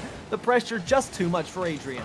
Well, the post can only do so much for Adrian College, but that one was dead to rights anyway. Relic making it academic, no pun intended. 3-0, and this game feels way different, Grant. This feels like the Lincoln Landlockers of old. It does feel that way. Relic over the top, looking for another one. Man, I want to root for Adrian here, but they're just not showing me enough. There's 4 goals against you now, and it's just... I mean, I don't got a word to describe it. I don't, Novanta. I mean, you can root for them all you want. We all love an underdog, but you know what? You think about rotations, think about occupying many different parts of the pitch at once, think about you connecting with your partners. It has been all Lincoln Land. So, Eric, everyone loves a comeback story. I do too, but something has to change at a fundamental level, because if this goes on for 2 more minutes, Adrian College is eliminated. Oh, it looks like that's going to be the case. Ibu, no remorse, no mercy. Cuts in on the back, and we might need a couple bandages for that. That's just disgusting. I mean, after the pace has just been give the ball away for so long and so many games in a row, and then you take 1 moment of patience to do that to someone, that's just nasty, bro. Lincoln Land proving why they deserve to be in the championships, and we are most likely at this point going to see them with a 5-goal lead to their name. I will take this time to say that I was right. I said Lincoln Land was pretty good, but they weren't their best. We're seeing their best right now, and it could have come at a better time for them, as this amounts to a victory lap if Adrian have an idea of getting 1 on the board. Yeah, this is crazy right now. Lincoln Land, they are looking their best, like you said. I mean, I was looking for it early on, but I guess it's just become a characteristic of them that it takes so long for them to warm up. Which, I mean, if you face an opponent that's, I mean, if you got the 1 seed coming at you, which is very well a thing that can happen, that could be Fanshawe yet again, then you could really you really see some problems come into play once you face a better team like that and you're not really warmed up and ready to go. That could be huge, but Xbox Agent gonna put this one by. Now, pulling one back for pride and school pride, that means you didn't have a complete defensive collapse. This one here was a goal that was angry. I felt it. And pulling one back means a lot. It means that you haven't given up. That means you haven't completely rolled over to your team, but it might be too little, too late. It does seem that way, doesn't it? Well, Sniper out to the midfield. Agent looking to put up anything that they can. Hockey goalie firing that one up, leaving it for Clarism in their teammate. Anything that they could get right now would be super beneficial, but it's going to be a 6th put in, and we are 1 goal away from a plane ticket down to a South American country. That ball was yeeted from Yelich in the corner all the way in New Jersey. So they had a Leachy for me, 6-1, and we're in the last minute of play there. Grant, question, do we see that trip to South America? I think with the way that Lincoln Land has been playing today, and that fake kickoff right there, although now I got to take back my statement from the double commit, I think we can see it. If Ibu can do something with this, which it does appear that they can. That's a double tap free as ever. Relic, goodness gracious. Yes, we are down to Brazil. Well, bom dia, there you go. Welcome to Managuas, welcome to Rio, welcome to Sao Paulo. 7-1, and there's still 45 seconds to spare there, Grant CFO. Well then, Novanta, this is going to be closed out. Another 3-0 going in favor of our 2-seed Lincoln Land Community College. They will be advancing on to the championships. Ibu looking for one more, but they do indeed take down this number 3 seed, which I guess was their toughest opponent up until now. I think Fanshawe, yes, we saw their number 1 seed knocked off in the last series as Fanshawe, but they've got another chance here, and I don't think they're going to blow it this time. I think we see the number 1 and the number 2 seed appropriately facing off in the championships, and that's going to be a 2nd goal. So now we're looking to go to a European country next, Novanta. Yeah, this is more almost like a goal out of respect there. Sniper drives out of the net just to make sure there's one more on the tally. As academic at this point, it might be one more 8-2 with Barcelona if they're lucky, but even if they don't get that, the statement has already been made. I didn't know I was going to be learning some geography today, but that does appear to be the way that this series is going, although I don't think they're going to get it now with 4 seconds to go. Ibu, a whole field to travel. Sniper tried to keep it up, just got dunked, and that ball's going to touch the floor, and this series is done and dusted. Lincoln Land Community College 3-0 their way to championships. Undusted, buried with a patch of dirt on top of it. My goodness me, Lincoln Land took a lot to get themselves in pace, but when they did, it was a wrap. Congratulations. It was not going to be an upset here tonight. Lincoln Land Loggers head on to the finals. Just like that. Well, Novanta, it was certainly a quick series once Lincoln Land got a hold of it, and now that they do and they go on, they advance. We've got a player interview coming up soon that we've got to get our hands on, but we will take a quick intermission to get that set up for you guys, so don't go anywhere. We'll be just a minute.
Welcome back, everybody, to the NECC. Oh boy, it's been fun riding this ride in these two series that we've just witnessed. We have a 3-0 in favor of Lincoln Land as they advance onto the championships. We've got Relic and Sniper joining us. No Ibu this time around. We weren't able to get the full squad. I guess Ibu's just being shy. But again, it's me, Grant, and Novanta covering this interview. Boys, a 3-0 to move your way into championships over the number 3 seed, just one number behind you. How are you feeling after that victory? Absolutely fantastic.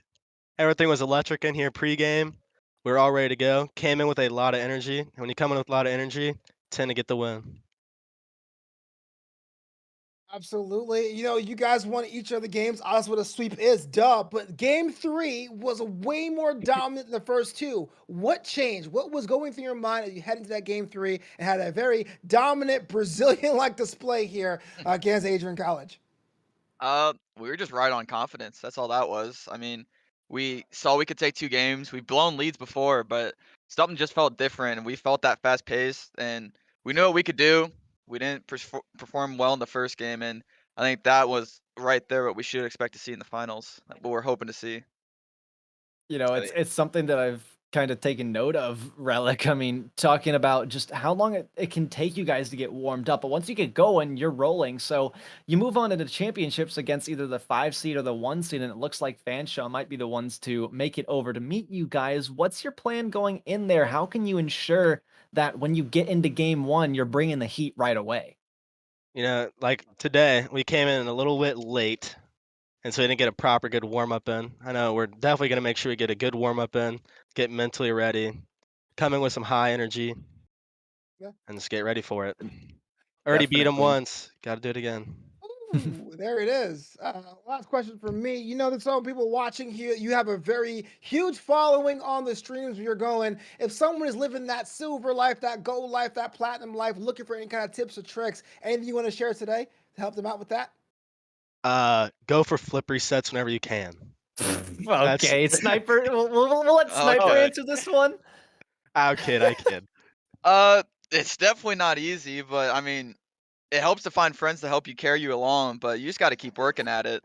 That's all you got to do. It's not easy, but if you just spend at least an hour a day in training, it helps. I mean, when I joined this program a year and a half ago, I was platinum, and now I'm teetering Wow. GC, Respect. even though it didn't Goodness look like it. gracious. I mean, hey, Sniper, you're one to always kind of sit back and be there when you're needed. I mean, it seems like, you know, you let the other guys go ahead and let your teammates do a lot of the work and just sit back. And like, does that bother you at all? Do you wish you had more goals, or what's that kind of Well, like? Not again. yeah, I don't need to get up on my soapbox this week, but I actually felt really comfortable because I don't know, just sitting back and analyzing the play. In actual like real life soccer, I play goalkeeper, so I'm kind of used to like sitting back and watching people and just waiting for my moment. So it doesn't bother me too much, but I already said what I need to say last week, so I don't need to scream this time. Oh, good to see. I feel like I've asked you that before, but that just shows that you guys are a consistent team. And I mean, you prove the same thing each and every week that you guys are here to perform and execute. So with that, you take a 3-0 victory into championships, boys. Is there anything else that either of you would like to say? Any shout outs you want to give before we send the stream out? Good luck to all the other teams. Thank you. Enjoy it. Well, awesome. Novanta, we've got nothing else for the boys, and we've got more, though, for the folks at home in the NECC that are watching on as fans. We've got another series coming up, but it won't be me and Novanta joining you. You'll have to stick around and wait to see the other side to see who's going to be joining you, but that's all we've got. We hope you have a good night, and we will see you soon for championships.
insane.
Well, after a very short intermission, that you could say, we're back here with more NECC semifinals. I got the crack from Stage early. My name is Futh. I'm joined in the booth with Stage here, and we have some really high-flying action, man. Semifinals. We have made it almost all the way. I think the wait will be worth it when we get there. I'm telling you, you gotta have enough time to gas up these cars. You ever think about how much boost these guys consume? How much energy that takes to get At least these 100. cars fueled up? Oh, yeah, at least 100. At least. That's almost 100. I don't know, picking up the boost pads are pretty quick. I wouldn't think it would take that long. But it's had to get all the accessories right and everything. But no, you have UAH White playing against CMU. Both these coming off of impressive wins in the quarterfinals. UAH White coming over Northwood C in very, very solid fashion with a 3-1 victory. CMU fought it out against Alabama Black. So it's as expected if you are a stat head. Number 2 versus number 3 here. But it's just a lot to be played and a lot to be played out in front of us staged. Now, you want to talk about being a stat head, though, and where things are expected. This is not where you'd expect things to go after this match is over, because these two teams are competing for the privilege of being in the grand finals, obviously. Yep. But the match that they are going to play will be against the number 4 seed SIUCA, who did manage to defeat number 1 seed Fanshawe that was earlier today, I think. Yep. Early today, about 7, I think, if we're getting on the Eastern time. But it was huge for them, the big time upset. So both these teams, like you said, are playing for the privilege to see SIUC. And, when you kind of look back at this season, they saw each other at week 1. So a lot has changed since then. It was a 3-0 sweep for UAH White. So you want to see if UAH White can continue to grasp what they've had or if CMU has an answer to them. All right, but we're going to have to take it out all on the pitch because they are lining up here. Mix on the kickoff for the side of CMU. And if my eyes do not deceive me, we've got Josh on the side of UAH setting this one up already. A fake kickoff from Josh. That means they're going to send it all the way to the back. And Camel is taking this nice and slow, but going to get beat and an own goal to break the ice. That's a heartbreaker. Well, slow and steady wins the race unless you're slow and steady going into the back of your own net. And that was just a huge 50 coming off of the Octana mix. And then Josh, unable to dig it out off of his goal line, means 9 seconds in, and CMU already has a goal lead. This is definitely the way they want to be seeing this one. I think that CMU also recognizing that they have beaten SIUC in the regular season. They really want this because it means a great shot at the overall championship for them. But they still have a lot of Rocket League to play, and they need to get out of their own territory before they can take this game away. Well, you can't get looking too far ahead because Josh trying to answer for that mistake, but Mix with a beautiful touch off his own backboard. Phantom get it there. Camille looking out midfield. Josh is there, but so is Mix. I like the play there, keeping it away from his half. Phantom overwon the soft touchdown. He's got to bear it. He's got a touch, but Josh denies it, climbing that ladder in front of his own net. A lot of really loose rotation. Big solo plays here from CMU, but they need to get through the defense, get a little more of that insurance policy going forward. This time on offense is UAH. Camelog looking for the drop pass into Josh. Broken up by Phantom. Josh is still there to play a little bit of disruption. Sends it up to B-More, and Josh chasing this one away. Doesn't manage to get a 50, but there is a continuation. B-More looking to chase this one down, looking for center, not going to find it though, and that center ball coming out, but will be sent downfield by CMU as they manage to find a little bit of space. Yeah, the Eagles kind of got a little bit further back onto this Charger half, and they're just trying to continue knocking this door as the Chargers' early kickoff goal. They've just opened the door for them. They need to find an answer here as a minute and a half has passed by. Beak with a nice touch there. He's got Mix coming on. A nice touch by him again. He says, I'll put it in himself. Just a minor missed rotation there from the defender. B-More trying to get out in front of that one. Just goes right over top of his car. Just barely missing a little bit too fast to it. Well, the old saying is, Stage, haste makes waste, especially in front of your own goal line. And so rushing that 50 minutes, just an open door, and now it is a 2-goal lead here for CMU. Like I said, definitely the way that they want to be starting this one off. CMU is playing like a team possessed. I think that's what they need to be doing, honestly. This is a matchup that has such honestly history when they've already lost the series in week 1. You have an entire lifetime in college, and it's ready to make up for that here. Well, my question is you're saying like Team Possessed, what happens to the point where if Ghost exists, you get possessed by a ghost that can play games incredibly well? You know, is that going to be like a blockbuster that comes out later in our live stage? They had Poltergeist back in the day, but this is Gosu-Geist. That's what they used to call all the pro gamers. They called him Gosu way back in the day. Well, that was a big opportunity there from B-More, trying to get on the board here. A double commit from Beacon. Phantom could just kind of spell something here, but the slowdown on this Charger side. Now all 3 blue cars kind of gathering in the corner, trying to decide what they want to do with the ball. Josh at midfield gets a touch. Another one there. He's trying to find a pass out midfield. B-More, but denied by Mix, and they still stand at a 2-goal lead. Oh, beautiful connection there, though. Josh taking the give and go, sends it in towards center. Is that there? No, broken up by Mix. They're still sending this on. Phantom, last man back, manages to pick that one up, and Beak gets a big send downfield. CMU not able to find any more goals yet here, but they don't need to. They're holding on to this lead. The backfield almost completely exposed, but Beak makes the rotation back. This is still really pressing the offense. UAH trying to find any holes, and that might be it with the demo, but no touch from Camille means that there's time for the respawn, and Beak is going to send it back into space again. Well, it's just kind of a dance back and forth, and it's who can take the lead stage. Right now, both teams have traded, and the only one who has landed is CMU, and being it off the kickoff and off of quick pressure. But they still have the fewer shots with 5 coming off of these Charger cars. They just continue to find the crossbar or find these orange cars in the way. It's 5 shots and 5 saves, so this is a defensive powerhouse here, but that's a breakaway by Camel. Sneaks it just past the defender. I mean, just Beaker caught a little bit too overzealous there, and Mix cannot get to it in the end. Camille just slow plays it, able to put it in that near post and not squander that opportunity. Feels a lot like that first goal coming in just off the deflection from Josh. In this case, just desserts here for UAH. All they need is one more. A minute left in the match still. Camel going to try and put this away, but oh, that's a nasty angle. B-More with a miracle save off the crossbar. Now, stacked up really tight, UAH struggling to find any offensive pressure, and they're not going to capture it yet, but a long bomb crossing the pitch. Phantom is there to receive. Well, I like that 50 there that puts it back across, but there's no follow-up here.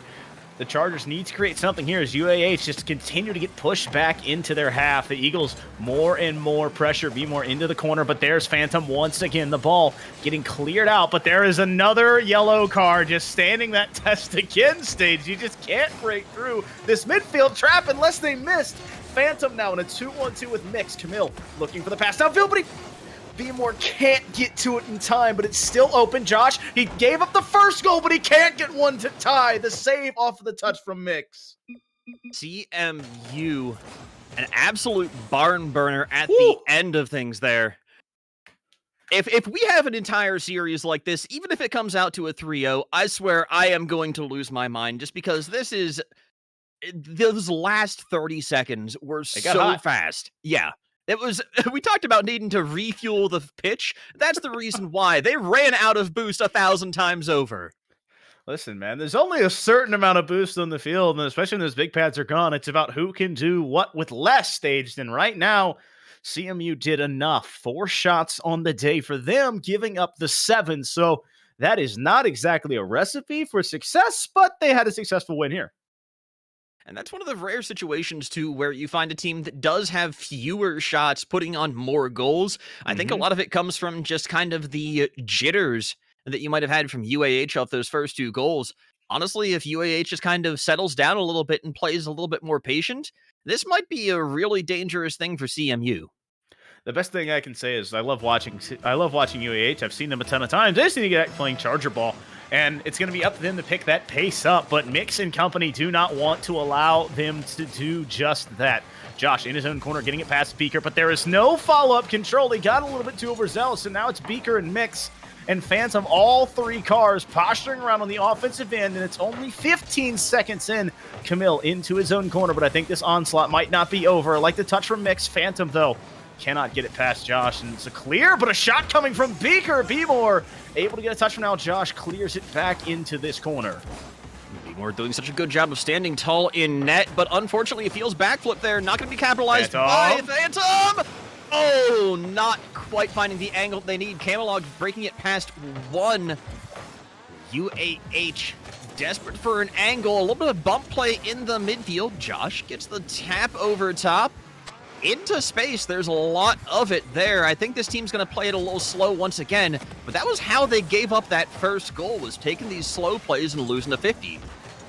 I like the touch here from B-more. He tries to put it down. Beaker climbing that ladder to deny it. Phantom looking for a little bit of a quick race here in the air. He's going to put it off the backboard. Camille with a denial.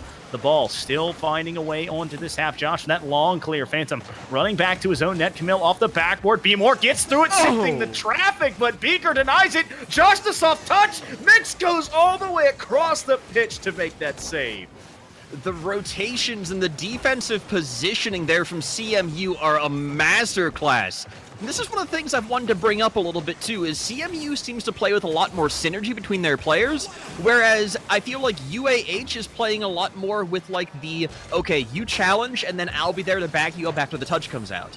So there's less of the like positioning for a pass, less of a positioning for fast rotation, and more waiting to see what's going to happen. Yeah, it's just trying to sift through it, and some people can read it quicker than others, and right now UAH seem a little bit disjointed as V-more and company put more and more pressure on. But if you are a Charger fan, they have put a ton of pressure on. Maybe it not shows in on the shot column with only 4 right now, but they have just kept it in this orange half for most of the game. Camille looking for B-more. B-more's got an open net. That's cover 2 right down the middle. Found the space, finally getting that opportunity of getting the center ball off that 50-50. Camel, that's serving up a taste of their own medicine they had to deal with in Game 1 off that first goal. It's the same general idea. All right, lining up for the kickoff here again, though. Camel spearheading this, tries to get out to Josh. Mix going to get up on the wall, though, has a lot of room, looking for a fancy play, not able to find a reset. Instead, B-more taking it downfield for UAH. They want to get 2, flick over, and that is right in the corner. Well, B-more just plays it patiently, knows he has the number advantage, knows he has the boost advantage, knows he has the position advantage stage, and that it's now a 2-goal advantage before halftime. And this is what I was talking about. You know, this team finds a little bit of purchase, calms down a little bit, stops being a little bit too aggressive to the ball, and that's kind of what a flick is all about, really. You get the time to, you know, wait for your opportunity and when you want to do anything. You don't have to rush it. What? From Mix, right out of the corner. You want to talk about find your opportunity stage? Mix says, I have one that's just going to bury it in the far post out of the corner. It's not finding an opportunity, that's making an opportunity where there is none. What a shot from Mix. Just a beautiful read and a great follow-up. Now it's up to Josh. He wants to put an extender on. Mix got caught too overzealous, but Phantom low ball makes the save. Now he gets the clear, bouncing off of a teammate. The ball on this Charger side. Phantom off the backboard here. A quick touch by Mix, but that's a double commit from defenders. Camille can't get it all the way out past midfield, but he's still there on top of it. B-more back on this side wall. You want to find a touch out to midfield, buddy. A nice touch there from Josh. It's going to bounce off the backboard here. Camille can't get it to go, but the ball just finds its way back towards these blue cars. Really seeing a new blue team here off of UAH. They're so close to breaking through this defense and getting the extender that they need. Camel 50-50 in the air, and Josh gets the demo, dishes it out to B-more. This is so clean on their connections off the backboard, but Josh not in space. Instead, just buying more room. Shot on target, but it's lofty and slow. And Phantom does manage to send that all the way downfield. There is no continued offense that you can find here for CMU, because this is just a choke, an absolute stranglehold from UAH. Well, that's a big-time dunk going back towards that backboard. Josh can't get the find because Mix had a beautiful save. Camille keeping the pressure on, but that's going to be a pass off there. Mix putting it on that side wall. A touch here could be something big for CMU. The Eagles posturing around, trying to find the bump. There is Mix, and I think he was another distraction. Mix right in the goal box, almost saving that. Josh! Almost saving that, just bodies Josh out of the way. That is dirty. little literally Goomba stop action. hit him so hard, I thought he was in the goal already stage going for a bump. No, he was just following through the double tap bump as Vmore goes for something off the backboard here. Josh was there, Camille as well. He's going to do a bump of his own, Mix. How about you take that one on for size? It's 3-2. Just desserts. You know, we just had Thanksgiving. This is the dessert from that. Be more pushing through the net, getting Mix out of there. Man, we're going to have some savagery. There's going to be some fighting words that happen after this if they're not too careful with the bumps. All I gotta say is, I hope our good friend Lars is watching, because this game would already make him happy. You know, the physicality is something you love to see in the game of Rocket League, and that is both teams using it well. Under 30 seconds left. It is up to CMU to have an equalizer here, and they've done well offensively. Josh, that's a dangerous push, buddy. Phantom is there. He puts it in the top right corner. It's 3-3. Takes that center play. Yeah. UAH didn't expect that angle to be possible just from where he was postured outside of the center field, but chasing it down, getting the corner of his car, that's so perfect. And UAH really demonstrating, well, CMU demonstrating their mastery of angles and shooting. I feel like I'm just watching a whole bunch of geometry students. This Mix now just have to put a soft touch on. Be more in danger, but Camille, he can't get it out either. The ball's still there. Phantom can't find the touch, and Camille has that clear off of that errant bat flip. Phantom, that's your own goal, friend. And it falls down to OT. Man. Again, I was already feeling it after game one. I was already feeling the tempo. This feels like it's just take the last 30 seconds of last game and extend it over an entire game this time, because these teams have not been lighting up one bit. Their foot has been on the gas the whole time. A reminder, this game was a 2-0 ball game at halftime for UAH, and it has been a feverish comeback attempt here by CMU. The Eagles will not be kept down. They find offense. They find breakaways on defense that create this offense, and Phantom trying to get creative off the backboard. Mixes there as well, but Meemore denying that opportunity. Really tight scramble here. That 50-50 going really badly. Oh no, the friendly fire tends it right on in the net. UAH getting a little bit of a fortunate collision on the opponent. Oh, Beaker and Mix collide. A miscommunication. Beaker tries to catch it, and it rolls into the net, so you have to let off that break there and go forward to try and catch it, but pain is the best thing I can say. Pain.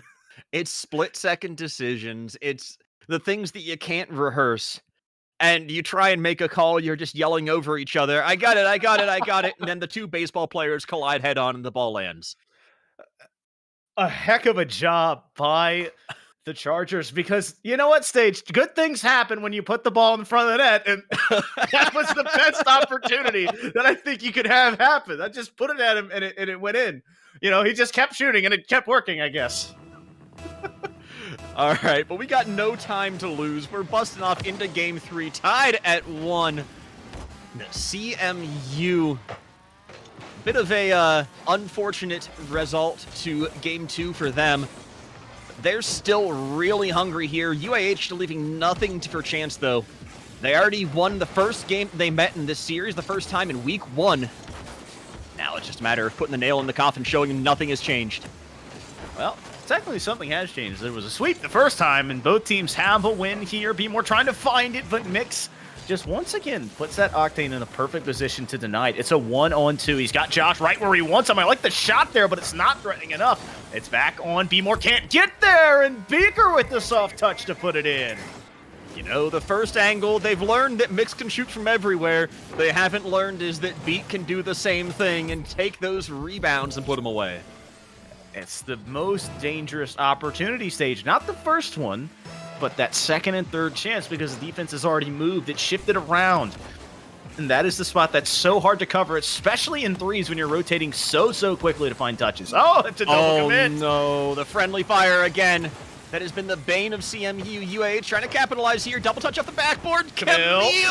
Oh! Josh! Off the roof, but Josh gets the angle. Just taps it right past the defender. There was no power on any of these touches except the clear attempt, and it got stymied by a teammate. And so that ball is just sitting in front of the Eagles net, and the Chargers just kind of, yeah, I guess we'll take this one and evil it up. Well, Foof, what was it you said? You know, good things happen when you put the ball in front of the net? Hey, listen, if I'm ever a coach, that is my one thing. Do right and put the ball at the opponent's net, and good things will happen as this another shot is on. That is all 3 players in the net here for the Eagles. Beemore trying to sneak it past one. He got it past them both. And that's the danger of having these 2 wing players that have retreated, is you think it's going to be a direct shot, and B-More comes in on what's actually a blind angle for the first defender on the back wall. Didn't see B-More coming, and that kind of throws off the entire rotation. Well, once again, UAH has found themselves with a lead early on, and they're trying to find that extender and get back to that 2-goal lead they had at midway point last game. B-More trying to play it slow, but Phantom slow as well. A nice touch there kind of stalls this offense out, but there is no control from Eagles. They're just trying to find touches, get the boost, and get it off of their half, because it has been all offense for UAH.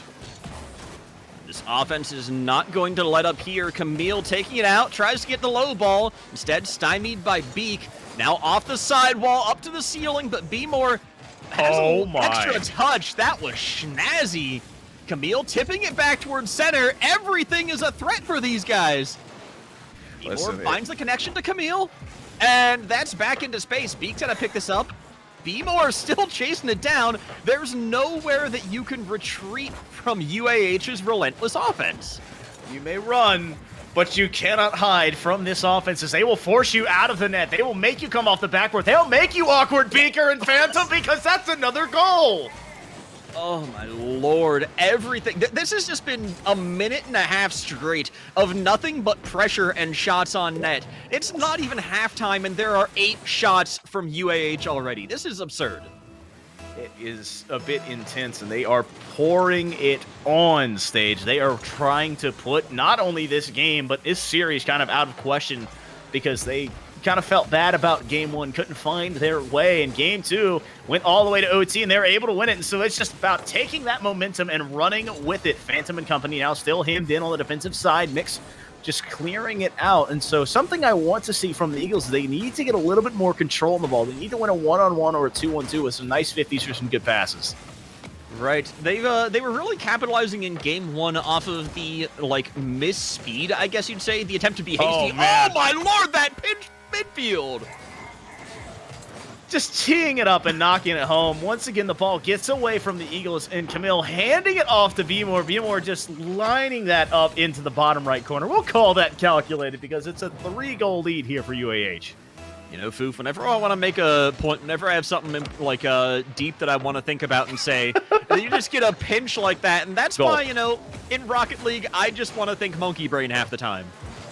It's an old saying I used to hear when playing this game a lot, is if Rocket League is on, the brain is off stage. You know, you can't be thinking too hard, and that must be the mantra my teammates in solo queue use. But a good 50 there, as Camille is up. He needs to find another one and calm it back down, but Phantom just waiting patiently in front of the net, denying that one. That's great defense, but great defense doesn't win anything when you're down 3 goals. That, though, could be something, but he can't find the bump, and so another assault starting again. UAH, they are the Gatling gun now, looking to waterfall this one down, but not finding the crease so far. Instead, we'll just take a couple of demos, shot in, but Beak manages to deflect that early. But B-More and crew are just looking for any center ball, and they're happy to play physical here. Cross it over, Josh picks it up. One last touch from B-More, sends it right to Josh. It's a handoff. I mean, Josh is just waiting and saw his opportunity, just come streaking in from about midfield, and then just buries it between the defenders.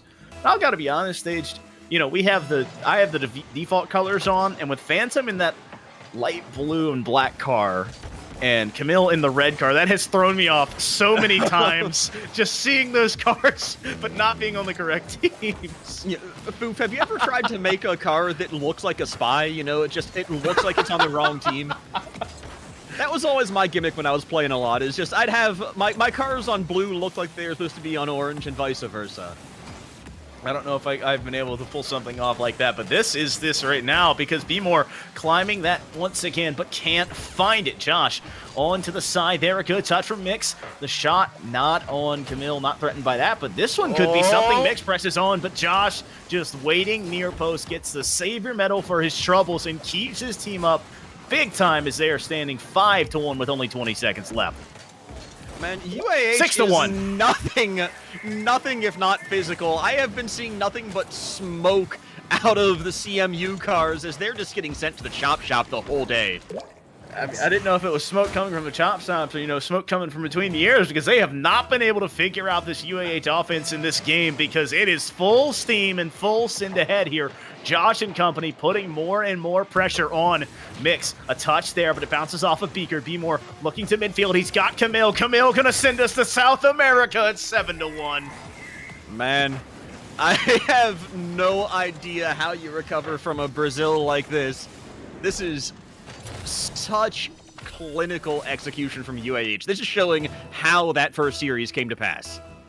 Well, clinical is a beautiful word. Another one I like to think of is surgical because it seems every touch that they have is just what they want to do and how they want to do it and setting something else up as this one bounces back down. B-More. No, it goes off of Mix. Oh, the ball's going down. Okay. Hands can come off of the headsets now. That last pinch. Yes, it's way too little, way too late.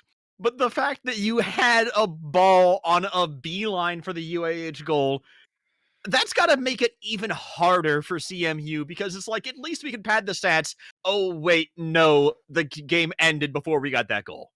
Well, yes and no at the same time. I think the big thing here is you look at the scoreboard and you just have to go, we cannot allow 16 shots staged and have a good chance at winning. They did it in game one where they allowed more shots but had more goals. Mm-hmm. You allow 16. Good luck. That's the best thing I can say is good luck. They got to stand tall on defense and get the ball out of their half. Be it clears, be it passes, clears, be it demos or boost control. There's only so much you can do with being an immovable object on defense. And CMU really tried to show it off in game one where they did have the fewer shots. But in this case, when it's been 8 shots before halftime and 8 more after, this is good pace. Yeah, that is just absurdly fast. They're even on target with goals. It was 4 before halftime, 4 after. This is a team that's just so consistent on their offense. Well, if it ain't broke, don't fix it. And I'll be honest, UAH just got woken up after game one, and they have been not looked back. Up 2 games now, and it's now match point. And they're looking to go up a goal. Here's Camille, can't find it, just slow playing it in midfield. Read it beautifully, but could not make the connection. Just left a little bit to be desired there in the end. A lot of these really close angles, but trying to make tough shots here for UAH. It's opening up some room for CMU, but CMU's trying to slow it down a little bit too much, in my opinion. Waiting for the touches here. They might finally have an opportunity as Beak in space jets it downfield and breaks the ice with the bump play to boot. Absolutely selfless play here by Mix. You'll see the camera turn. He is pushing this goalkeeper off of the line. Josh has nothing that he can do, and it just clears the net up there for Beaker. All right. This is more of what we saw in game one, what we need to see more from CMU. I just want to see when UAH finally starts to find their aggression here. That's already the start of it. B-More finding the connection, but there's much better backboard defense and corner ball out of CMU here as they're making it a little bit harder to keep the aggression and the pressure up. The ball stagnating in midfield once again, but not for long. A pinch coming here from the Chargers. A miss from Beaker. Josh climbing that ladder, but Mix denying it off his own backboard. Now he's got a big clear. This could be an opportunity. Camille, the last man home. That Bastion standing tall and not bending and not allowing that break to come through. This is so difficult still, though. CMU's not finding long opportunities. They're just finding very short, discrete ones. And with Phantom whiffing that one, Camille going to send this downfield up to Josh. This is so much room here for UAH.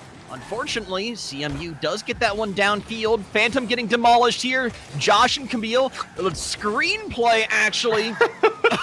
Oh, What a fake. Unfortunately, not finding any goal off of there, but it definitely caught me on the edge of my seat. That's for sure. Oh, I like that demo. It's going to open the door here for Josh, but it's a 1-on-2. Phantom wins the 50 well, so now it's up to the Eagles. A demo comes through. Be more on the answer. A 1-on-1 winning on the backboard here would be huge. The ball bounces down. Josh pushing around, trying to find a touch there, but no shot comes of it. Mix past one, but can't get past two. That is the big thing in threes. If you get it past that first car and it gets away from you, that second defender will usually have a touch, especially as the game gets quicker and quicker and the players get more and more mechanically sound. That's one of the reasons why you don't get as many of the dribble plays in threes. You just don't have the space on the field for it. And just like that, you don't have any space to deal with it. Immediate stuff, sending it downfield now. UAH trying to find any play, but Beak is up. Beak is on the backboard. No double touch, but there's still play here. Mix sends it up to Phantom, and Phantom gets stuffed on the goal line by B-More. B-More off to the races, but he's racing to the scrapyard as he's demolished from behind. Beak in and sent away once more. Off to the midfield, the demo again, Phantom, off the back wall, is it there? It's there. Yes, airmail! No, sent away, rejected at the post office. Oh my lord, I can't handle this. It goes post to post, crossbar to floor, and bounces out. But Beaker, will he be denied the crossbar once again? Just kind of shaking your fist in the air if you're an Eagles fan right now. Punching air right now as Camille has a long touch to Josh. Josh, a beautiful one on. I like the look, but he can't find enough power to put that angle home. I like this touch. Beaker is up, but so is B-More. Josh, the third man back east, being so aggressive here, but they need an answer here, Stage. Down 1 goal with just about 90 seconds left to play. B-More trying to set that answer, trying to set this up, find any kind of purchase. This team just not finding anywhere to go in this game for CMU. They have finally become that immovable object they sought to be in game 1. And even if they're not putting up any more goals, this is still looking really good for them because there's not any opportunities for UAH. Not any even off the backboard there. It's not going. Oh.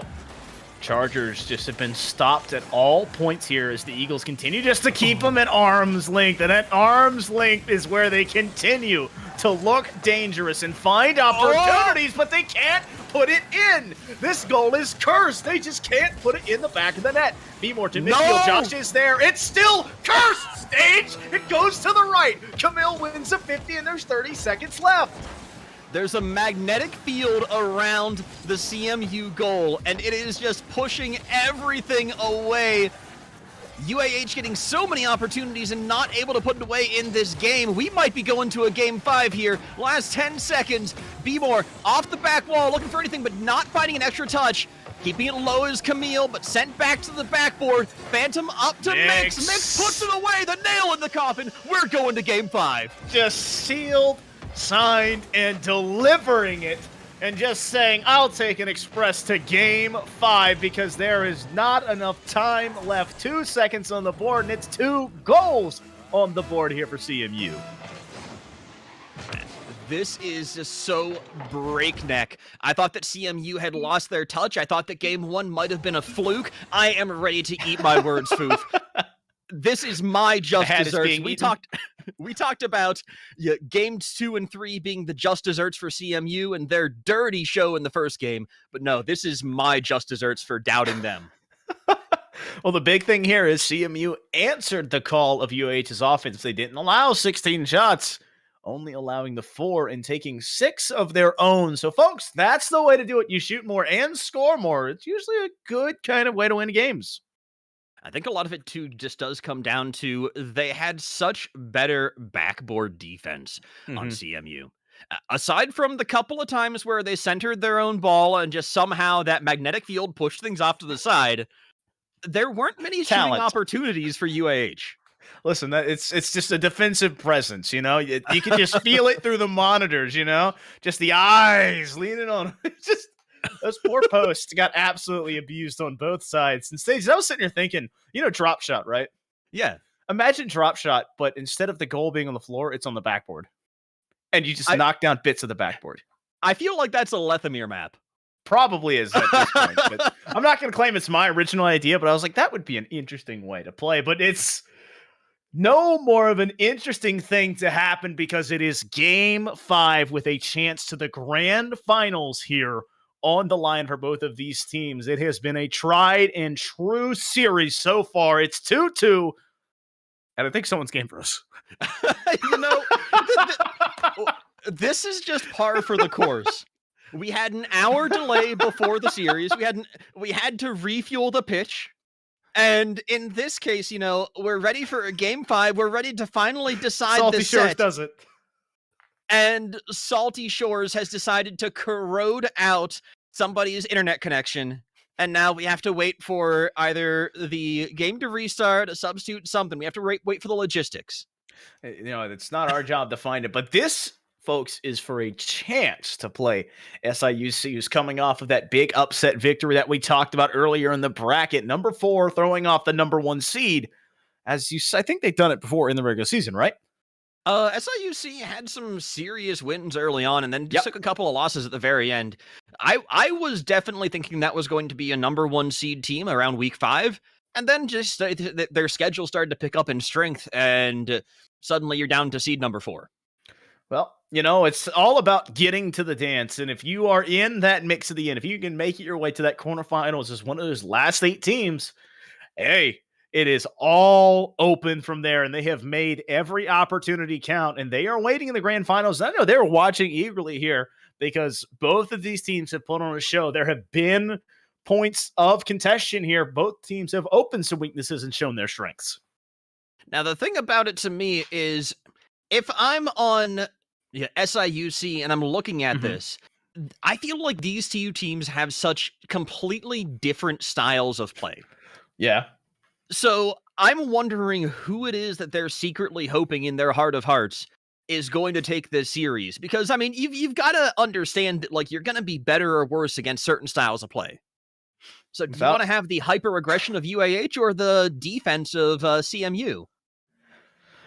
You know, it's potato there. It's kind of, you know, which do you feel like you play better against? And if you have to look at it, CMU beat SIUC. Mm-hmm. And that is one that they probably want back because it was a 3-2.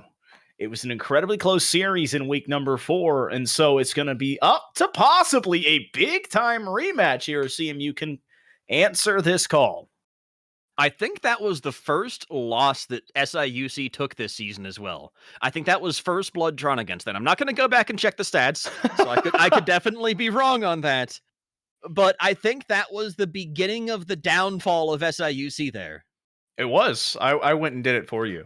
Okay. That was week 4. That was their first loss as they had won 3-2, 3-0, 3-1.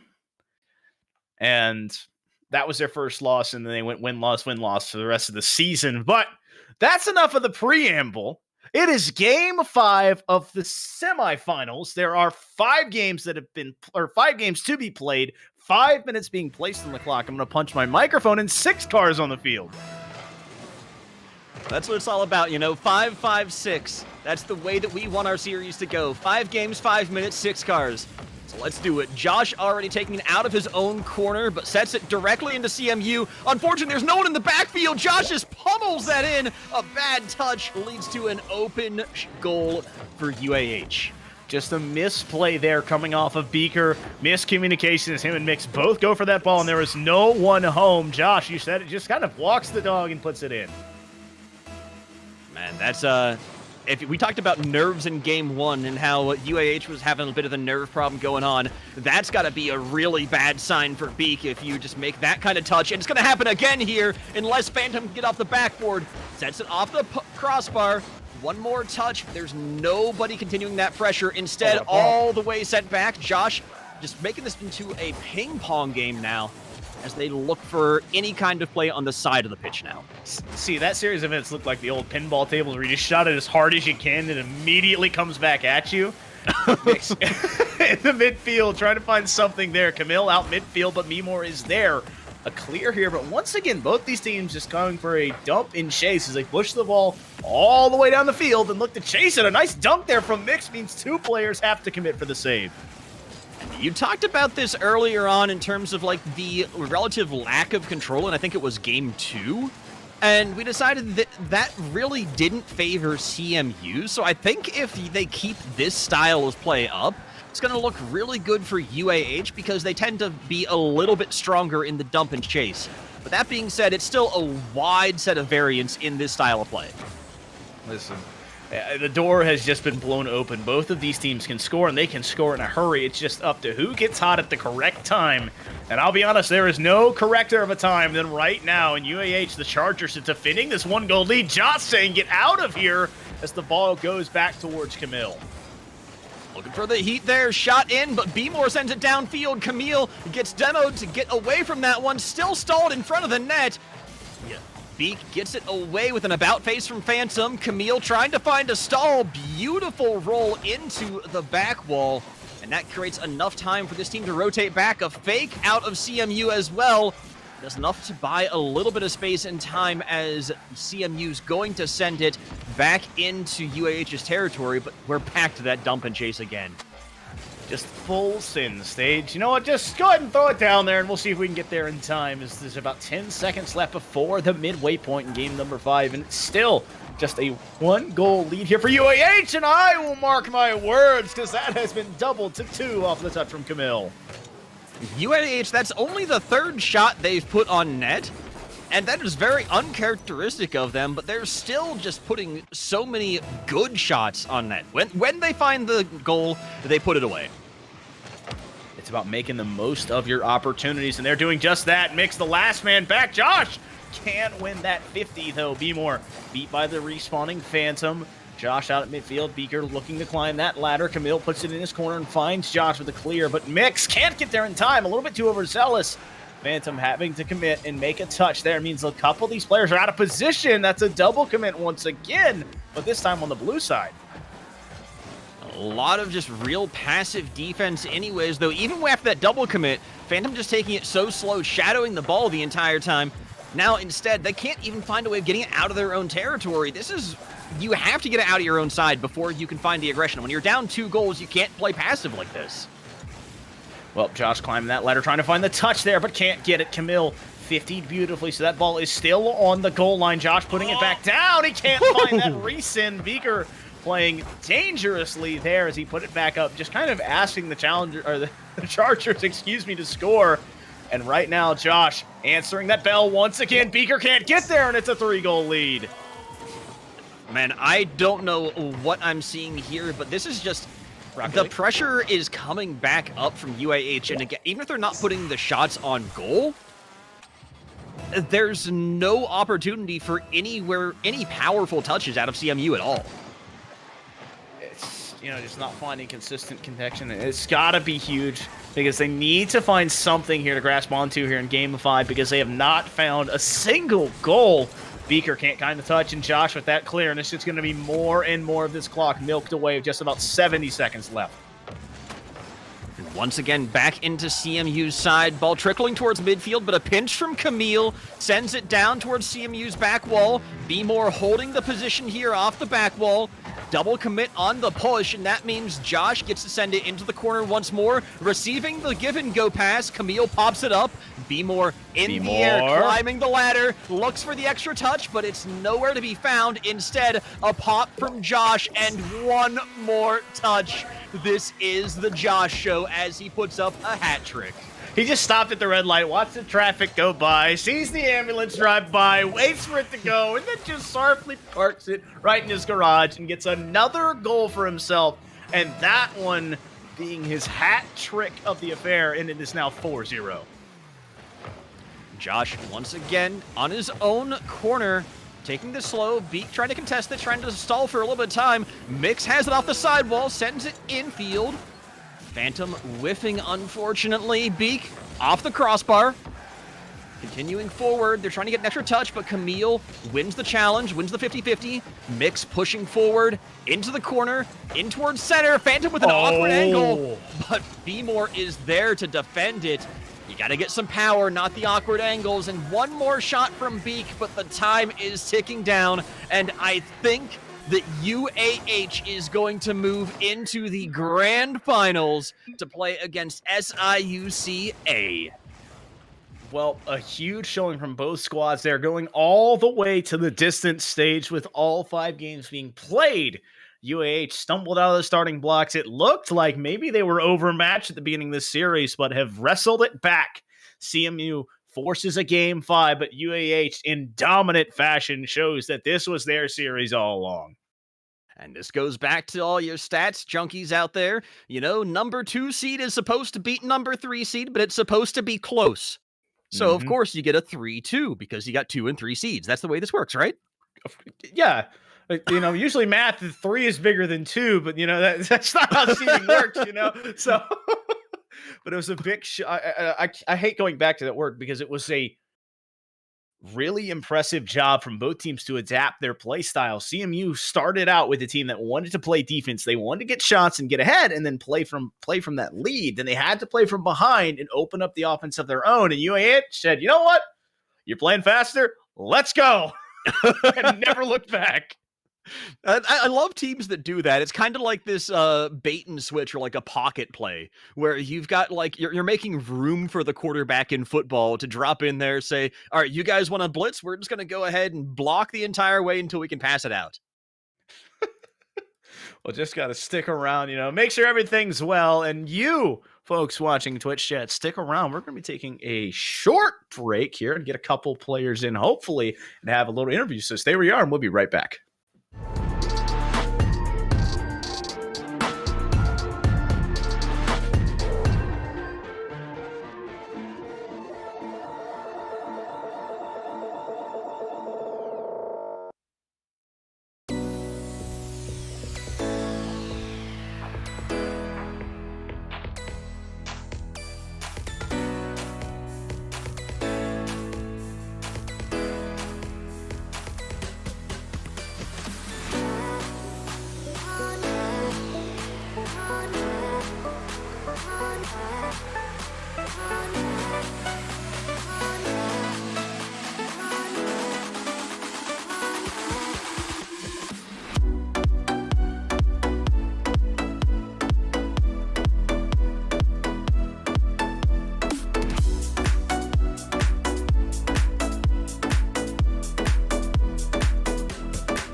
And time. I told you it was going to be a short break. We're backstage, and we got B-More in here running in as fast as he can coming off the pitch. B-More, welcome here, man. Congrats on the win. Thank you. Well, I'm going to start us off stage. It was a big-time showing from you guys, and you stumbled out of the starting blocks in game number 1. How did you guys answer that call in game 2 and beyond?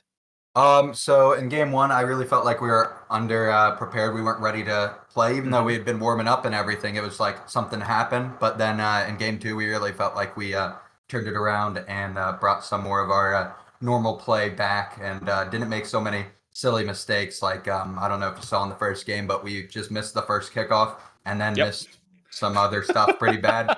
And it felt really bad, but then we turned it around, luckily. So I saw in, I think it was game 3 when you guys really turned up the heat, when you got the Brazil out there and everything. But it looked like towards the end of the game, you just started playing a really physical style, looking for a lot of demos, looking for a lot of screenplays and things like that. Is that the kind of play that you guys say, you started playing like you usually do? Is that the style that we can see more out of your team? Or was that just kind of showboating after a really good game? I don't know if it was showboating after a good game, but I also don't think it was our normal play style. It might have just been that we had some really good opportunities to demo and bump them, or one of us was like, I'm going to kill some of them. And that's what they decided. So it was working, though, so that's good. That's the big thing. As long as A, it works, and B, you're having fun, and that really seemed like the tone there. You guys turned it around not only on the pitch, but it seemed like just physically the car style, the car play was so much tighter. Your rotations, just you said, there was something off in game 1, and we could tell from our end, and it was like, uh-oh. And then CMU pulls it back and forces that game 5. So what was that mental reset like going into game 5, especially with the pause? We definitely were worried. Or at least I was personally worried I was going to get cold in that like short 2-minute span or whatever it was, but it felt like centuries. It did, didn't it? Then, yeah, I was nervous, and then like we have to win this, otherwise, because I don't believe there's a losers bracket. So I'm like, we got to win this. Everybody, get excited. Let's. We noticed a couple issues we had been making in the previous game, and I was like, let's fix those. Let's rotate back post. Let's not aggressively go up on the backboard for no reason. And we also made a couple like critical double commits on offense that we were trying to correct. But once we like got our heads down, I felt like game 4 was kind of dominant. We really had it there back. Not as much as the Brazil game, but it felt good again. And we were on offense, I feel like, a lot of the time making plays. So I'm kind of curious about just like the dynamic that you guys have as a team. And one of the things I'm always curious about is how long have you guys, the 3 of you or the 4 of you technically, since there's 4 players on your team, how long have you been playing together as a stack? So we I knew Josh, I believe about a year ago. I met him when I first started going to UAH. But we've not played on a team together much. I started playing a little with Josh at the start of this summer, but then we did our esports club tryouts this fall, and Camille showed up. We didn't know who he was, and he was amazing, so we picked him up to put him on our team. Of course. And then Josh ended up on my team, which I was already on UAH White, so I was the one who stayed here. But we all like came together on the team, and we were like, oh my gosh, this is actually working really well. Our chemistry is amazing, and we all get along, and it's a really fun time. Half the time when we're playing, we're like all goofing around, even if it's like a serious context. It's like, oh, and stuff like that. So it's a lot of fun. It's a real blast. But we haven't been playing for that long. We're hoping to keep getting better as time goes on. Well, I have to harken back to your answering of the question there. Stage, you heard there's 2 key factors to playing, not only being good, but being a grand finalist. Stage, rotating back post and having fun. If those aren't like 2 pieces of the pot, I don't know what is. So, I mean, it's huge. It's great to hear that you guys not only are performing well, but are enjoying not only the position of being a grand final, but the journey of doing it. And I'm excited to see you guys there. And I'm not a UAH fan, but I love seeing you guys play. I've followed you a ton, and I have enjoyed watching all of their teams succeed. And you have a bit of a test lined up ahead of you. SIUC. How are you feeling going into that one? We're feeling pretty good. We feel like we've been doing pretty well, although the Thanksgiving break has not been kind to us. We've gotten a little rusty. But we've been recovering it over the past 2 days, and I'm really hoping for big things. I think it's next week, is it? So it should be exciting. All right, so before we let you go, I gotta ask, do you have any shout outs or anyone that you want to go ahead and just like give a big thumbs up to? Actually, my parents, I think, are watching right now. They found out that we were on stream last week, and they were like, can we see it? Can we watch it? And I was super happy. Obviously, I was home for Thanksgiving. And so I think they're watching now, and I'd like to say hi to them. I appreciate them watching, and any of my friends that are watching as well. I really appreciate it. All right, Foof, you got anything more for him then? Well, I'm just like thinking like Dad more sounds awesome, but like Mom more doesn't sound as cool. So I was trying to figure out something there, but I don't think I can get that in time here. But you know what? It's grand finalist UAH SIUC, and that was only one of our semifinal matches that have been going on all day today, and we have another one coming up shortly. So we're going to take a short break, get a rebreather, get everything reset, and we'll be back after a bit.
And time. That was another quick break stage. I think that was under 5 minutes, but that's a huge one here. It's another semifinals. I'm still Foof. We're still joined by the ever amazing Stage, and we have another hotly contested one coming up. This time, though, it's the number 1 versus the number 4 seed in the Champions White division. You have the undefeated squad of Northwood Blue playing host to Purdue University.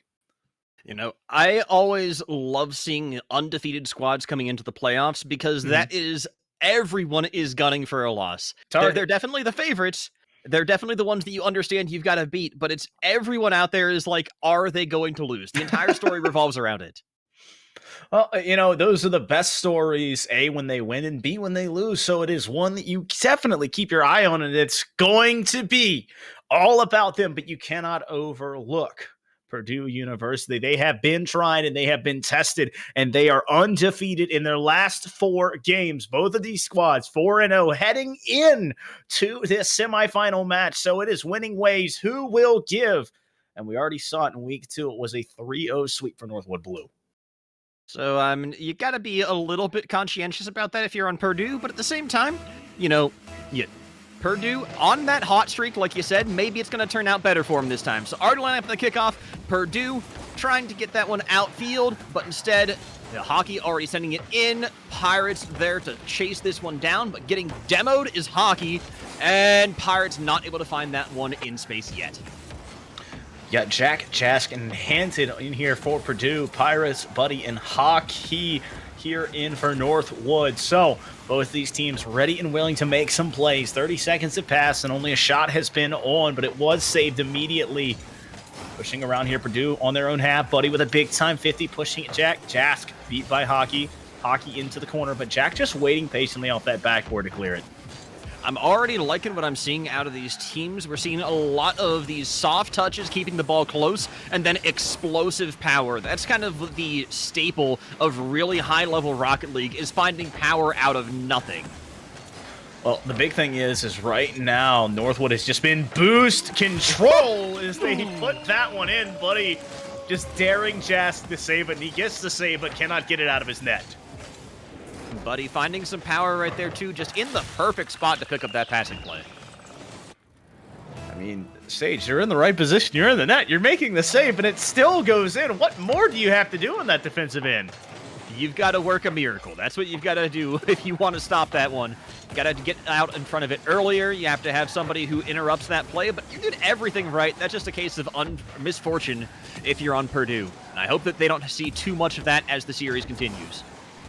Well, Jask with a big-time 50 there, but needs to find some control. He's going near post, but it's denied by that post. Pirates to Hockey. Hockey putting a touch on, bouncing off that backboard. Hockey putting it back midfield. Buddy can't get there. He tries to get his second, but Hockey and Northwood still putting around. Pirates can't get that one past the defender. Enchanted in a 1v1. He puts it over Buddy. The ball rolling towards his blue half. Jack is up, but so was Hockey. Buddy continuing this one, taking it nice and slow. Pop out, though. Hockey getting the angle. Oh, everything's going wide for Blue so far. Yeah, and you just not quite able to find these opportunities, even though everything looks great for their scoring opportunities so far. Almost fell out of the chair on that one. Stage, hands on head, ball not in net, and it's still a 1-goal deficit. Purdue thanking their lucky stars, but they need to make saves here because Pirate puts one on. An epic save from Enchanted, getting it out of his net, and Hockey a little bit too overzealous. Buddy, the last one back here at midfield, just controlling it and trying to just stall this one out and give his teammates time. The ball back on this yellow half. Enchanted onto the sidewall here, does not have a second touch, so they end up losing control. Deep ball, but Jack is there to pick this one up. One of the things I'm loving out of Purdue so far, though, is they're able to get forward momentum out of these really awkward angles. I've seen them have to do chase down saves and saves from, like, bad angles twice now. I've seen them get decent touches when they're just basically getting headers.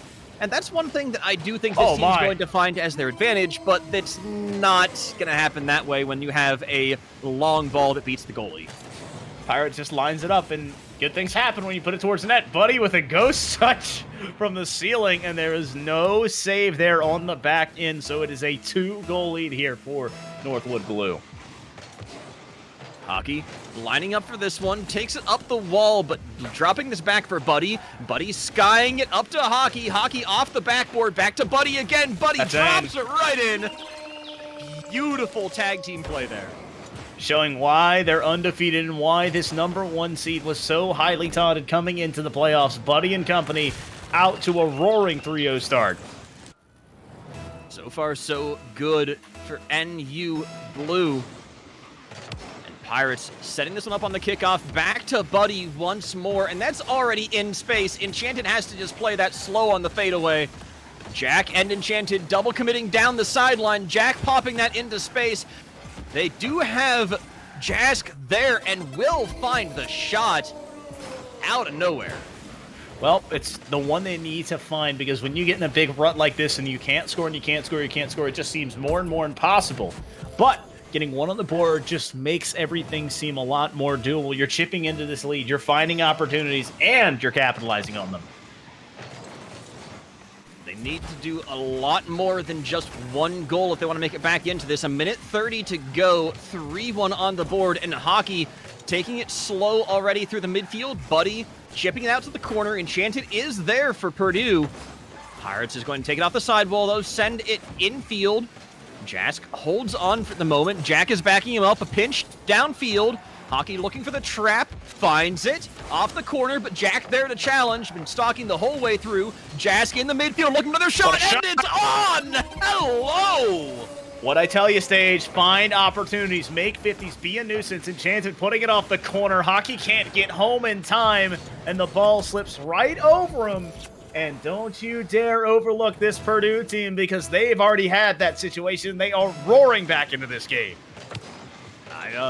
I might just be an absolute saint of Caster's curse here, because every time I talk about a team that has a long way to go, they find a way of moving into it.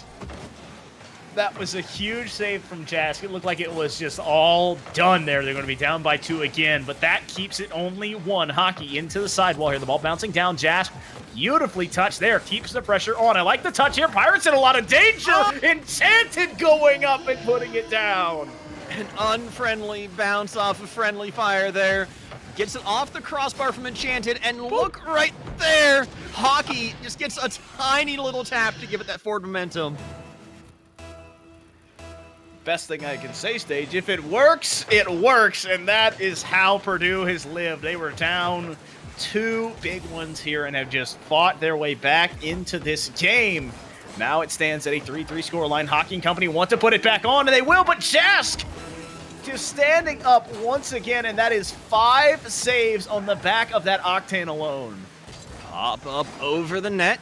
Jack taking this nice and easy out to Buddy. Buddy looks for a man in space. Hockey is there for it. Hockey drilling that one in, puts it away, and brings them back to the lead. Buddy parking it in midair over top of that last defender and just making it too easy for Hockey. Was that a Goomba stomp at the end there, too? Did he come down on top of Enchanted? Yep. Oh, that is dirty. It was just played perfectly, and unfortunately a 1v2, and that is exactly what you need to do on the offensive side. Jask not able to get this touch, and neither is Enchanted, so 10 seconds left. Buddy off the backboard here. Jask past 1, but Hockey and Pirates just waiting at midfield. Jack can't get there. The extender going to just sit at the goal line, and it's slammed back down. Northwood take 1. I liken that to a touchdown dance when, you know, you've got the ball right in the end zone, and that's not even taking a knee. That's running down the clock. In this case, it's already 0 seconds. All you got to do is end the play. So he's holding the ball out in front of the end zone the entire time, high kneeing it the whole way there. Even if he gets tackled, he don't care. I was like, was he Deshaun Jackson? He fumble and not score? Because you expect it to go in there, but I think what it felt like is, you know, they scored and they were going for 2, but taking the knee just to get out of the game. But no, it was a huge defensive stand there from Jask, but you have to break out. And those couple times that they did, it opened the door for them. But consistency was the key. They were hemmed back in, folks, and when you get trapped for so long, you end up giving up a goal. I think the way I would describe Purdue's game 1 right there, where it was so close but no banana, is we take those. We take those. A lot of things that were just really close, really sketchy, but it ends up going in, so we take those. Well, you know, You take a lot of things, but right now, Northwood said we'll take game 1, and now they have control of the ball here. Buddy over one Enchanted, bumps him. Jask just continuing to rack up more and more saves. It's now 19 seconds in, another one being put on here. Jask once again climbing that ladder to get a clear here for his team. Buddy over top. Has a lot of room to work here, but just going to let that one by. Jask backflip out of the back wall. Continuing to stuff this one, creating so much pressure and just bodying the ball around. But now finally getting the ball out to Jack. Jack's Enchanted there. is ready for this one. Jack finds the angle up to Enchanted. He missed! Popped over top. Oh no. Jask now. Jask is beating the backfield. Pain indeed. Buddy opens the door at 1 minute in. I was going to say Payne, and you know Buddy doesn't miss those. And Jask, who has just stood time and time again. This time it's at midfield and cannot get that Octane high enough to stop that shot. It's a 1-goal lead here once again for Northwood Blue. You know, Foof, that was the problem that we said in last series as well, is you can only be an immovable object for so long. Jask giving up a little bit there, but he's trying to make up for it now, flying up to it, looks for the angle, but stopped by Buddy, continuing to center this one, but now this is a dangerous spot for Jack to be in. Enchanted going to try and clear this out for his buddy, sends it out to the corner and continuing to contest, but this is over center. Jack has to get out to the corner and does. Jask missing the first touch, getting demoed for the second. And Hockey looking for center field. Not going to find a target, but instead Pirates continues it with a little pop out. Very awkward location, and Pirates continues it, but Jask finally gets the clear up to Jack. Oh, what a and shot! Jack puts it right on target. I'll be honest, my brow's been furrowed that entire possession because it felt like both teams were just compounding on worse and worse plays until it finally broke out. Jask finding Jack in transition, and Buddy trying to go for a squishy there, but I'm sorry, man, that's in the bottom right corner. You can't get down that fast. I think that's one of the things that happens a lot in Rocket League when you get into that scramble is you get a bad play and then an even worse play to make up for the bad play until something finally breaks out. But Jask here, going to try and push this one through. Enchanted up to Jask once more, and that's going to be way off target. Enchanted in the corner once again, but Hockey with an answer. Jack a little bit too overzealous. Buddy has to climb that ladder and catch up, and he does, but it's not the one he wanted. A double tap down. Hockey's there, but it's a finish. It's 2-1. We take those. That's definitely Northwood's finding the good counterattack. They're so quick on transition there as Hockey just taking advantage of the double touch. That was really all, what was that, Pirates up in the air for the assist? It was Buddy. Buddy? Yeah, oh man, that was just a really clean double touch. I'm going to ask you possibly a strange question here, staged, unless this get... Okay, this got saved. Have you ever seen a squirrel fall? I have. I've seen a squirrel fall out of a tree when he's hanging upside down, and I've also seen a long bomb shot like that from Hockey. Well, I'll wrap this tangent up later, but we got to talk about this Hockey goal. The bump there from Pirates means it's Jack just lapped on that own side. He cannot find the touch once again. Purdue caught it in midfield, unable to find that long arcing touch over, and it becomes a quick goal. Do they just put it on? To harken back to the squirrel comment, it was just Buddy just putting himself in midair and stopping perfectly with that car as if it was parked in the angle that he needed to pass it. And right now, it is just another one, this time Buddy on the recipient. He just waits for it beautifully. I tell you what, man, Northwoods is just breaking out some new technology here. The way they're controlling this, I think they're driving different cars. I think this is Back to the Future hoverboards and cars right now. That's what I'm hearing, especially with the fallen squirrel comments. Whatever it is, it works. As Jask and company are just getting further and further behind, and I don't think you're going to find 2 or 3 own goals or missed opportunities here as NU just continues to pour it on here in Game 2. Buddy tried to chop this one in towards center. Jask sends it away, however. Hockey, bit of a tough touch, but Pirates is there to buy some time. Buddy continuing with this, but Jask breaks it out. There's no one in space for Purdue, so there's just a big breakaway. Gets contested, but Pirates starts the demo. A lot of space there that's going to come the way of Northwoods. However, Jack sends it to the backfield. There's nobody there. Buddy sends it to the corner, has to chase it down the whole way through. And that's a pretty open opportunity if Enchanted could get it, but the whiff coming away so bad. And now Pirates, once again, opening up the scramble here, but the rotations have solidified. Purdue is back in space, and they might even find a long goal if Buddy wasn't there to chase it down. That was exactly what Purdue has not been able to do that. Half flip to just keep pace with the ball and find it and control it as they've been caught with his long clears. Purdue needs to create something here. About 90 seconds left, and that's not what you want to create. Opportunities for your opposition. Buddy climbing up, trying to find a touch here. He's going to put it midfield, but Jask off his own backboard to make that touch. You know, Buddy has been doing so much of this really mechanical, fast turns, unexpected angles to start setting up plays for Northwoods. I'm really thinking that this is the kind of pressure that is just so hard for Purdue to deal with. They can't find any safety in their passes because they're always getting cut off. Is Hockey here going to take a long bomb from Buddy again? Well, Buddy did not need any help on this one, but Hockey just climbs up and says, I'll take that one for myself, slapping his name on the PowerPoint before the end. It's just in case he didn't see a defender right there. You know, there's ghost defenders in this game now sometimes. Jack. Well, that's the reason why I can't score. Oh! Or the defenders on your own team is Buddy looking for some kind of outlet, but the only outlet he saw was him taking out his teammate. Hockey trying to beat Jack here, and he ends up doing it. A double tap off the backboard, but he can't find the angle. The idea was there, the pacing is there, but that finish just leaves a hair to be desired. Enchanted sending that one out towards Jask, but Jask not able to pick this one up. A lot of really close play out of Northwoods that now breaking apart as they look for a way into center. They need to rotate away now. Pirates gets the pressure continued as he chases that through, and Hockey takes the connection up on the corner. Jask stalls this out though. Jask beating Buddy, continuing through to Pirates, but Pirates takes it away, and Enchanted is up early. However, we're down to the last 5 seconds, and this is another clear-cut and decisive victory for Northwoods as we move into Game 3. Well, Northwood with a incredible 5-11 shot advantage. They had all the pressure. They had all the shots, and I'll be honest, they had a lot of the boosts, too. They made Jask, Jack, and Enchanted play low. They made them play awkward, and they just made them play their different games. And we did see a lot of the defensive plays. We saw a lot of like the standing tall and resolute out of Purdue. But the problem is that Northwoods just has such a lock on the timing of the boost spawns. They have such a lock on their speed.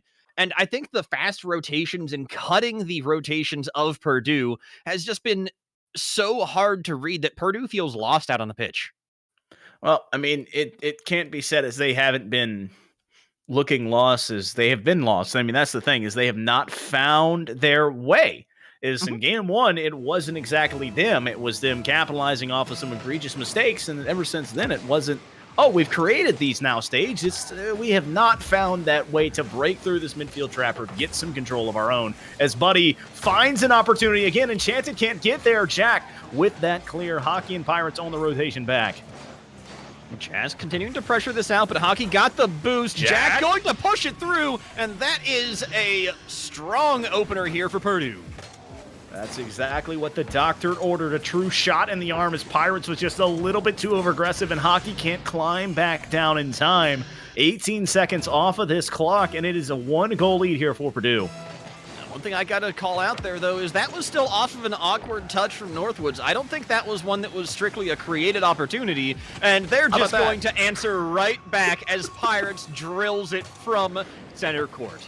Another missed touch as Buddy bicycle hits it down to Pirates, and Pirates says, oh, I'll clean this up for you, my guy, and it puts it in the back of the net to equalize it, and we're not even half a minute into this game. I think it's as long as, you don't make mistakes on Northwoods, I think they've got this series, but there's still a lot of Rocket League to play. Hockey going to send that downfield, a lot of power for an awkward angle, and he's going to continue on this one as well. Jack cheats it out past Pirates. There's a bit of miscommunication there as Buddy chasing this one down, getting demoed for his trouble. Hockey gets a pinch outward with the opposing player, and touch. Pirates has an impossible to save shot. I mean, it's just transitioning once again. These cars just caught a little bit too far up the field stage, and it's so hard to get back to your goal line. And you saw there was no boost trail from Enchanted. He was starved. He did not have a way, could not pick up the pennies. And once again, Northwood Blue back on top. I think a lot of this, too, comes out of just the amount of power that Northwoods is finding on the ball with so little boost, because then they can take the boost and they're just continuing to create pressure. Jack downfield, Pirates there for the save. Enchanted is going to send this back into space. Buddy's got to chase it down, does get a fender on it, and sends it back to the corner, but Purdue has a little bit of an opportunity for aggression, but it's not much as Buddy sending this back into space again. Well, the ball bouncing around here. Enchanted throwing it to his own corner. Buddy looking for the back pass back as Pirates comes up to answer it. Buddy staying with that 1-2-1. Jask going all the way back towards this net. But look at that hockey rotated back, realizing they didn't have the possession. It was covering his net. Enchanted a soft touch down, but it's not the one he wanted, going in towards that goalie box instead of the actual goalie. Now on that save, oh, what a touch! All right, Jask going to be able to stretch the defense there. I was going to talk about the technique on the save, but the save doesn't matter if you just get beat here in the midfield. You talk about stretching the defense. He stretched that Octane to put it in. I mean, he just looked like there was no solid touch coming from that. It was going to be a bona fide 50, and he turns it just enough to sneak that through and equalizing this game. Purdue certainly down, but they are not out of this series yet. Jask getting a bump into the ball as well. The Pirates able to recover off that one into the corner, send it all the way downfield. Even off of these bump plays, they're still getting the pressure out. Buddy sends it downfield. Pirates already chasing it, and Hockey's looking for the boost. Not going to find it. Instead, picks the ball, and Enchanted gets the boost out of the corner. Buddy looking for something here, but Jack climbs up to not allow that one through. Enchanted looking for a shot, but Hockey realizes it and plays that third man to perfection. And a nice touch there, keeping it on Buddy's car. It's a one-on-one. Jack, you got to be careful here, and he's got the save, but Hockey has the follow-up shot. Jack has another one, but it's still there. Now Jask playing in position. He's been that savior for this Purdue side, and he's had a little bit of a reprieve, but now the shots are coming on. The barrage is just continuing to be unloaded, but bending but not breaking is this Purdue defense. Hockey trying for a half-lit there, but getting burned instead. Pirates back in defense, takes the epic save there.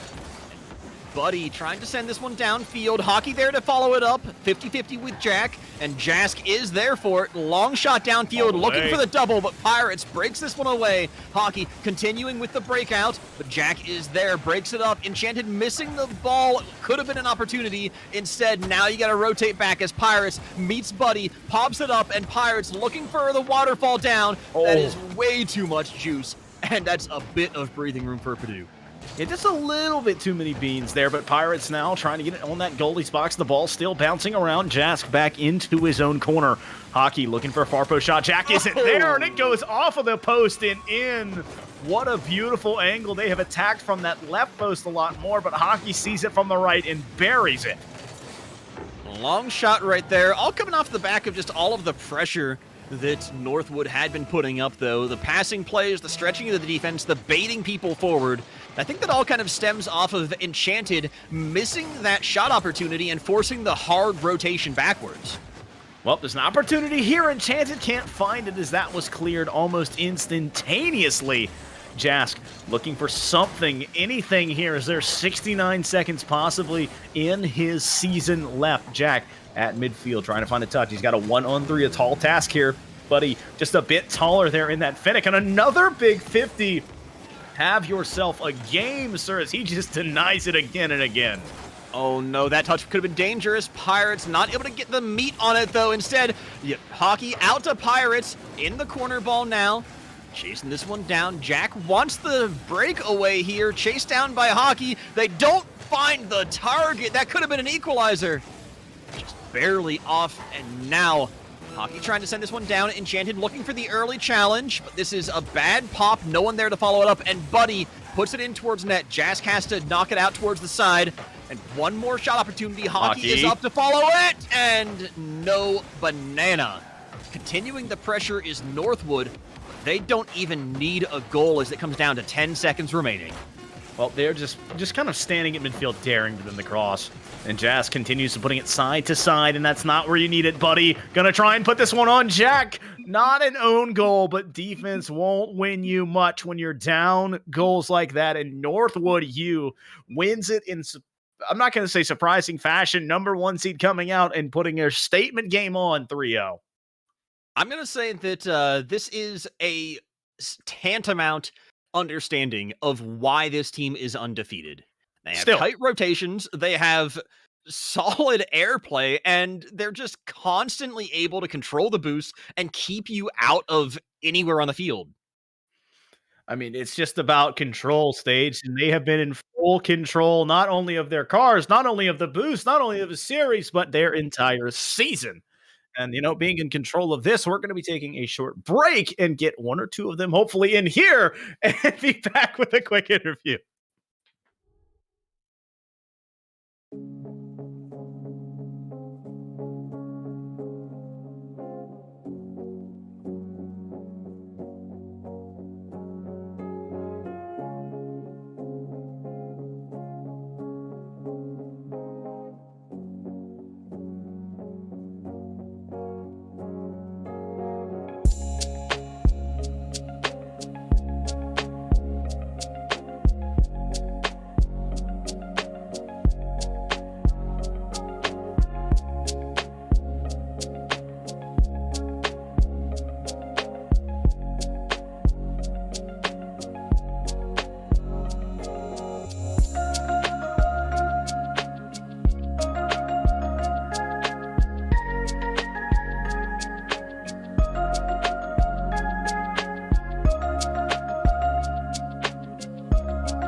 Welcome back, ladies and gentlemen. They say comedy comes in threes. I'm not going to do the timer bit third time because we are back so quick here, me staged, and we have one of our victorious players here, Pirates, joining us in the booth. Pirates, grand finalist. How does that feel?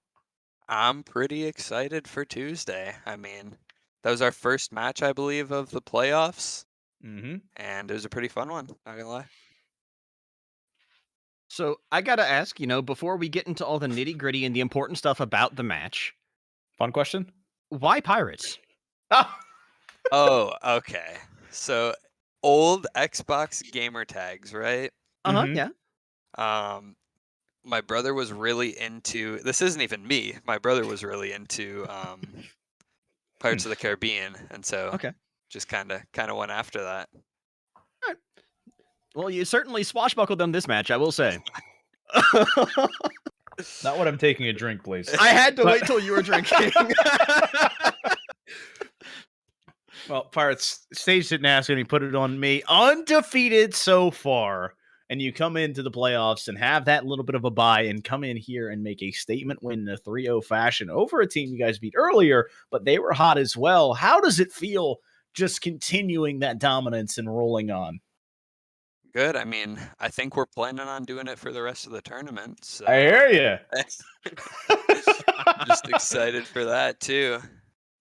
Do you think that there's other like? Do you think it puts a target on your back? Is that something that you get nervous about, or is it honestly just you ride the high of not having lost a single game? Well, I think having us and the other Northwood team kind of puts a major target on our back, but I mean, nobody's been able to do anything yet, so. So have you been paying any attention to any other teams in the tournament? Are there any that like have looked particularly good that you'd be like I know there's only 2 coming up and everything. You've only got Ottawa or St. Clair. But have you gotten the chance to watch any of their games? Yeah, so we haven't played Ottawa since I think back, not this summer, but last summer. And they haven't been playing anything. I don't know exactly why, but I'm excited to play them again because last time it was a really good matchup. If Okay, they win. If they win. If they win. Yeah. It looks like too. I'm just getting it off of my news feed right now. It looks like you Ottawa won, so you will be playing up against them. Okay. This is kind of That's like what the I was- black sheep, the unknown factor coming up. Yeah, I don't know what they've been doing for the past year, but I guess they're back. It's the old enemies arc. You guys just have to face it. You know, it's the season Yep. finale. You know. Yep. I'll see Well- J-Chan again. Of course. Well, Pirates, I gotta ask for my own sake. Game 1, okay? Guys start 2-0. Guys go up 3-1, and then just discombobulation happens.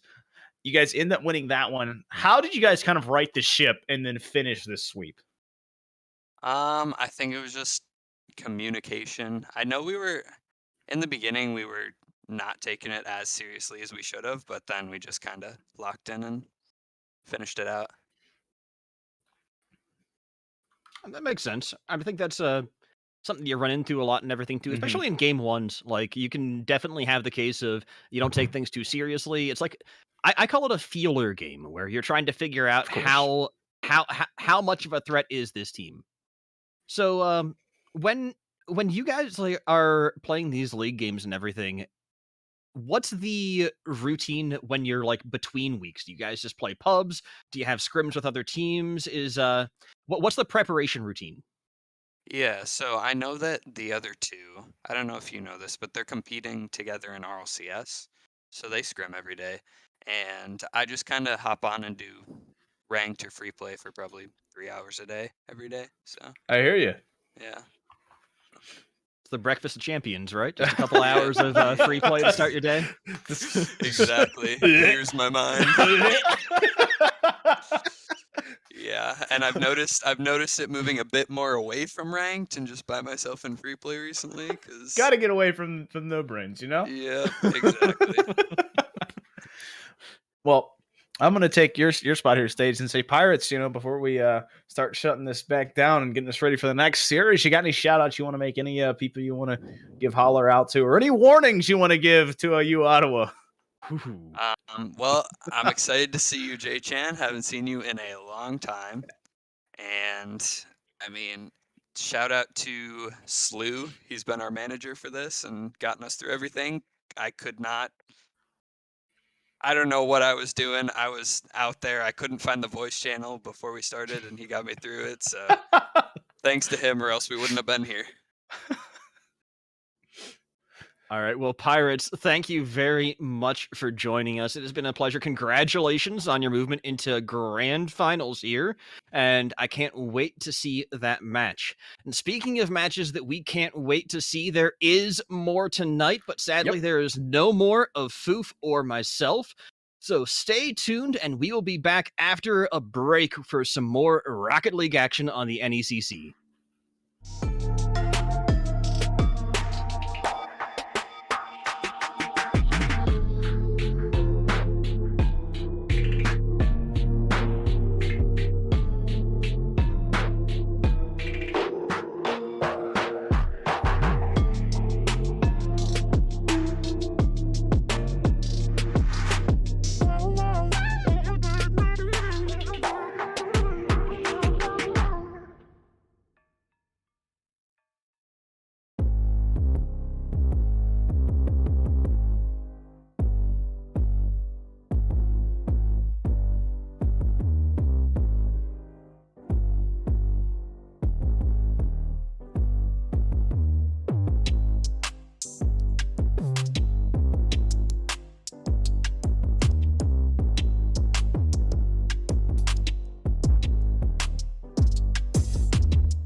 Good evening, ladies and gentlemen. Welcome back to NECC for some more Rocket League semifinals action. My name is Lars Newton. For your last two matches of the evening, it's myself and Leechy. Leechy, thoughts, questions, concerns, comments, hopes, and or dreams?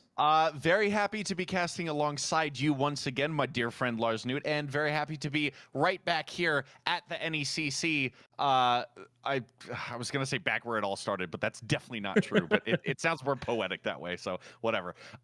Hey, we've got a matchup to talk about. The first of the last two matchups tonight. It's a champion Cyan matchup. It's the second seed versus the third seed, Mr. Lars. It's UBC Gold going up against Boise State Blue. These teams have actually met before.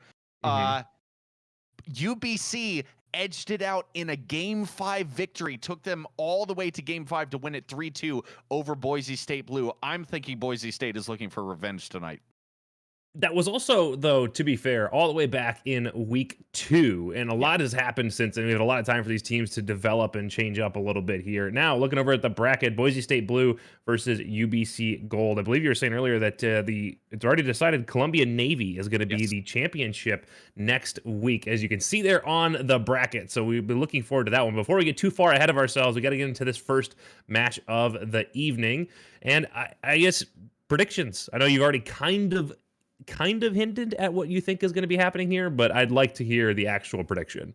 Oh my God, man. Game 5. That's my prediction. My prediction is Game 5. I think Boise are going to have a little bit more hunger in it compared to UBC, but with teams that are this close, I mean, if I go to their point standing as well, the game difference between them throughout the regular season, 18-8 versus 16-13, not too much between them. So it's going to be very, very close as we get Game 1 kicked off here on Starbase, the brand new version of Starbase. I am loving the choice for production tonight. As you can see in the blue, we have UBC Gold, Fertile, Harry Lakers, and Ski versus Boise, Cosmo Buster, Baynock, and Lions. Baynock, that's a name we've become very familiar with over the last couple seasons here at NECC as a high performer. So definitely a player to keep your eye on, as Boise will get the first real offensive opportunities of the match. Ski gets dusted there by, oh no, that one gets cleared now. Frodo can't put himself in a half decent position here. Cosmo Buster, this one's off of the back wall. Harry Lakers, not the most confident of dribbles. Frodo now off the left side, gets it over the top of Harry. Lions standing up. I do believe Lions was also a substitute here for BSU, not mentioned on the team roster list, so that was definitely a surprise coming into tonight. Interesting to see if that is a factor going forward, if that's going to be something to the detriment of the team chemistry, or if this team is tight enough. It doesn't matter. There's the demo to clear the net, but a diving save out of Ski is the miracle stop to keep that one clear. That's a pass down to Lions, who's going off the back wall for another touch, sets that one up, but cleared away again by Ski. So very close. UBC on the back foot, even further now that Baynock has finally knocked the first one in for BSU. Oof, that's what happens if you allow a team, especially a team like this, to just continue to hammer away at your net. They got so many opportunities in the offensive zone there, so many great looks off the back wall. Ski, admirable attempt to try to keep that one clear, but it's just not enough when they're effectively the only player making good touches there in the defensive end. Gonna have to see Frodo and Harry Lakers step up a little bit more in those defensive rotations. Frodo trying to work some kind of a pass out to a teammate, but Baynock standing up tall. Harry Lakers now continuing this forward. Not enough boost to make that one count, so we'll have to retreat all the way back into the UBC half. Frodo out of the corner. High up that sidewall. Yet again, another UBC player at a boost. Not a trend you want to see continue for any team, but definitely UBC will want to cut that out, especially given the fact that they find themselves a goal down. Could be two. What a save right on the goal line by Harry Lakers. So close to BSU doubling the lead. Well, unfortunate that UBC found themselves with Boise getting another great look at the net like that, but we asked for Harry Lakers to step up, and boy, did they on that defensive stand. Knock towards goal. Boise, courtesy of Cosmo Buster. Off that back wall, and now Frodo, what a passing play! UBC tie it up, brilliant. Wow, that just goes to show why these are the number 2 and number 3. So close, so even. It's such a beautiful pass. What a breakout upfield. Frodo, great awareness to put themselves in position to take advantage of that, and that accuracy and power to finish it to boot. Coming up on halfway through game number 1, we find these two teams tied up in our semifinal matchup. Ooh, not for long, though. The second you say it, how's that, Lars? How's that for some Lychee caster's curse? I feel like that happens to me all the time. I wrap up a point, and then a team just like completely takes the words out of my mouth. Boise making it to 3 seconds to halftime. We have a game on our hands. I feel like we've had a game on our hands since the word go from the kickoff tonight. Bannock looking to make it 3. Ski knocks it high, only temporarily, and Harry Lakers will complete that clearance as UBC look to build from the back. Doesn't surprise me at all that we see these teams. We're game 5 the first time they met. They're right on each other's tails. Heels, tails, one of the two here coming into playoffs, and they're going to find themselves even through here. But Boise with the advantage as we get down to the 2-minute mark. Going to try to press this one home. I'd like to see them extend that out to more than just 1 goal. You know what I say? 2 is 1, 1 is none. They need to get a little bit more comfortable, especially when you have a team like UBC that can hit those banger transition plays. There's the security. There's that extra insurance goal. Lions rocking that vitality skin, and you can see why. Absolute sniper here right at the top of the box, slots it past all 3 defenders. Every single one of them was right in front of him, and he knew exactly where to put it. 3-1 for Boise State, looking to make a confident stamp early on in this series. UBC reeling. Off the side wall, great push down in front of the net, and a demo is going to disrupt that offensive opportunity. That's a great defensive demo to transition this one back upfield, but it seems like this is we've seen a little bit of a dearth in that consistent offense that we saw Boise State lead with, and now it's become more of a transition game. I'd like to see one of these teams set up that midfield wall, get really established to the offensive end. There's a threat. Harry Lakers is able to keep that one clear, at least for the moment. Frodo elects not to touch that one back upfield, and we see UBC back on the attack. Harry Lakers, nice pass out. Ski keeping it at the top of the box, but Cosmo now will see this one clear. Frodo has plenty of time to decide what to do with it. Slams it off the ceiling. Harry Lakers can't get there in time. Frodo will make amends, though. Rotating, coming up for a double tap. Man, had his pockets picked at the very, very last second. 60 seconds now. Lars, that team has passed your famed 90-second mark. Boise State are hanging on to this 2-goal lead. Yeah, it's going to put a lot of pressure on UBC here to get overly aggressive, and we've seen both these teams be effective in the transition, so it's dangerous for UBC as Bannock looking to throw one down in the tumbler, and it's just wide of the post. Great read off the back wall, but not great enough to put an extra insurance goal in, and now just over 30 seconds remaining, and it looks more and more to the favor of Boise. That one's up high. Bannock trying to read this one. Almost does. Lions coming in for the follow-up. Bannock looking to get involved at every possible moment there. You see he's kind of stuck. Ironically, he's in the Batman car, but acting more like Spider-Man up on that back wall, just waiting for any opportunity to be involved. It was a shame that he didn't find that final touch, but he won't be too concerned about it because they still have this 2-goal lead, maybe about to be reduced to 1. Frodo will get the credit. 3 seconds left, Lars. Do you believe in miracles? Not particularly, but I do like to see this last goal here at the end of this game. Maybe not the last, maybe there's potential here. 3 seconds is enough time to get one quick on the net, or at least pop it up so you can buy some time on that 0-second hot potato, keep this one off the ground. But it's going to be a tough ask against this Boise team who will elect to allow that one to fall down. But I do want to point out, especially now that we see that last goal come through, you know, I was kind of thinking about what our intermission talk here is going to be about. And I was thinking, well, UBC just got off to a slow start. They didn't really come out of the gate swinging, and Boise did. But once UBC kind of got their feet under them, up into the last 3 seconds, I was like, oh, BSU, second half, they still outscored, but not by 2. They only outscored by 1 in the second half there after UBC got going. But no, actually, it's even. It's just even. If UBC had just come out a little bit hotter, a little bit faster, then we may see a different end to this matchup. Yeah, it's endemic of a team that maybe just takes a little bit longer than their opponents to warm things up. That is definitely not the match that we want to go on. So we are going to get things adjusted in the background here. Definitely the wrong map in the background. That's not how you want to play the playoffs here. That's not. We're just throwing them a curveball. See which teams adapt better here in the playoffs. No one in the audience caught it, but it was that Rocket Labs map where you have the 2 goals on either side with the split post in the middle. would have been excellent, but I think we're gonna go ahead and get that changed. I will say on the side of oh my lord, I'm missing my notes. On the side of UBC, man, it's I again, coming up against a team that that has all of this. I don't know. I don't necessarily want to create like this false narrative because Boise State lost, but I mean you did bring up the valid point. That was all the way back in week 2, so I'm sure that both of these teams have forgotten about it. But at the very least, it's an exciting storyline to kind of talk about as a potential thing to kind of add a little bit of tension between the two teams. Maybe I'm hyping it up a little bit, but to me, it's giving it a little bit more of a fire here, especially considering the 1-0 scoreline and who's got the lead right now. Well, I mean, but again, I hate to kind of be a broken record, but if you just cycle back, I mean, that one goal is the only difference maker here, and it came so early in the match. And after that, these teams were just blow for blow back and forth. They came off of some really, really solid Boise State offense, but they didn't have that offense at any point after that turn. As soon as this got evened up, they couldn't find that established offense where they got shot after shot after shot. They can continue to punish that back wall. They can continue to bring pressure downfield.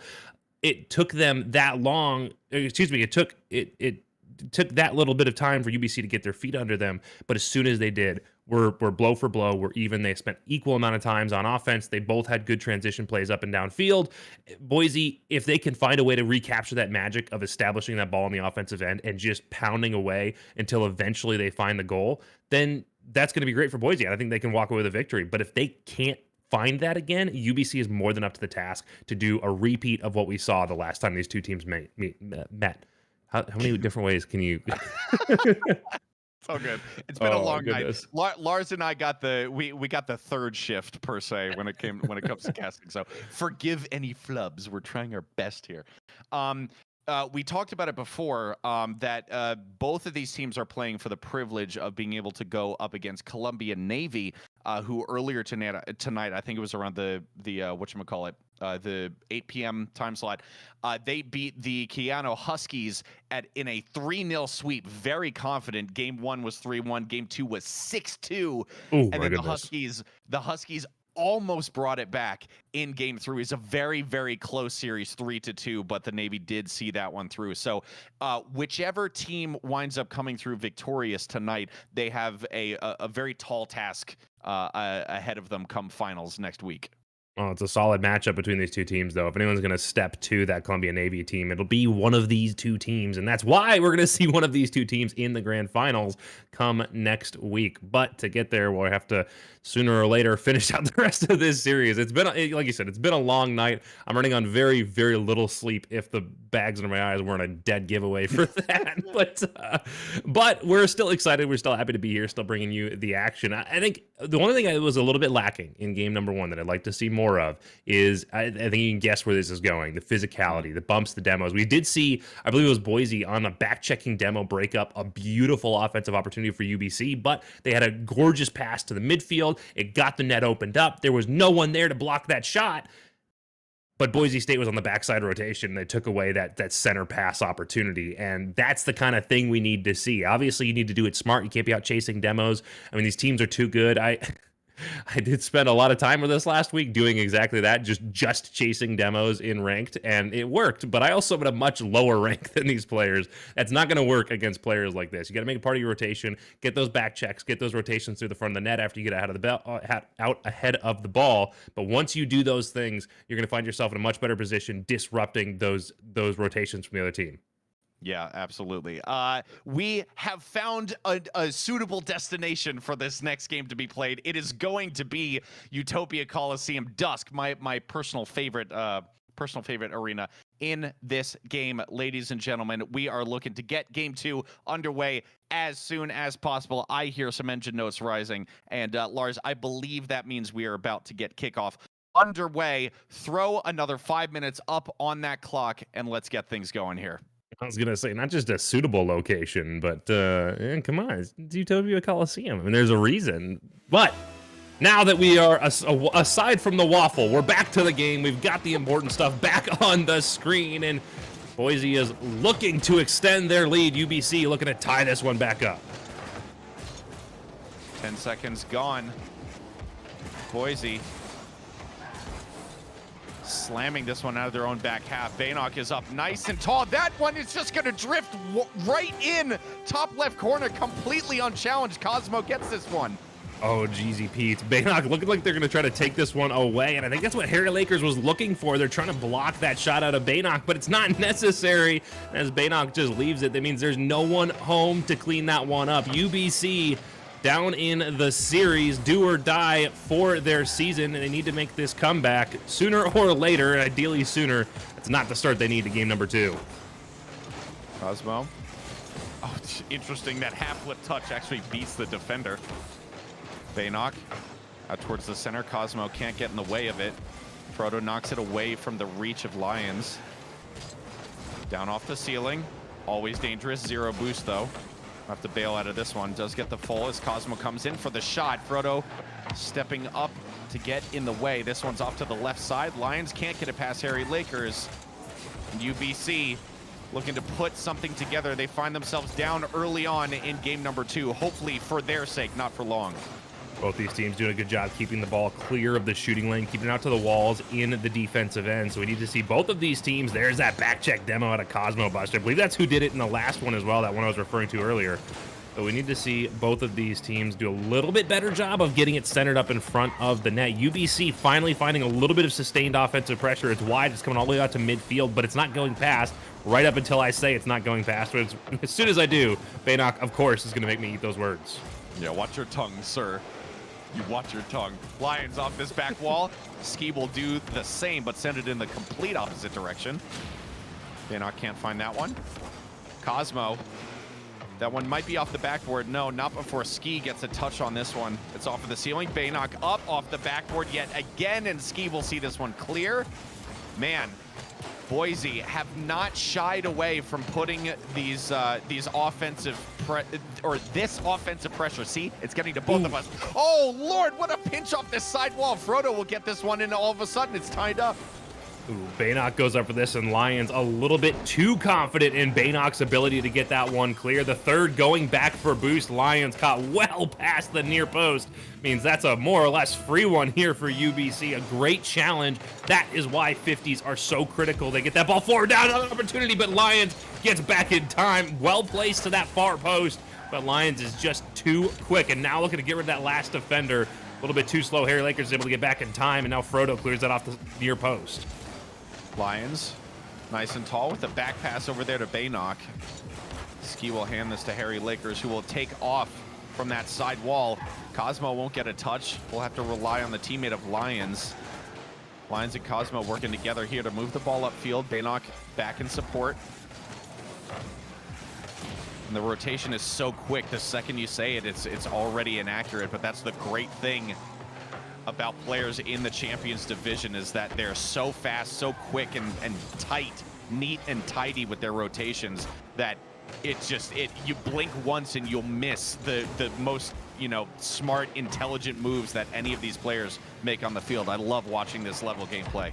Yeah, if only I was at this level, then maybe we could get out ahead of it, and you're not getting behind it. You make those predictions, but alas, I am but a no brain good. As we see Harry Lakers clear this one through the midfield, setting this one down, trying to put that one in front of the net. Here's an opportunity. Baynock's in an awkward spot, but it's a little too much. Going to go off the crossbar, and Lions will finally clear that one away. UBC had a good amount of pressure to set up their one goal, but it's kind of dissolved since then. They haven't been able to find it again. That one's on net, and Boise takes a lead just inside the 90-second mark. Baynock climbed up this side wall so quickly to get to it and dropped it just far out to where Frodo was baited out to try and get there beforehand, and it just didn't happen. Well done, Boise State. Excellent passing play and a well-deserved one-goal lead in the final 90 seconds of Game 2 here on Utopia. It's a good touch through the midfield by Frodo, but they lose control as Lions throws that up into the corner. Now this one had an opportunity to get in front, but it's kind of awkward with where Frodo and I believe it was Ski found themselves both in the corner, and leaves Harry Lakers in a position where they can't push. Now Frodo safely clears that one away. Good awareness to get that one out to the side. That's something that's very critical here, is being aware of where everybody on the field is, teammates and opponents, and not just getting it clear to the front of the net, but putting it where the opponents can't immediately return the threat. It's a point you've definitely labored on a lot throughout casting careers, is clearing that shooting lane. Hey, listen, it's a compliment. It's not a bad thing. Just pointing it out. It's an important point. Clear that shooting lane because, as you said, it's not just good enough to get it clear. Oh, Lordy. Oh, Ski knocking this one in. Final 30 seconds and it's drawn. Look how quickly they turned a counterattack into a threatening offensive play. That is brilliant from UBC.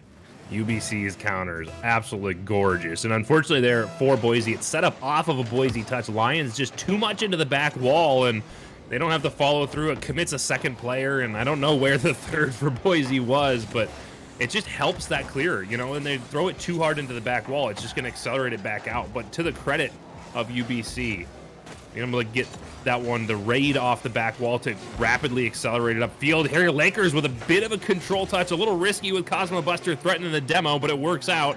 Now at least keep this one clear a little bit longer, and maybe we see our first overtime of the match. Baynock and Cosmo trying to keep this one up, refusing to go to OT for the time being. Oh, Lions will knock it down. First OT, 2-2 in game 2. BSU, how many other words can I put together to make it rhyme? Stringing this together, Frodo will get this clearance in front of a gaping goal mouth there. He will get it safe, using a ton of boost to follow this one.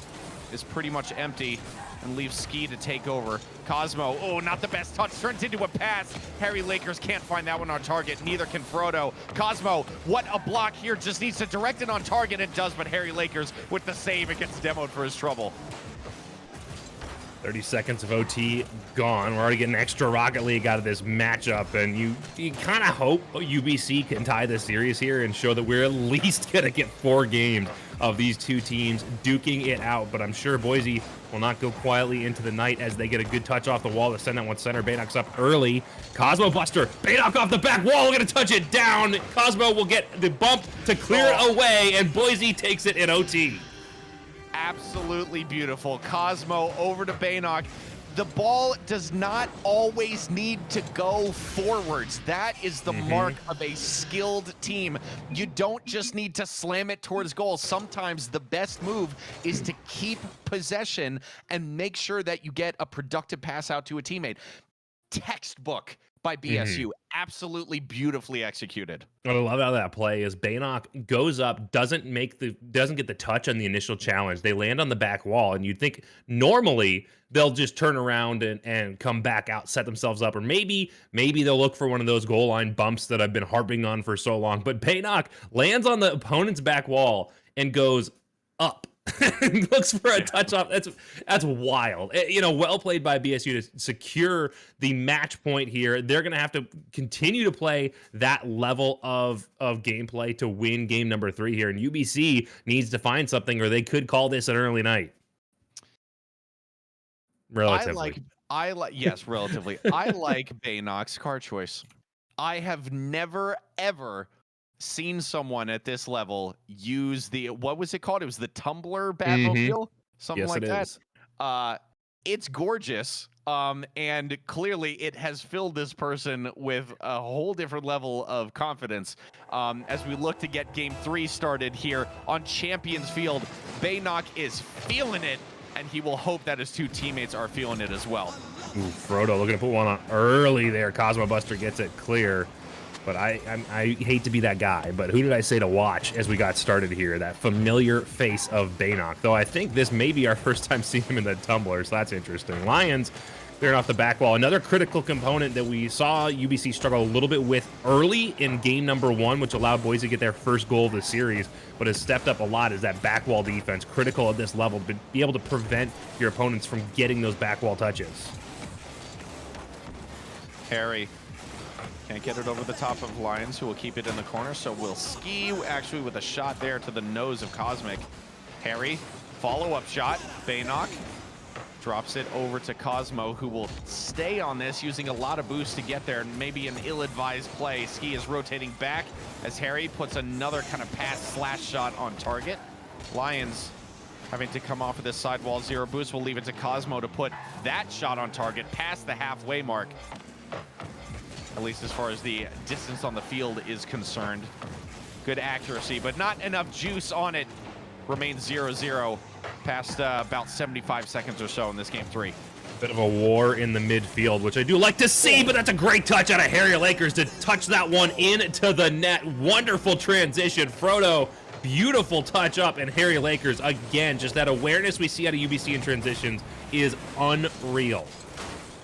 You can say that again. I mean, it was such a quick acceleration out of the ball that it really caught a lot of the defenders flat-footed. They simply could not react in time because they were committed to a certain pace of the ball, and then all of a sudden it gets ramped up like crazy. Dangerous touch by Cosmo. Ski will bang in the second one. Even as we're talking about UBC's ability to transition, as you're going over that, they're in the middle of another transition play. It puts Cosmo in an awkward spot, and they drop it right in front of the net. Easy finish for UBC. They find themselves with their first lead of the series, and at a critical juncture as well. Game 3, match point for Boise, and UBC has come to play. Ski trying to follow this one up. Harry Lakers will take over. That is going to be ceiling and down, but Baynock knocks it away to safety. Lions tight in the corner. Frodo trying to get that physical play introduced. That physical play, Mr. Lars, that you were so fond of, trying to get these folks kind of introducing as early as possible into their game plan. And it's a game plan that I personally am a fan of as well. It just kind of remains to be seen whether or not they're going to be able to implement it, A, quickly, and B, effectively, because Lord knows changing a playstyle in the middle of a series is definitely a tall task, no matter the skill level. That being said, that is what makes championship teams, that ability to recognize what your opponent is doing and make those changes on the fly. It's one thing to be able to sit and do a replay review and say, okay, well, maybe next time we can try this kind of strategy. It's an entirely different thing to be able to come out of the gates, see what's working, what's not, and get passes off the back wall like that. Frodo picks up number 3. Number 3, UBC striking true. Harry Lakers, a bit of a tricky pass there. Ski probably thought it was intended for him, but fear not, Frodo is there to save the day, take the ring all the way to Mordor, and take the ball all the way into the back of the net. Confident lead for UBC in game number 3. This is definitely the swing in momentum that this team needed, because BSU, lest you forget, are a single game away from putting the series to bed and heading all the way to the grand finals next week. Interesting that this is not only the first time we've seen UBC in the lead, but it's also, regardless of team, the most commanding lead we've seen yet this series. And there it is, down to 2, as Cosmo Buster gets another kind of slow high roller into the back of UBC's net. How did that? Okay, I guess it just kind of hit the corner wall in the perfect angle. We don't look gift horses in the mouth here. I guess not. And we will lean on the way overused saying in Rocket League, we take those. BSU will take those every single day of the week. Lions, decent 50. Attempting to make it 2, can't get around the ball quite quickly enough, and both teammates too far away for the back pass. What a shot from Cosmo Buster, requiring a double commit on the goal line. Danger isn't over. Baynock can't get it past. A second double commit from UBC. They are throwing the kitchen sink at this goal, and it just isn't quite working yet. Good couple of 50s out of Cosmo Buster there, and that's something that's critical as well, those 50-50s. It's, in my opinion, I'm not going to say them, it is the most important singular mechanic in Rocket League, and Cosmo Buster is doing an excellent job of winning those as they get a little bit faked out there, and we see UBC establishing a very solid offensive rotation. Oh my goodness! Lions gets the Savior medal in the process of keeping that beautiful opportunity clear of the back of the net. Lions over to the nose of Baynock, but gets beaten to it. Frodo is up. Interesting flipping touch, and it was on target. Harry Lakers now past midfield over the top of Cosmo. Looking for a follow-up. Not a ton of boost, but still has an opportunity to make an impression on this ball. Ski will take over. Now handing it off to Frodo. Off this right side, Baynock over to Cosmo. Almost on target. Tricky touch. Baynock coming in, 40 seconds left. They're back within 1. See, this is the kind of push that makes the advantage to the team in the lead, that it makes it an advantage, because Baynock, had that back wall read been made, just overcommit forward, put Boise State in a bad position. Unfortunately for UBC, they missed the back wall touch, and Baynock has full commit upfield. Will bring that lead into arm's reach. Let's go with that. I went through about 7 different things I wanted to say there. We're going to settle on that one. 1 goal separates these 2 teams. 1 goal separates Boise State from reclaiming at least the potential to secure this game and secure a slot in the championship match. And here's an opportunity cleared away by Harry Lakers. Final 10 seconds. BSU need to do everything possible to get this ball upfield. Harry Lakers and co. need to be absolutely perfect on defense. What a stop by Frodo. This won't quite hit the ground. Baynock has an opportunity to keep it up. Working with Cosmo to do just that. Sneaking just underneath the ball. Have a second here to take a deep breath and figure out what the game plan is. Gets removed off the field. Ski will drop this down. Game 3 goes the way of UBC. They can breathe a sigh of relief because BSU were starting to surge a little bit towards the end of that game. A sigh of relief, but not for long. Despite taking game number 3, they're still threatened with elimination as Boise is still on game point. I do want to point out real quick, though, UBC absolutely out shooting 11 shots to 8 against Boise. They're doing a good job of really kind of closing out Boise's offense. And I think that's kind of the big difference here. UBC not relying so much on that transition gameplay, which, again, as teams are able to adapt and overcome opponents' strategies, UBC, heavy on the transition, have found a way to get established offense to work as well.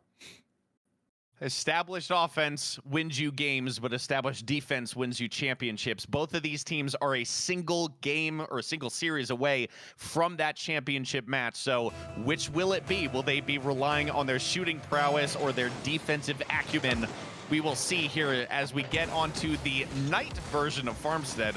Man, we are just getting the most interesting arena matchups today. I am loving it. 10 seconds in to game number 4, where I like to say you see what teams are made of. One team is a game away from putting it to bed, and the other team is a game away from removing all the momentum from their opponents and going into game 5 with a momentum advantage.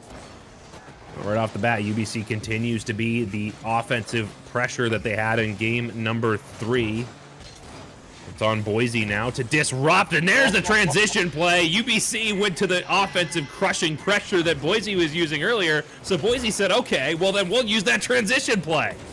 Yeah, they sure will. Frodo just loses possession on the side wall and just kind of limply decides to retreat. And BSU is like, all right, we got this. A little bit of a taste of your own medicine kind of situation. What a banger. Boise State in the lead. Could it be 2? Ski has to scramble high, reaching super tall to get to this ball. Using Frodo as well to get this one cleared. That one is a shot on target. Ski, ooh, risky save, but does come out with the stop eventually. Lines will turn on this one. Knocked it across to Cosmo, who puts it down to Lions. An excellent 1-2 passing opportunity. I am loving that both of these teams are starting to feel more and more confident as they get further into the series. The passing plays are becoming more and more abundant, and I am here for it, just like I'm here for that save from Frodo. My goodness, that was close.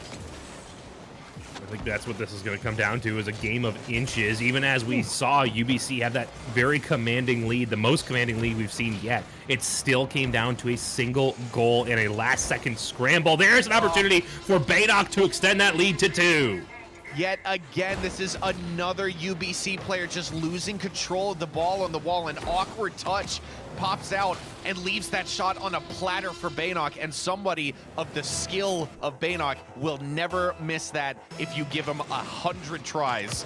Maybe that's a little confident. Maybe 99 tries. Maybe you miss them once or twice, because nobody's perfect in this game. Be that as it may, 2-0 for Boise, starting to look more and more confident as time goes on. They can be just that much more comfortable, which is going to be even more to their advantage. Obviously, this is a team that likes a little bit of mechanics, a little bit of flash. There's a great flick out of Lions, bar down. Opportunity to save. Ski gets it clear for once, and Frodo will finish it off. What a goal line stand. Oh, my goodness. What I was saying Because Boise is obviously a team that likes a little bit of flash, a little bit of mechanics, as Baynock off the back wall tries to touch it down and gets too far in front of it. I can't finish my point, because as I'm saying, they like to go for flash. They're going for a little bit of flash and threatening the back of the net. But the critical component in going for plays like that is being comfortable in your gameplay. Up by 2 is just going to extend their ability to be effective. That's an opportunity on net. It's on the goal line, and Frodo bar down. I was going to say I would be worried if I were a UBC fan right now, because BSU are looking confident as hell, and then Frodo smacks this one in 2 seconds before halftime, and it's a 1-goal game. UBC are definitely in this, but man, they have got to do something to break up these surges of momentum from Boise, because they are just more and more terrifying every single time they happen. Oh, Lions coming across. That's a 3-1. And there is another transition here out of, well, aided a little bit there by an awkward touch off the back wall out of UBC. And I do appreciate what they were going for. They said, okay, back wall, got to get it clear of the front of the net. We'll pitch it across. The attack's coming from the left. We'll pinch it over to the right. And hopefully that'll be enough to buy some time for my teammates to get back into position. Unfortunately, Lions ahead of the curve is there in time to take advantage of that pinch and throw that one on net. 2 goals to the good here for Boise. And now UBC again threatened with the end of their season. Need to get some magic going quickly here. Baynock stalling the momentum out in UBC's half. Lions slamming this one over to Baynock, looking for the pass. And honestly, you could slam it as hard as you want. If Baynock is in the general vicinity of the ball, he's gonna find some kind of a useful touch. Has been a threat on this ball. Oh, from game 1, second 1. And oh, I don't think anything is changing here. Man, the constant shots from Boise, they're not letting UBC move at all out of their own half. And the second I say that now, Frodo and Harry Lakers are able to break out just for a moment. See off that back wall, Frodo will do the same. Cosmo and Baynock working together to pinch this one back into UBC's half. Oh, take a breath, BSU. 2 goals, as you said, to the good, and just over a minute left to hang on to it.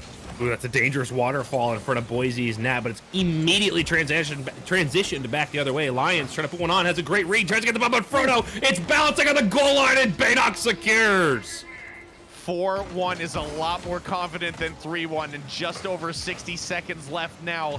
Man, UBC's got to dig deep, because they allowed a little bit too much room to Boise, and they punished them as they rightly should have. 60 seconds left on this clock. UBC could be looking at the final 60 seconds of their season, as this becomes a much more difficult hill to climb. 3 goals needed in these last few waning seconds. Lions, great pass down to the nose of Cosmo. Unfortunately for the existence of that passing play, UBC had other plans. Interesting move there between Lions and Baynock, but does halt the momentum at the end of the day. Final 30 now. Baynock just baiting a person into the 50 in the corner. That's a play I love. Whoa, tiny passing play. Baynock yet again. Just, if Baynock needs to be called upon, he is called upon in such an excellent way and rises to the occasion time after time. It's been a beautiful display from everybody here for Boise State, but Baynock has represented them beautifully. Yet another touchdown. Lions will put this beyond a shadow of a doubt. Yeah, I was going to say, if this wasn't obvious before, it certainly is now. Baynock does a great job of drawing the defense away from the net, setting Lions up for an opportunity on a relatively open net shot to finish that one out. Just 5 seconds left in this game, and then we see Boise move on to the championship next week. This one will hit the ground. Ski will touch it down. Boise State take game 4. They take the series 3-1. What a confident victory. They, as you said, Lars, will be going up to face that Navy team that swept their opponent in the other semifinal earlier tonight. What a matchup that is going to be. I cannot wait. Well, it's going to be exciting. I will have my little horse ready, which was something totally unrelated from earlier today, and I actually was going to do it in blue, but that's not what was in the printer at the time. So ironic, but fitting. Boise takes this one in game number 5. Retribution for week 2, and does it in fairly commanding fashion. It was a slugfest through the first 3 games. I mean, it really could have gone either way for either team, but game number 4, it was just hands down Boise's game. They did such an effective job of bringing pressure on net, of getting creative with their goals, of bringing something different, some different looks towards the net. It's so difficult to overcome, and UBC will fall by the wayside as we move on towards our championship setup. I cannot wait. The bracket plods along as we do here in the production. On the other side of this break, we will have, I believe, an interview from one of these lovely players. So please stick around because you're not going to want to miss that.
And welcome back from that short break to NECC Esports for a little bit more Rocket League action, this time in the form of an interview coming off the back of a big win over UBC Lions. Congratulations. Right off the bat, thoughts, questions, concerns, comments, hopes, and or dreams.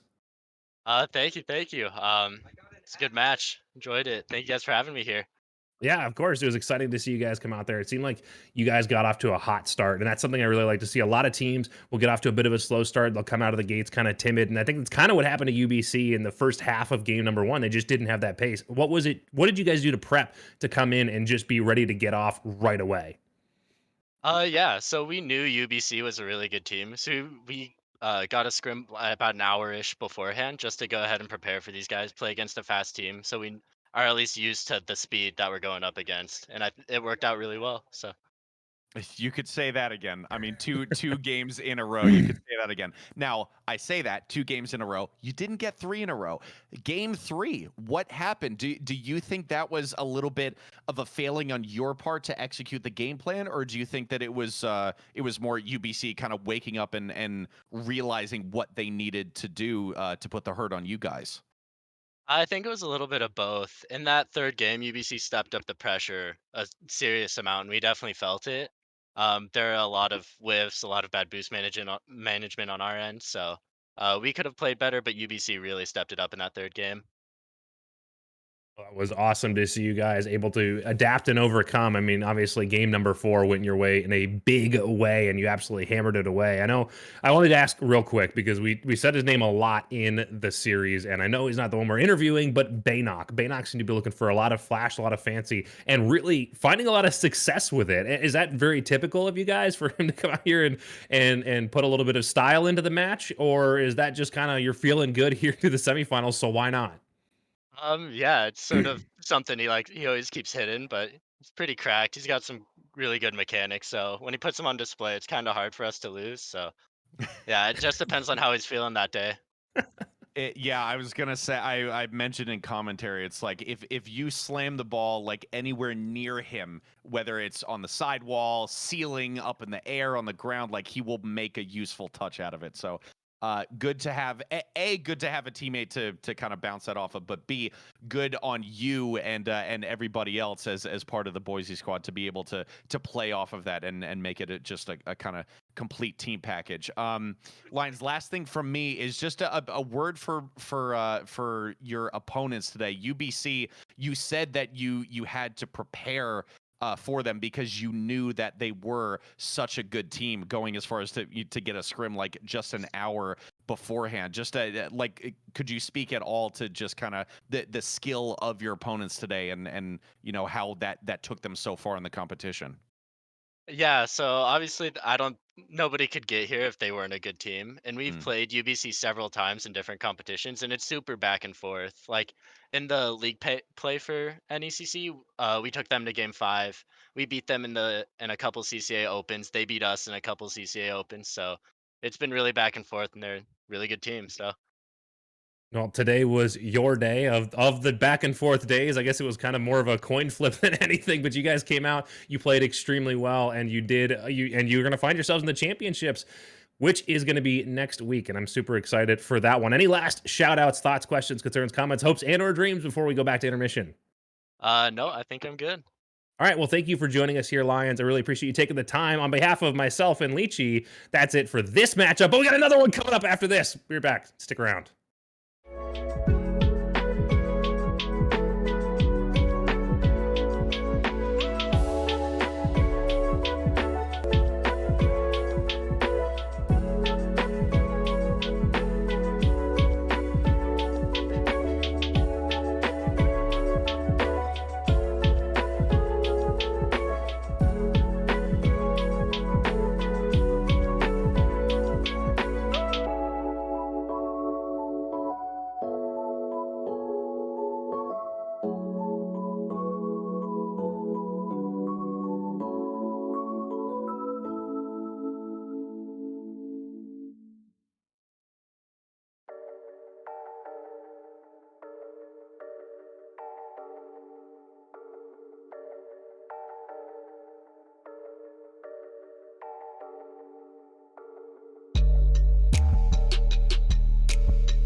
Good evening, ladies and gentlemen. Welcome back to our final matchup of the evening here at NECC Esports. What an exciting matchup between Boise and UBC we just had. We're going to be seeing another UBC matchup here. UBC Blue versus Kansas Wesleyan. Leachy, thoughts, questions, concerns, comments, hopes, and or dreams? A bit more of a lopsided matchup on this one. UBC Blue 6-1 match record coming into the playoffs.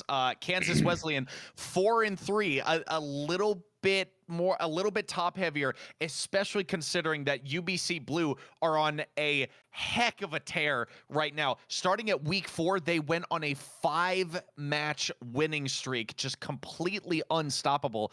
A terrifying thing to come up against. And Kansas Wesleyan, yeah, they're on a bit of a streak themselves, at least as far as the regular season's concerned. Won 3 in a row starting with week 6, but man, it's going to be a little bit. I don't know. I hate calling things so early, but as far as the numbers look, things are looking relatively heavily in favor of UBC Blue. I'm hoping for an even contest at the very least. Well, it'll be interesting if it is UBC Blue that wins this one, because then the grand finals will be UBC Blue versus UBCO Blue. So as they won the matchup earlier tonight, that would be a nightmare for whoever's casting that one. Well, only way to find out who's going to be in that matchup, though, is to put 5 minutes on the clock. We've seen crazier things than an upset 4-3 to a 6-1 team. I mean, that's not the biggest difference in the world, and we can absolutely not count out some kind of upset here. But you're right. If you're looking at just the numbers, just the stats coming in, then you do have to give the advantage to UBC Blue. On Kansas Wesleyan to come out swinging. Game number 1, 5 minutes on the clock underway. Let's go. UBC yet again in the blue, going up against Kansas Wesleyan, in the yellow. Bad News Golden and Ikigai for Kansas. Let's get this underway. Ikigai with a shot, more of a backboard pass, and looking for the physical play as well. Fervent for UBC will save this away. Fervent, Fatal, and Zindler for UBC. This one's out of the corner, off the nose of Golden. Fervent trying to continue the momentum here. Ikigai will get left in the dust. Bad News and Ikigai working together. A little bit of a pinch play. Off the corner, Zindler. Nice stop there to send this way out of harm's way. About 45 seconds gone. Both teams with bites at the cherry, but nothing to show for it. It's a good touch off the wall for Fervent to carry this one through, but I haven't seen anything too threatening on the net. Lots of transition play up and down. I really love to see one of these teams get a wall set up at midfield. There's a shot touched away by Ikigai. Now we'll see a transition back the other way, but not a lot of support for Kansas Wesleyan, as Fatal will take that one off the top and set it right back down into the orange end of the field. Bad News nice and high over to Fervent, who is allowed to pass this one down to Zindler. Fervent follow-up, that's off the crossbar and in. Just kind of gets shoveled through the goal line. That's 1-0 UBC. Good touch into the corner and a good read. Golden bites Ikigai left in an awkward position, and Bad News rotates off the back post. You got to have patience, especially here in threes. It's an interesting mix of aggression and patience. If you have 2 teammates in front of you, stay home, slow down, and just wait to see what happens. You don't need to dive forward until you know you can get that touch. And unfortunately for Kansas Wesleyan, they're a little over-eager to get out in front. They find themselves punished for it. Fervent nice and patient here with this corner defense. Now is up nice and high.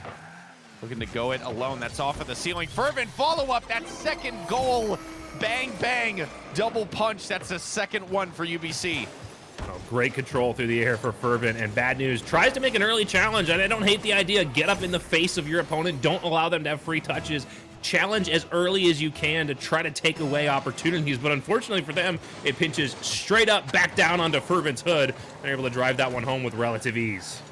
Fervent, number 3, perhaps with the air carry. You kidding me? Had such good control, just couldn't get it past that final player. Ikigai will get left yet again. Needs to, okay, take it nice and slow. Zindler and Fatal. A bit of an issue there against the back wall. Ikigai, decent 50 attempt. That one is almost on target. And can't see that one in. So Bad News rotating around, getting that full boost, and slams that into UBC's half. Follow-up, nope. Fervent gets in the way of that one. Fatal over to Fervent, misses the touch, so Golden will have a nice tidy catch and a great 50 past Zindler. Second touch past another defender. Man, this ball is just flying left and right. It's just there hasn't been a ton of possession, but it doesn't matter in my book at least, because there's been such speed and velocity on this ball that possession doesn't matter if you can bang it up the field and make the difference in that quick of a blink of an eye. Zindler off that back wall for the pass here. Very kind of awkward clearance there, and Fatal is just barely able to catch this one down and sneak it past that right side post. UBC take a 3-goal lead, and Lars, they are starting to run away with this one just a little bit. Golden had the right idea there to get up early and get that one off the back wall. And I feel like a broken record because I've already said that once. Get up early, get the touch early, take it away fast, and it ends up in the ceiling and back down in front of the net. It's the right idea, but the execution is just a little bit lacking on the side of Kansas Wesleyan. And that's so unfortunate to see because, hey, the big issue is, are you going for the right thing? And mistakes happen. Unfortunately for Kansas Wesleyan, they happen kind of back to back and allow UBC to take a 3-goal lead here. Ikigai can't get it out of the corner on account of a pesky little fervent taking this one all the way down to the other side of the pitch. Zindler's up, so is Ikigai. Neither of them will make contact. That one is wide open for Golden and will rescue a little bit of dignity here. Just under 90 seconds left. They're back within 2. Oh, great push here out of Golden. Takes advantage of a little bit of a misstep on the side of UBC and catching that last player back, looking for boost. Again, patience. It's not the time. If you have to be the last back, you got to be playing it safe, putting yourself in a position that you can at least make the quick turn if you need to. Now here's an opportunity for Fatal to get it right back, and they will, as that one's touched through the corner and in front of the net. UBC, quick little kickoff play there, and Fatal is just, I mean, exactly where he needs to be. Kansas were nowhere to be found on that one, and I feel like at this point, Lars, it's a situation where you kind of need to wipe the slate clean and come at this one with a renewed sense of purpose, because game 1 was very much not the game plan to come into the series with. Fervent's doing a great job. Oh, there's the Musty to get that one upfield. Now you can tell UBC is really feeling themselves, as now they're looking for a bit of that flash, and I don't blame them. This is the same score line that I say, you know, once you're up by 3, now you go for some of those mechanics that maybe are a little bit risky. Golden with a great read out of the corner will get that touch down into the net. A beautiful shot, and it brings this back within reach for Kansas Wesleyan. Nice control, and that's the exact kind of confidence that a team that is on paper an underdog like Kansas Wesleyan needs. Back within 2, less than a minute left. I'm not gonna start, sounding the alarms just yet. Or should I? No, it's so very close off that left side post, man. Almost made me eat my words, so very close. Kansas starting a late game surge, maybe a same situation as we saw in the previous series, Lars, is that maybe Kansas are just a team that takes a little bit longer compared to their opponents to start firing on all cylinders. Well, it's a little bit too long, perhaps, here in game number 1, as they find themselves down by 2 with a scant 20 seconds to try to get this one back. They're making the push, though. This one in the offensive zone. Bad News with an opportunity to throw this one on. It's high into the back wall. Looking for the double touch. Leaves for Golden, who throws it off the crossbar. That was a great play. I really like the awareness. I really like the players calling each other off, and Bad News will finally secure it to bring it within 1. Thriving in the chaos in front of the goal. Ikigai, a nice tight turn, and Bad News, right place, right time. Oh boy, it's a cliche that casters lean on a ton, but there's 6 seconds left, and it's technically possible, but I guess we will have to see how this kickoff goes. It definitely goes in favor of UBC. The patient play favors them. Golden keeps it up. It's on target. Zindler, excellent save around, oh man, just outside of that top left corner. You know what, Lars? They were very close to making it happen. It was close. Unfortunately, regardless of the scoreline of this game, the series score will move on to a 1-0 in favor of UBC. I will say the series scoreline doesn't really reflect the late game surge that Kansas Wesleyan was experiencing, because it's looking at just the series score right now would do them a disservice, because Kansas was looking very, very healthy in like the last 90 seconds or so. It's just a bit too little too late. Yeah, thankfully for UBC, there's only 5 minutes on the clock. Any longer, we may see a very different outcome here. And to your credit, you call it. You said, hey, maybe it's like that last one we just had, where it takes teams a little bit more time to get up and running, takes teams a little bit more time to get their feet under them. And Kansas absolutely showed that that is the case there. They came out of the gate a little bit slow, but once they got going, they almost brought it back in the last few seconds of that matchup. So going forward, we just need to see them be able to continue to carry that same energy throughout this next 3 games. If they want to put this one away in 4, not take it all the way to game 5, they have to do whatever they did in that last few seconds of game number 1, that aggression, that urgency in how they played, as well as the pass plays and the communication. I mean, you saw that opportunity Golden had to put one in, and he puts it off the crossbar, but it was off the back of a setup where you get the back pass off the back wall, the threat for a double touch leaves it for Golden to come up and slam one home, and unfortunately there's just a little bit of an accuracy issue, but that could have been the thing that they needed to get that one tied up and force overtime. It was pretty close, and I will say they came, Kansas Wesleyan came very close to equaling the shot total of their opponents as well, which is no easy task given the striking prowess of their opponents. And they almost, here's a point, is that they almost equaled the shot total in, within the final 2 minutes or so of that game. So definitely indicative of a team that took a little bit longer than was probably necessary to get the engines running per se. But hopefully they're a team that is able to take that late game momentum and surge forward throughout the rest of, well, okay, maybe not the rest of this series. That may be a tall order, but game 2, that's all I want. If Kansas can really put the fight up against UBC in game number 2, I feel hopeful for their chances throughout the rest of this series. I think it as I'm so fond of saying, game 4 is where you see a lot of what these teams are made of. Right here, right now, I think Kansas needs to perform in game 2 to show me, at the very least, what they're made of. Yeah, the only thing I'm worried about here is it took them a while to build that momentum, and we've kind of froze them out here. We had a little bit of a longer intermission between game 1 and 2. So hopefully they could maintain that despite having to sit cold for a little bit of extra time here. As we get all the players into the lobby and we get ourselves ready to get into game number 2, it's going to be on Kansas to come out of the gate swinging, to come out fast, and to come out in the face of UBC and put on the kind of show we know that they're capable of, because we saw it at the end of game number 1.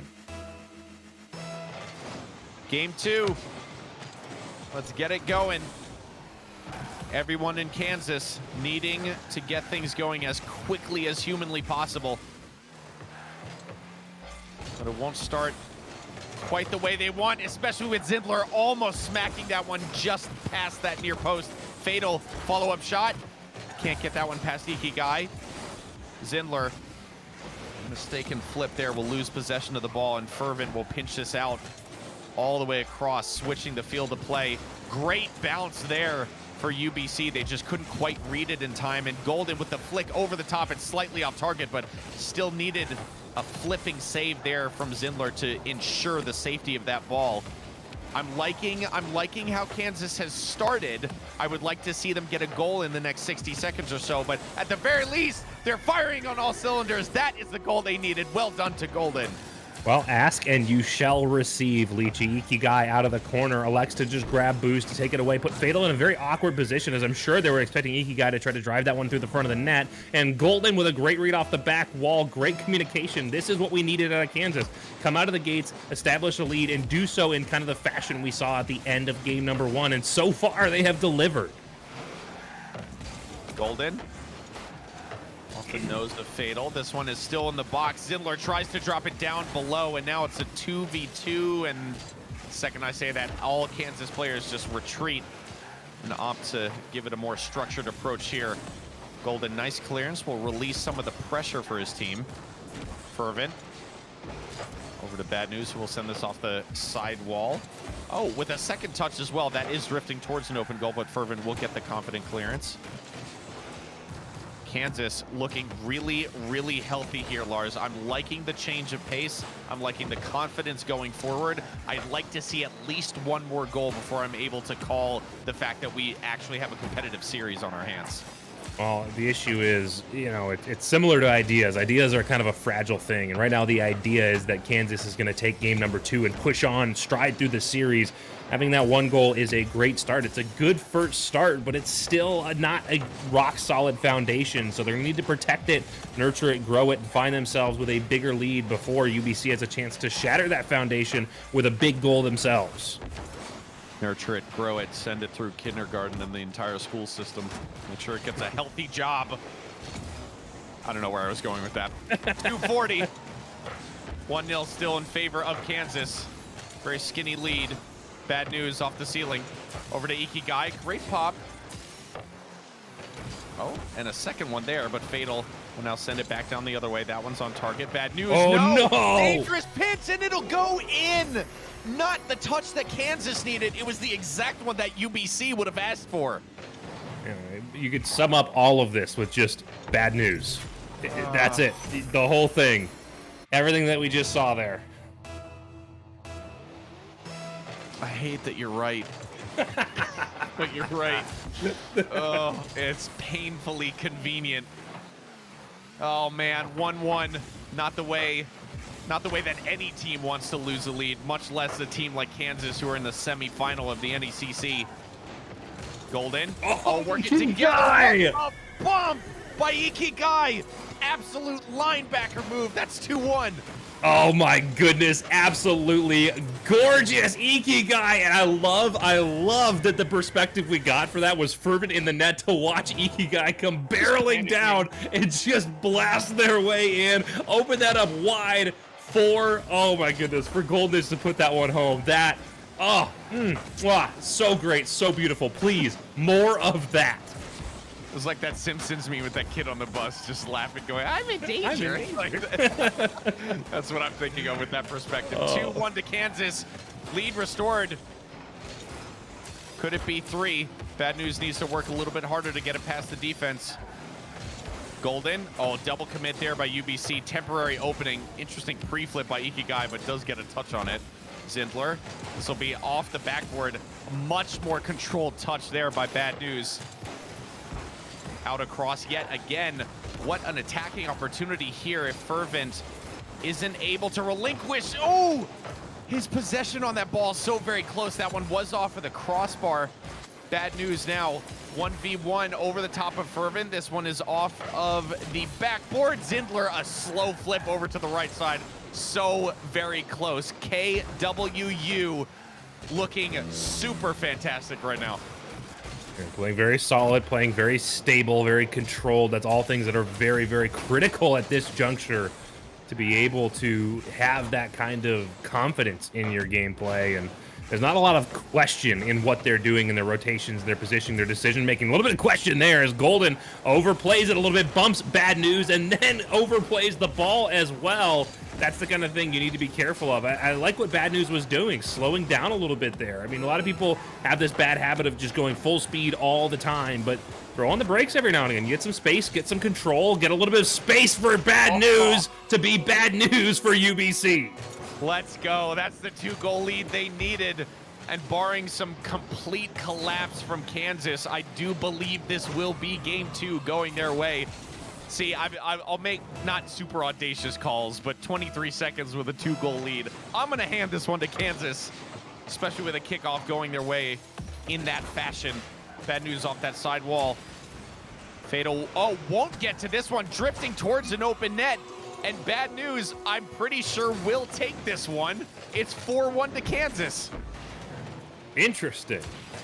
Fatal just misses the touch off the back wall, and Zindler and Fervent have absolute confidence that that wasn't going to be the case. They're nowhere to be found until too late, and the ball will just trickle in for Bad News. And I will match your audacity in saying this one's probably in favor of Kansas. That's not fair. You had a 3-goal lead to work with. 3-goal lead in 13 seconds. Oh, man. Ikigai out to the right. This one is done and dusted.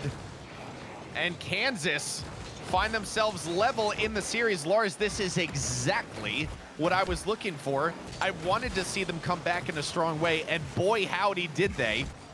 This one finally touches the ground. It's 1-1 in the series. We've got a ball game. Yeah, this is wonderful. I mean, we questioned, or I guess I shouldn't throw you in the same bus as me. I questioned a little bit, hey, with the extra downtime intermission, are they going to be able to bring that same level of gameplay between the end of game 1 and all of game 2? And yes is the answer. But now we move on to game number 3. And the way I like to think of it is you can't be too focused on the entire series. I mean, kind of near rocks, far rocks. Let's just focus on checkpoints. All right, let's lead the first part of game number 3 the same way, we being Kansas, the same way that they led the entirety of game 2 and the end of game number 1, and then just do, hey, 1 minute of that, and then another minute of that, and then another minute of that, until eventually you find yourself in the winner's circle. Day by day, hour by hour, minute by minute. That is exactly how this team needs to split things up. Because it's the simplest way to lead yourself to success, is just segment things up and make sure you can make it through to each 60-second segment with some kind of an advantage. If it's still 0-0 on the scoreboard, maybe at the very least you've had better defensive rotations, and you can visibly see that the other team is kind of shaken and has a lot less confidence when it comes to what they're doing there. It's all about the small victories that are going to lead to the bigger victories down the road. Well, we have now a tied up series, so we're guaranteed to at least see game number 4 out of these two teams. So we're get enough of a series here for Rocket League tonight, but it'll be interesting to see how much of extra is extra the right word? How much Rocket League we'll get to see tonight. I don't know. I'm floundering. Thankfully, the players are on the field ready to bail me out. Another 5 minutes on the clock, 1-1 in the series between Kansas Wesleyan and UBC Blue. Oh, what a shot to get things started by Fervent. Very, very close. Save there necessary by Golden. Still on the ball, in fact. Ikigai now all the way down to the right side. Sindler. Okay, maybe connection issues here, so we may need to figure something out. People claiming that certain players' games are broken. I guess we're gonna call it until we can't call it no mo. So Golden out to the face of fixing this into the corner, pops it up high, but Fervent will take it away. This one's off of the corner wall, and Fatal can't get there in time, so very close to a UBC lead. Zindler almost gets that beautiful double touch off the side wall. UBC may have fallen in a big way in game 2 and is now going to find themselves down by 1 in game 3. It's on the almost exact same timeline as game number 2. It'll be interesting. We got to watch out for Fatal and see if they're going to have any issues going forward. But so far, they're still looking for some good solid plays. Everyone over on the side of UBC, it's just not working against this Kansas team anymore. Golden off to the right side. Oh, a little bit of a bungled touch there by Fervent. Oh no, a little bit of a lack of trust there as well. Fatal had a very clear path to that clearance, and that double commit in the back, just not a sign of confidence in a team. And for UBC, a team that was coming into this series with a huge lead in terms of just the numbers and everything on paper. I don't like to see a team collapsing like that. Now, again, I don't want to pull the alarms too early. There's still, we're only 90 seconds into this game, but the way the Kansas Wesleyan have been playing, I feel like the momentum has completely flip-flopped to the team in yellow. They are looking super strong right now. You know what else is looking strong? Oh my lord, it was like a 45-degree musty off of the ceiling. Are you kidding me? Oh my goodness. And then all the way to that back post away from any of the defenders to not only hit that shot, but with beautiful accuracy. Unbelievable. No wonder Fervent, Season 4 Supersonic Legend. Of course they are. I see some oh my's in chat. Oh my indeed. I sympathize. Sindler off this corner wall. Loses possession, but Fatal will step in to maintain it. Sindler. Oh, can't be bad news to the ball. but man, gets there just in time to stop that shot coming in. That one's off the backboard. Ikigai positioning for some kind of a rebound touch. Golden will step in. Ikigai. Oh, slightly too high off that ball, and UBC get away with one for the time being. Ooh, there's a great push down on the net, and we see Kansas continue to throw on the pressure until Fervent finally clears that one away. Ikigai, doesn't have the greatest control off the back wall, but Golden's there regardless to try to pick that one up. Fervent opportunity, Dem on the last defender, but bad news will rotate in time to take that one away. Now, I talk about Kansas had good offensive pressure, and it was cleared as I said it, and I was about to say, so does UBC, and it's cleared as I start to say it, of course. That's always how this works. Oh, Sindler. Oh, bit of a confusion there on that halfway line. Golden, not a ton of boost, but buys team a little bit of time just to breathe. Ikigai coming in, pass off that corner wall. Still dangerous if Kansas can find their feet under him. Golden off the back wall. Bad news coming in for a shot attempt. This one's off of the back wall yet again. Just kind of peppering that backboard with touches and just waiting for UBC to make a mistake. A team this good is probably not prone to making too many mistakes, but I will say we saw a little bit of a breakdown for them throughout the first half of this game. They did surge back with that solo effort. Oh, almost the second one by Fatal off that left side post. Well, getting good pressure out of both these teams. It's something that I've been asking for all night after we saw in that last series that early offensive pressure out of Boise, but both of these teams have found a way to establish an offensive rotation and really pepper the net, get pressure downfield. Kansas doing it just a little bit better, despite the fact that it hasn't been reflected in the score line. And that was another opportunity to the back corner from Fervent.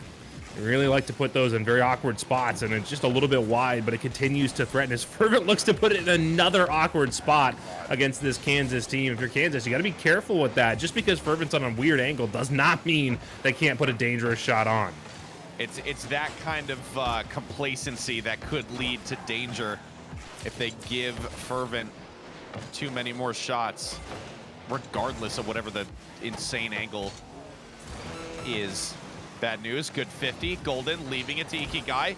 Oh, tries to pop it over Fervent. Did get there first, but Fervent stood up tall enough to make his car the exact size it needed to be to block that ball. This one's off of the right side now. Fervent following it.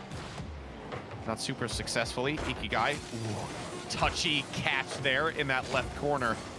Golden missing the clearance. No, he will rue the day that he missed it because Fervent will snap on this one. It's 2-1 with 5 seconds left. Oh boy, quick turn here out of them and great accuracy to throw that in the top shelf. Keep that one clear.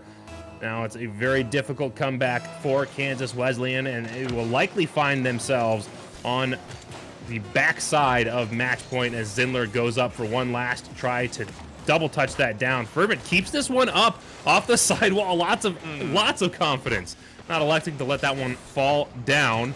And now Kansas has an offensive opportunity. Bad news into the corner. Tries to put this one center. Golden doesn't get there in time. And UBC take game number 2 and put themselves on match point. I was like, as that ball kept touching and threatening to bounce, I was like, Zindler, you're going to regret this, but it did eventually touch. So, UBC, like you said, taking the lead. Shot total, something different to look at here. Both teams had 8 shots, and I guess that's kind of why the scoreline was so close, but very top-heavy from UBC. 6 shots, all on Fervent. I mean, we saw with our very own eyes why and how. I mean, Fervent was an absolute monster putting shot after shot on target. It didn't matter what angle he had. Versus Kansas, a little bit more evenly spread to make sure that there wasn't one target man that their opponents needed to look out for. I personally am a fan of that style of play because you can keep your opponents guessing a little bit as opposed to having a slightly more predictable person to look out for it in terms of having a dangerous ball flying off the nose of their car. Yeah, and that gives you so many options too, and the defense has to be wary of every single player on the field. They don't just have to focus on one where the shots are going to be coming out of. But regardless of how UBC find themselves in a position to end Kansas Wesleyan's season and take themselves to the championship, one game stands between them as Fervent goes over top. Look for that flip reset. Doesn't quite find it, but does find a bump on Golden to prevent any kind of quick turnaround back the other way. Ikigai out of the corner of Beckwith Park. It's been a while since I've seen some true competitive play on Beckwith. I love this arena. I know a lot of people dislike it for whatever reason, but I think they need to get off of their high horse because it's a lovely little park atmosphere, and I'm all about it. Fatal looking for this solo dribble here. Ikigai will send it right back down into UBC's half. Golden puts a shot on target. It's a slow one, easily saved, and a banger clear off the nose of Fervent. Zindler will be called on to do just the same. We'll follow up this right side. Ikigai, oh, pass across, is that on target? It is! Off the inside of that left post, Ikigai will get on the score sheet first. What a pop across, and no one from UBC there to make the save, and KWU will just take that one all day. That's exactly how they needed to start this game 4. A game down in the series, a goal up in game 4. Things are looking up for them right now. It's still early days, but that's exactly how you want to start.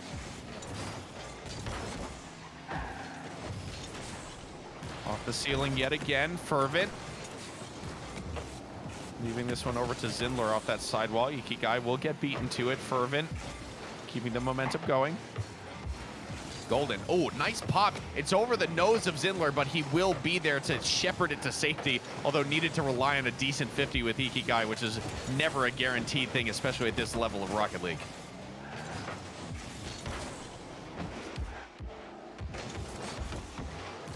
Golden. This one's down. Fatal will flick it out to the left side. Oh, trying to air dribble it so very close.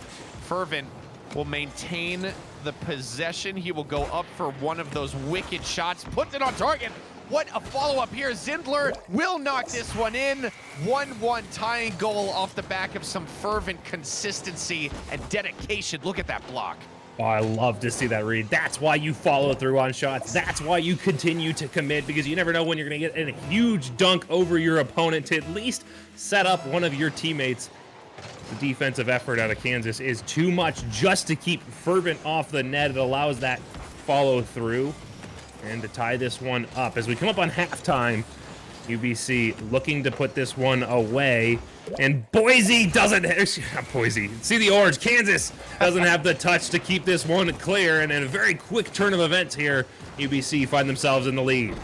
A quick turn of events indeed. They turn that around extremely fast. 2:42 on the clock. Not much else to say about that one. A quick, concise, and clinical finish by UBC. Oh, it could be 3. It will be 3. Fatal slamming this one in. And all of a sudden, UBC are on a bit of a scoring streak, which is a worrying sign for Kansas. There's lots of time left on the clock to get back these 2 goals, but the very first step in starting that is going to be to shut down UBC's offense, which is hot right now. 3 unanswered. Slow that momentum. They got to throw the brakes on here if they want to have a chance to walk away with a victory and force a Game 5 decider between these 2 teams. Bad news. Won't get it any further than the side of Fatal's car. Golden setting something up in the air, but Fervent will play spoiler to that plan. Slammer off that corner wall. Ikigai should get there first. That will be challenged by Zindler. Oh, a shot by Fatal. Man, the 4th goal. What a stab through the heart. Would you say it was the fatal blow? Oh, no, shut up, shut up. Damn it. Shut up. Ah, I hate it here. Oh, boy. Yes, we love you too, Ichi. Dang it. Well, now that you've committed to saying that, maybe you'll get to eat your words later. I mean, that's if you want to see Kansas make the comeback, that's what you have to do, is you have to make a statement like that. and then we can maybe see them make the comeback just to make the casters in the booth be wrong, because that's really most of what this is. Ikigai just powered through a Rule 1. I'm not really sure what just happened there, but it was a Rule 1 with Fervent, and that could have been a huge step here to bring this to a 2v2 and taking away kind of the most dangerous player on the side of UBC. Golden opportunity for Kansas. It's going by the wayside, and now they have less than 90 seconds to claw back a 3-goal lead. Very tough task, although, I say that. Ikigai, very cheeky touch there with that angle. Bad news. Banger of a clearance. Over to Fatal. We'll just kind of calmly send it out to the left, but Golden is still able to make some kind of an attacking touch on this one. Bad news will continue it over to Golden, who doesn't find a redirect. Neither does Ikigai. It's Fatal and the rest of the UBC squad working together to keep Kansas pinned back in their own half. If they're not anywhere near the goal, odds are they're going to have a little bit of difficulty scoring. A little bit. Now, less than 40 seconds left on the clock, and this has gone from molehill to mountain as Golden has an opportunity to put that one in. They will on a beautiful pass. That's what I get for opening my big dumb mouth.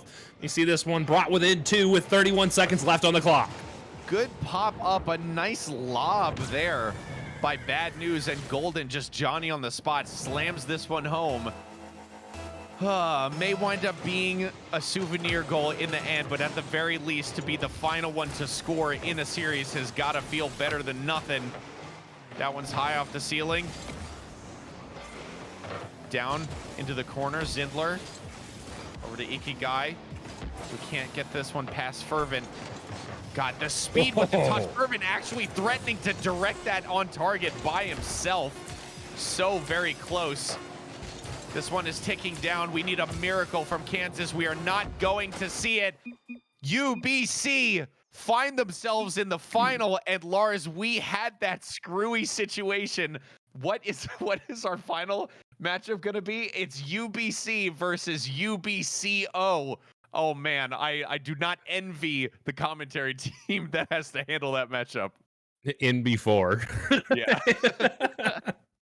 Well, a great showing out of UBC and showing why they've came into this matchup with the advantage that they did, but a huge amount of credit to Kansas. I mean, game number 1, they almost took back. If they could have just gotten their feet under them a little bit quicker, they could have found themselves in the driving seat off the get-go here in game number 1. Game number 2 was fairly dominant in the side of Kansas Wesleyan. They came out of the box swinging, and they were able to walk away with a very secure victory. It just fell apart after that as UBC were able to bring this one back, throw a little bit of style on the net with that musty into the back post out of Fervent. And then obviously you could see the result of game 4 here. They were in control after Kansas got off to that early lead, and UBC just hit 4 unanswered. Kansas came back with 1 more at the end for a take-home goal, maybe trying to get the game ball home. But unfortunately for them, they find themselves on the losing end of this series, and that will be the end of their season. UBC moving on to the grand finals. We are going to take a short intermission. On the backside, we'll have an interview with one of the players from UBC. Stick around. We'll be right back.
Good evening, ladies and gentlemen. Welcome back to NECC for our final interview of the night, the final night of semifinals. We have Fervent here in the booth. So right off the bat, Fervent, congratulations on your victory. Any thoughts, questions, concerns, comments, hopes, and or dreams?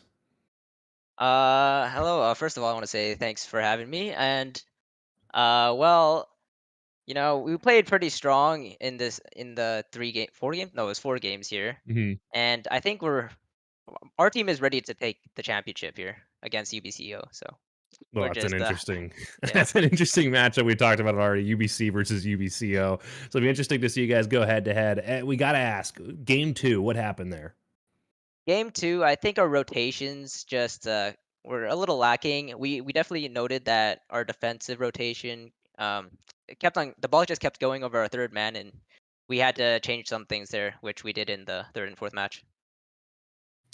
I want to ask a question specifically about your guys' comms. When you get into the mode where, I mean, you especially, like, if there was a 6-shot game from you, I think that was game 3 or something. Ridiculous, by the way, and unbelievable talent on the striking side of the ball. Oh, thank you. But when you get into those kind of roles where just everybody's kind of like feeling themselves, do the comms loosen up a little bit, or are you guys just kind of like sharp, clean, and tidy on the nose, like from the get-go throughout the entire match? Honestly, it was actually a really big point. Even before our first match, our pep talk, somewhat of a pep talk, we were saying, all right, let's keep the comms up. And that's exactly what we did and tried to do during all of our matches today. And if you're talking specifically about when someone goes for a solo play, we usually like to call it out. Say, if I'm going up the wall, I think usually my teammates know that I'm also going to say, I'm going to go for a solo play. And they also know that I'm already on the wall. So I'm in a pretty good position, especially if I'm off the ceiling already. So they just wait to see what happens. And if something cool happens, it just happens. It's something cool. Yeah. If you heard it here first, kids, always calm everything. Always. Yes. Don't let that fall by the wayside. Facts from the pros. All right. Well, then I had something I wanted to ask, but I got distracted because you got me on the comms bit. Jeez, Leechy. Was it My bad. the musty flick? I think it speaks for itself. Honestly, I don't think we have to go down that road too far. All right, so coming to this matchup, what did you guys do to prepare? If that's you were preparing from a week out, watching tape or anything like that, or if it was, hey, we hopped in VC 5 minutes and we just got off to the races. I think just for this match specifically, we weren't as worried just because it was first against. I think they were 5th seed, but we're definitely going to try to be more prepared for it against UBCO. For today's games, I know that my teammates Fatal and both Fatal and Zindler, they were on like many hours before. I know Fatal himself, he was on for probably 5 hours before just warming up with a bunch of people. So they're really putting in the work. 5 hours before, that is a lengthy warm up. I feel like I would have burned out. You're threatening being on the backside of that, but yeah.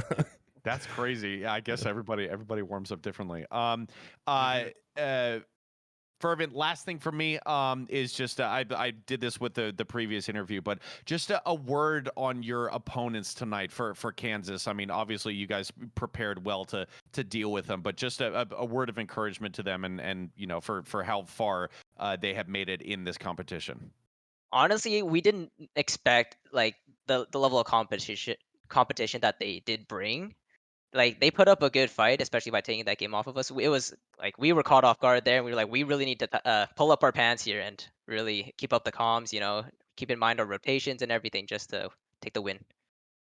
It goes to show anyone at any point can kind of surprise you out here and bring a good level of play. So, GG's to Kansas, Wesley, and any other shout outs, thoughts, questions, concerns, comments, hopes, and or dreams before we move on out of here. Honestly, just I can shout out my teammates, Fatal and Zindler. They put on a great performance today. Made the games today really easy as a player. They were good in rotations and everything, and just the amount of work they put in just to even coming 3 hours, 5 hours beforehand just to warm up. I did not myself did not do that, so it just goes to show how much they worked for it.